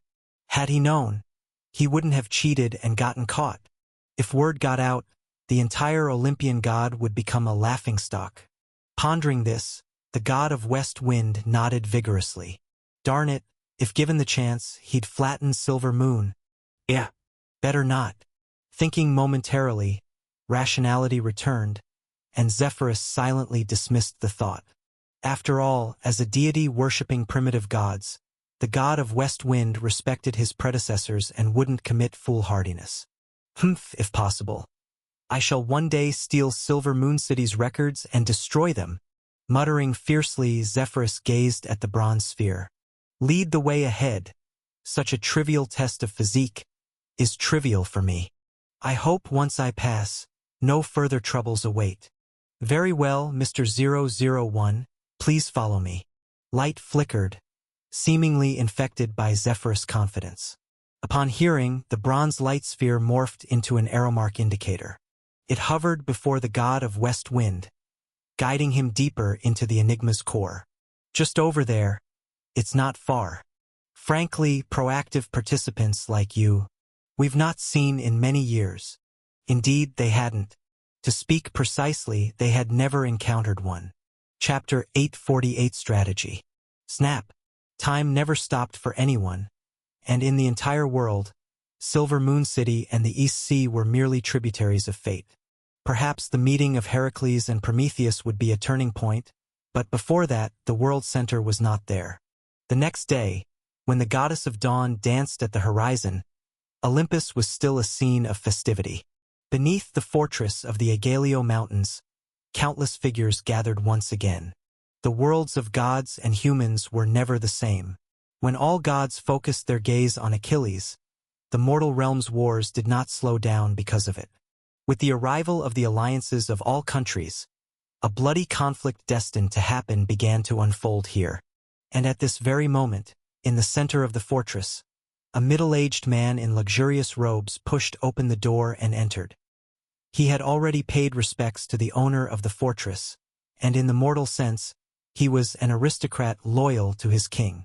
Only he knew the true purpose of his visit. He needed an answer to unravel the doubt in his heart. Long time no see, Count Ilos. It's been some years since we last parted. Putting down his pen, Lane looked up from the desk. Looking at the uninvited guest, he extended his hand, and a chair was pulled out from the table before him. Welcome to fight for Athens here. But what brings you to me? You know very well why I'm here, and you should know who I am, right? Speaking in a low voice, getting straight to the point. Without a doubt, it was the god of speech who appeared here at this moment. With a serious expression, the middle-aged man stepped forward and sat down, staring straight at Lane across the table. You summoned Chiron, you sent him to find me, and then pulled me into this dispute. No matter what, shouldn't you give me an explanation? Yes, if it weren't for Chiron and Achilles, the god of speech wouldn't have come here at this time. He had considered many situations, and as Zeus's attitude became increasingly clear, Iapetus knew that he had to make a choice eventually. It was precisely because of this that he provided some assistance to the centaur. However, the god of speech thought it was just some insignificant hints, which shouldn't have amounted to much. But what he never expected was that the human would do such a thing, and that he could even accomplish it. Clearly having the opportunity to escape, he chose to cause chaos on the Mount of the Gods, and as a human, he somewhat stood against the gods. For a moment, Iapetus didn't know whether to call him a madman. Holding a sword, he possessed the might to rival a principal god, something even the god of speech himself had never witnessed. If he hadn't personally experienced the true power of great divine strength, Iapetus wondered if he too would have succumbed to arrogance. But having seen the world, he was different from those who hadn't. It didn't take long for the god of speech to figure out the cause and effect. The divine sword of the Lord of the Spirit realm, and ultimately, that mortal was worthy of the Lord of Darkness, leaving the underworld personally to subdue him. Indeed, this mortal war was always just a facade, while the conflict between the divine king and the primordial gods among themselves, was the true core. Earth Mother Gaia was Zeus's first enemy, and perhaps the Lord of the Spirit realm was the next. Gods on the mortal plane were merely obstacles to be removed along the way. And the unluckiest part was that Iapetus, who had been cautious for an epoch, found himself acting as a pawn right at the conflict's onset. Explanation. Coming back to his senses, various pros and cons flashed through the god of speech's mind. And sitting opposite him, Lane smiled and countered. What explanation do you mean? Was it me who forced you to help Chiron with strategies? Or was it me who forced Zeus to imprison, torture, and hunt your child? Lord Iapetus, these matters have nothing to do with me. If you wished, Chiron could have never met you at all. With a slight pause, it was only at this moment that the god of speech was finally sure that the person in front of him truly recognized his real identity from the start, not just noticed some clues. However, by comparison, he knew nothing about the other party. From the initial meeting at the grand event to now, Iapetus' only impression of Lane was that the latter seemed to know him very well. The explanation I want is very simple. Give me a reason why you can oppose the Divine King. Without this reason, I'd rather leave the earth and ocean forever, exiling myself to the starry depths. Nothing is eternal, neither is Zeus. When that time comes, I can still return. His tone serious, his expression solemn. Yet in this world, perhaps only the goddess of lies could tell whether Iapetus was lying. The rest couldn't discern his true thoughts. However, what the god of speech wanted wasn't difficult. Since he wanted a reason to oppose Zeus, then just give him one. Do you remember Zeus entering the abyss around the time of the Golden Apple Banquet? Smiling as he spoke, Lane asked with a grin. You mean the abyss? His expression shifted, and at this moment, Iapetus suddenly understood. So that's what it was. Tartarus. The change in the underworld wasn't a secret. Only no one knew what caused it. Had part of the abyss's mind become animated, or had a forbidden demon like Typhon been born within? But now, it seemed that whatever existed within undoubtedly possessed wisdom. It had taken action long ago, arranging things in the mortal realm beforehand. Thus, the battle among primordial gods, Abyss and Spirit Master, against Darkness and the Divine King. The Divine King ruled the present world, darkness entered the abyss. So it seemed, indeed, it was such a case. Looking at it this way, although the Divine King occupied the geographical advantage in the mortal realm, given his awkward position, there indeed appeared to be no other choice for someone like him. All right, I accept. Releasing a breath, Iapetus finally made his decision. Among the primordial gods, only they themselves knew the balance of power. And since Zeus, the Divine King, did not yet dare to act directly in the mortal realm, it likely meant that, without the geographical advantage, he was not confident of a victory. With that thought, the god of speech stood up from his seat. Despite the human before him not displaying great strength, since he could represent the Great One of the Abyss here, he was worthy of his respect. No matter what, I've already become involved, and it's too late to back out. So I'm willing to join you, and as a gift, I'll help Athens overcome the current difficulty. The armies outside the city have lingered for days, attempting to siege dozens of times. Before long, they'll launch a true large-scale attack. Though Aegaleo Mountains boast formidable natural barriers, Athens alone finds it challenging to resist the allied armies of all countries. Especially since the gods may intervene at any time, the immediate priority is to repel the armies outside and force the alliance to divide their forces.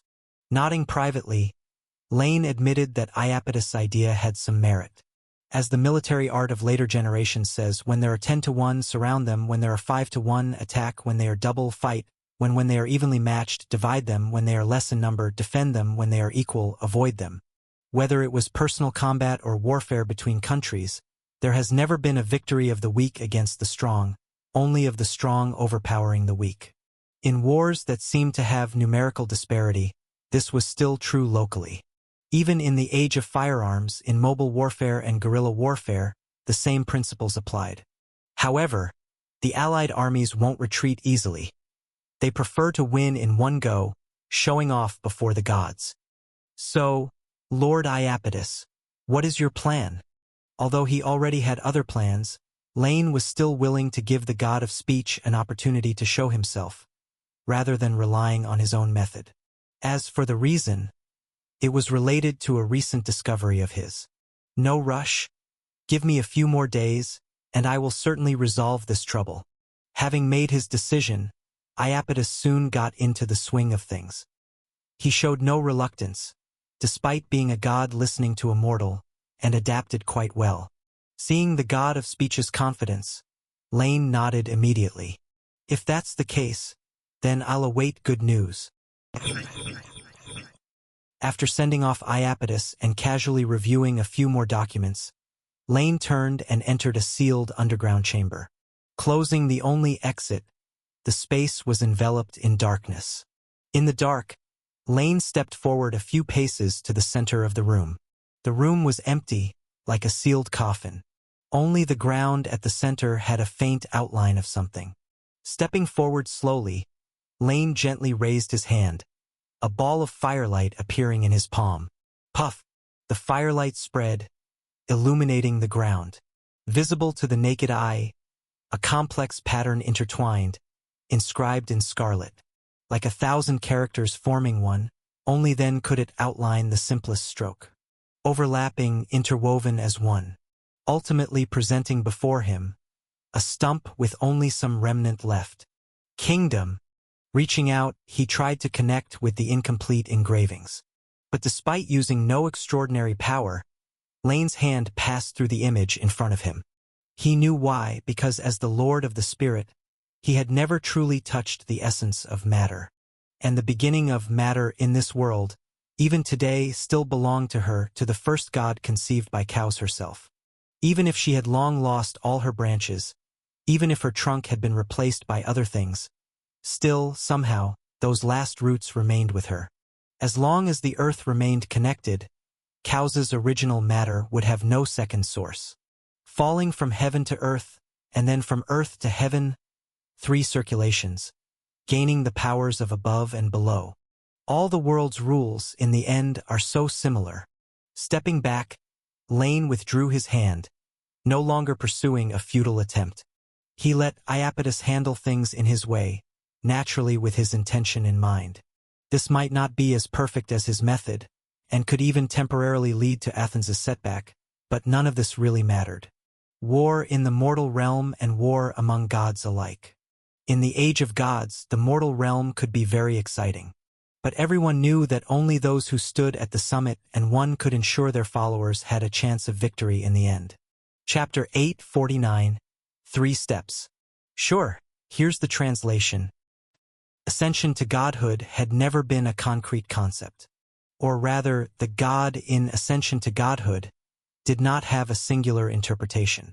From a narrow perspective, so-called ascension to godhood was merely the process of mortals becoming deities. No matter what method or approach one used, it could be called ascension to godhood. However, from a broader perspective, the true meaning of ascension to godhood was not so. It truly referred to the transformation itself. Transforming from a mortal to a deity was ascension to godhood. And so was becoming a complete great divine power from a true god or an incomplete primordial god. Even taking other paths, such as becoming the favored of an outer god, or a demon like Typhon, was similar. And following this road to the end, becoming the creator, the supreme being equal to the world, could also be referred to as ascension to godhood. Therefore, whether it was Erebus who aimed to create a world or Lane who attempted to separate human nature from divinity, what they pursued was naturally not the narrow version. After all, they were already gods. Why bother climbing the path again? Of course, however it was understood, to the gods themselves, since they could find no examples to learn from above, nor could they see any precedents below, the process of mortals becoming gods had value. In the past, the Lord of Darkness was limited by the present world. Even though personification's degree was far less than Gaia, he still could not stand equal to the darkness itself. Therefore, in this regard, he focused more on how to break free from the shackles rather than on the ethereal future. So on certain matters, Erebus never paid much attention. But unlike him, Lane, who controlled the spirit realm, was genuinely the one who needed to consider this issue. Harmonization but not transformation. The sages of later generations also pondered this question. Actually, if it were merely for the great divine power, I wouldn't need to consider this issue at all. Exiting the underground chamber, Lane casually closed the door, separating from divinity and splitting both apart. There was naturally only one reason that truly prompted Lane to do so. That was how he could truly integrate with the source power, making reason no longer eroded by this origin force. But in reality, as he said, if it were simply about coexisting reason and power, Lane, who possessed the spirit realm, would not need to consider these issues at all. What did it matter if reason could not withstand the source power? It did not affect his ability to exert his strength. But as the journey to Heminu concluded, Lane once again confirmed a result. That was the true great strength that could never be controlled by a human. Chaos did not manifest in a human form. Even amidst his two aspects of the present and the outside world, he still could not achieve it. The 9 realms split into 9, the titans upon the Golden Gallon Chasm were unaware. The power of Hemenu was the weakest, and he was also the strictest in his own division.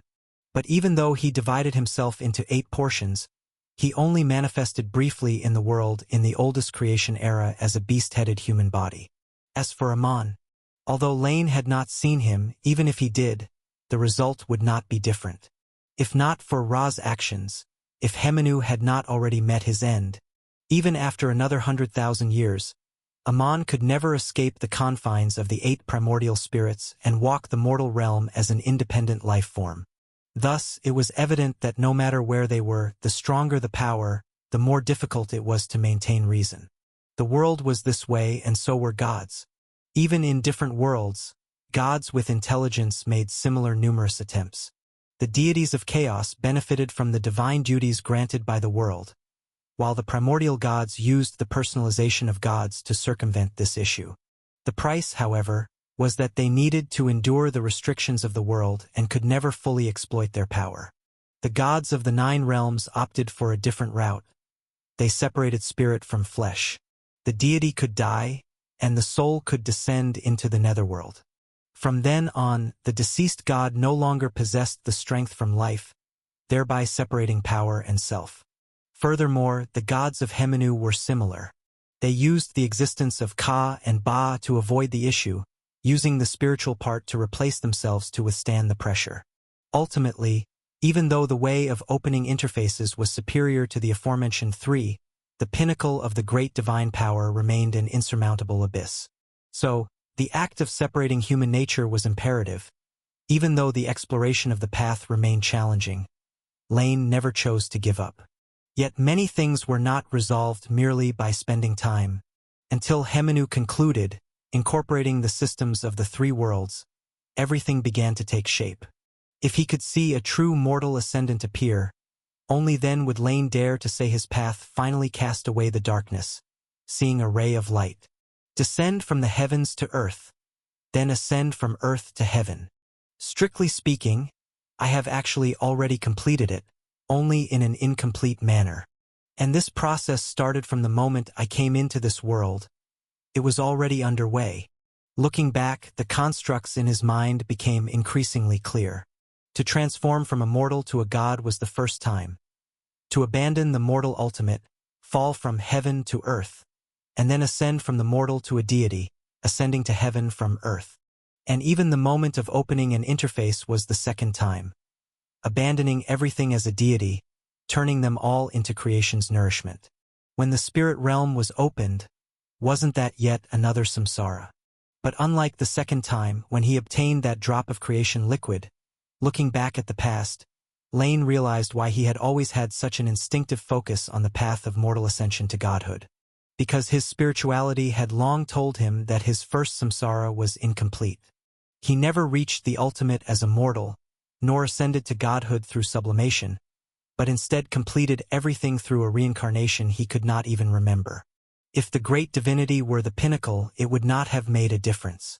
But if he wished to continue, then this was an absolute hurdle that he could not avoid. Creak. Opening the door, Lane stepped out slowly. The sky brightened. Another day arrived. So far, all is heading for the better. But as for Erebus, if by the time Hemenu's remnant completely integrates with chaos, he remains the same, then Gaia or Tartarus's today might just be his tomorrow. Soldiers in the city began changing shifts, yet most were filled with hope for the future. However, Lane knew that the vast majority of them were perhaps destined to die in this war, becoming negligible cannon fodder. He watched for a while, then turned away. He still had tasks to complete today. As for the army outside the city, let us wait. He would see how Iapetus responded to the situation. Swoosh! Just as dawn broke, the god of rhetoric flew out from the stronghold of the Igario Mountains. Having already grasped the true intention behind this war, Iapetus settled his mind entirely. The struggle among the primordial gods might yield victory or defeat, but there would likely be no truly significant result.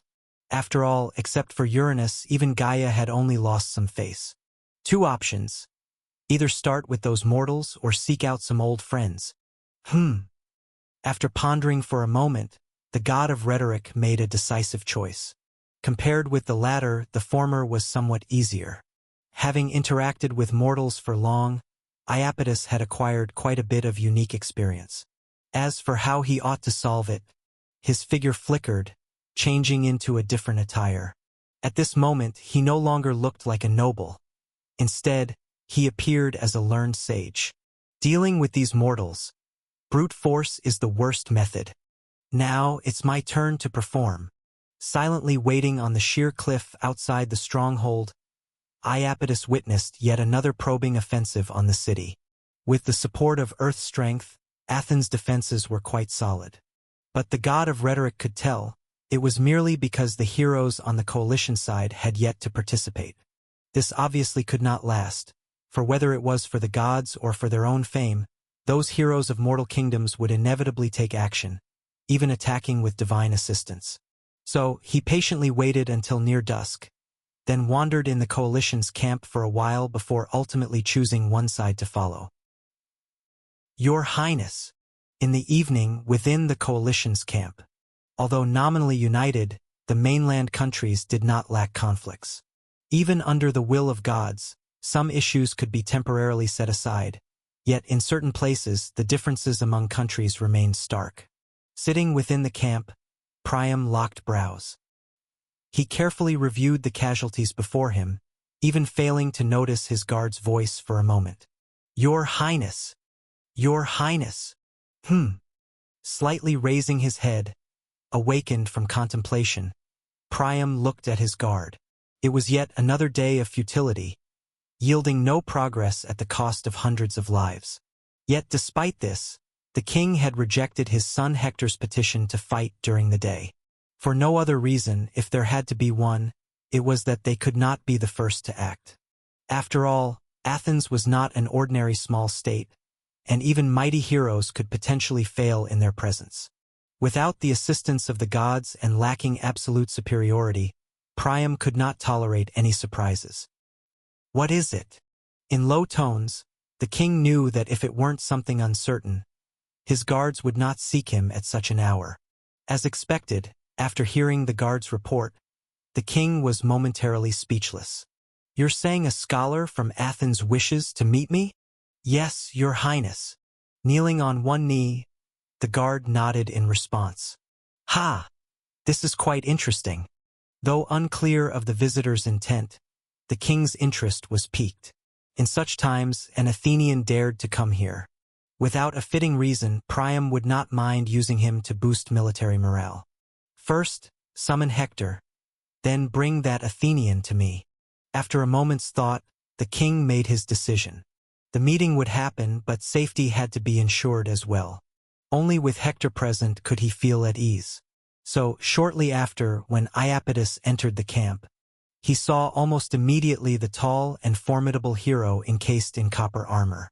Truly a warrior, he praised aloud, yet the one praised remained unmoved. Instead, from the center of the camp came the clear voice of King Priam. Hector is indeed a warrior, as my eldest son. He is destined to crush Athens and establish unprecedented feats.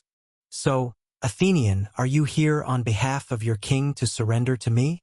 If so, I accept your surrender. Without any politeness, Priam's momentum grew even stronger. Within the dim tent, Hector's weapon flashed with cold light. However, in the face of the king's icy tone, the god of rhetoric merely laughed thrice and responded loudly. Ha ha ha! I had thought the king of Troy a wise man, yet I did not expect such words. As it seems, I've come to the wrong place. What do you mean? Rising from the table, Priam's gaze turned unfriendly. Noticing his father's rage, Hector took a step forward. What do I mean? It's simple. Without fear, Iapetus replied with a smile. King Priam, I am here to save you. However, seeing your ignorance of your impending doom leaves me a bit disappointed. Chapter 850 Speech, Fear, Theory, Fright. Audacious! Within the grand tent, behind the desk, Priam's expression changed the moment Iapetus finished speaking. Facing impending death? Ridiculous. Now, with the alliance besieging the city and the gods soon to come to aid, even if he couldn't win immediately, there was no possibility of a great defeat. Besides, as the king of Troy, he had capable heirs to take his place. Priam never planned to head to the battlefield himself.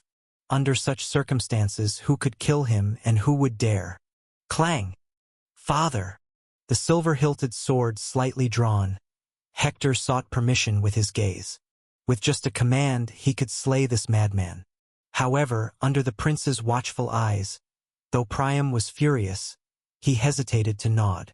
Few knew that, as the king of Troy, Priam was a devout believer in fate. Perhaps it was due to his upbringing, or maybe it was his nature. In the original myth, his second son Paris was such an example. Merely due to the queen's nightmare of this child turning into a blaze and burning down the palace, he was said to bring disaster and misfortune to the kingdom. So the king ordered the slaves to kill him. Of course, the outcome was predictable. No one could change a destiny once spoken, and everything he did only hastened the conclusion. Thus, Paris not only did not die but also became the catalyst for the 10-year war, ultimately making the prophecy a reality. The high walls built by Sea Emperor Poseidon could not protect his people, and under the towering wooden horse, the entire kingdom turned into a sea of flames. Of course, the story had long changed by now, and Troy was not facing the city-states of all countries alone. Yet, when Iapetus spoke so boldly, Priam hesitated. For in legends, even in nursery rhymes, there were accounts of prophets foreseeing a king's fate, only for the king to ignore, leading to calamity. Even if Priam knew these were just stories, what of it? After much thought, Priam finally decided to hear what the visitor had to say. Facing impending death. Athenian, I can give you a chance to convince me. But if you cannot convince me, then death will be your only outcome. Heh. All right. Since His Majesty still wishes to hear how he will die, let me tell you one by one. Smiling slightly, Iapetus was unsurprised. Once he spoke, no mortal could refuse to converse with him. At least till now, he hadn't encountered such a human. Come, let us see. Without delay, a sketch was drawn on the ground. No backgrounds or figures, only symbols of the allied countries and gods. Picking up a stick, the god of speech sketched with flair and ease. I've heard that since ancient times, when two nations clashed, they always had a cause. Whether national enmity or lust for gold and silver, to wage war always demands a reason. And this time, the allied forces gathered, attacking under the pretense of purging witchcraft in Athens, but in truth due to disputes among the gods. A golden apple banquet sowed discord among the gods. Thus, it led to this siege by the alliance. I wonder, does your Majesty have any objections to what I've just said? Silent, Priam neither denied nor admitted it. Yet, in his heart he felt the same. Strictly speaking, Troy had no animosity with Athens, and without the will of the deities, they wouldn't have come. It seems your Majesty acknowledges my words. Then, let's discuss why Troy joined the alliance. The stick drew an arc in the air, finally landing on the symbol representing Troy. As the king's expression slightly changed, Iapetus drew two crosses, placed over two divine symbols. Because of the will of the gods? No, if it were other countries, perhaps that would be plausible, but not for Troy. For interest or grudges? This is even more impossible, as Troy and Athens not only have no enmity but are rather connected. Since neither possibility holds, only one result remains. Troy Kingdom had no choice but to come, and the reason you, your Majesty, came here was completely out of compulsion. How should I address you, sir? Exhaling deeply, Priam asked for the visitor's name for the first time. Iapetus merely smiled, the response anticipated. You may call me Ilos, your Majesty, but it seems I've been right again, haven't I? Silent once more, Priam had to admit the Athenian before him spoke the truth. Both he and the Trojans, they came not to please the deities, nor because of any ancient grudge with Athens. Quite the opposite, even within Troy city, there stood a statue of Athena, as per the original text. If in the original mythical trajectory, the Trojans offended Athena due to their second son Paris's choice, now that was not the case. The goddess's statue always protected the city, blessing them with favorable weather. If possible, Priam did not wish to attack Athens. As for pleasing the deities, it was even more laughable. Though Priam loathed to admit it, he understood well enough that ever since his father committed such acts, Troy had long been blacklisted by the gods. Laomedon, the notorious deceiver, and mad king who employed the gods, was also Priam's father. During his reign, for some reason Poseidon and Apollo, who had fallen into the mortal realm, came to the land of Troy. Perhaps seeking faith or something else, in any case, both principal gods served the then king for a time, asking only for rewards useless to them. Laomedon agreed, so Apollo herded for him while Poseidon built him an unbreakable wall. However, what Priam could never comprehend was how his father outright refused to pay the reward in the end. Angered deities, Laomedon's name echoed through the mortal realm. Since then, Troy rarely had godhood practitioners willing to join, and the mad king naturally received punishment from the Olympian gods. It seems you have understood my meaning, but what I have to say doesn't end here. After all, the reason you attacked Athens was actually to atone for past sins. Perhaps you think that as long as you distinguish yourself in this war, all past wrongs can be wiped clean, correct? Troy will rise again in your hands, becoming a powerful kingdom. But frankly, King Priam, do you truly believe in such a future? Extending the stick, sketching once more. This time, King of Troy saw it clearly. The place where Athens was situated, Iapetus divided it into 3 parts. One near other countries, a part would become the spoils of a triumphant victory. Another was at the edge of the ocean, which would become the domain of the sea god. These regions were also marked with different gods, symbolizing the principal gods worshipped by these kingdoms. As for the last part, it belonged to the prince who betrayed his father, also Athens's remaining territory. Yet, as Priam watched, he broke into a cold sweat, because he realized why Iapetus said he would die. Yes, his actions weren't wrong. If Athens perished, perhaps Troy would indeed be spared by the gods. After all, why destroy a kingdom when it could be subsumed into their faith? Then the question arose, what else needed to be done before turning this kingdom over to the gods? Just as you think, the gods need Troy, but not the son of Laomedon. The gods seek faith, but also hope to intimidate future kings beforehand. However, the gods can't directly kill you, as it would hinder building their faith in Troy. But they can't spare you either, because as long as they desire it, they can do anything. So King Priam, when do you think your life will end? Naturally, not long after, during this war with the Athenians. Following the final sentence, Priam solemnly gazed at the mortal form adopted by Iapetus. Strictly speaking, the predictions by the god of speech weren't without flaws. Or, in some places, Iapetus hadn't intended to delve deeply. He was the god of speech, not the god of strategy or the goddess of wisdom. Moreover, observers see clearly while participants remain confused. Priam might have been aware of his peril but was incapable of resolving it, thus subconsciously ignoring these issues.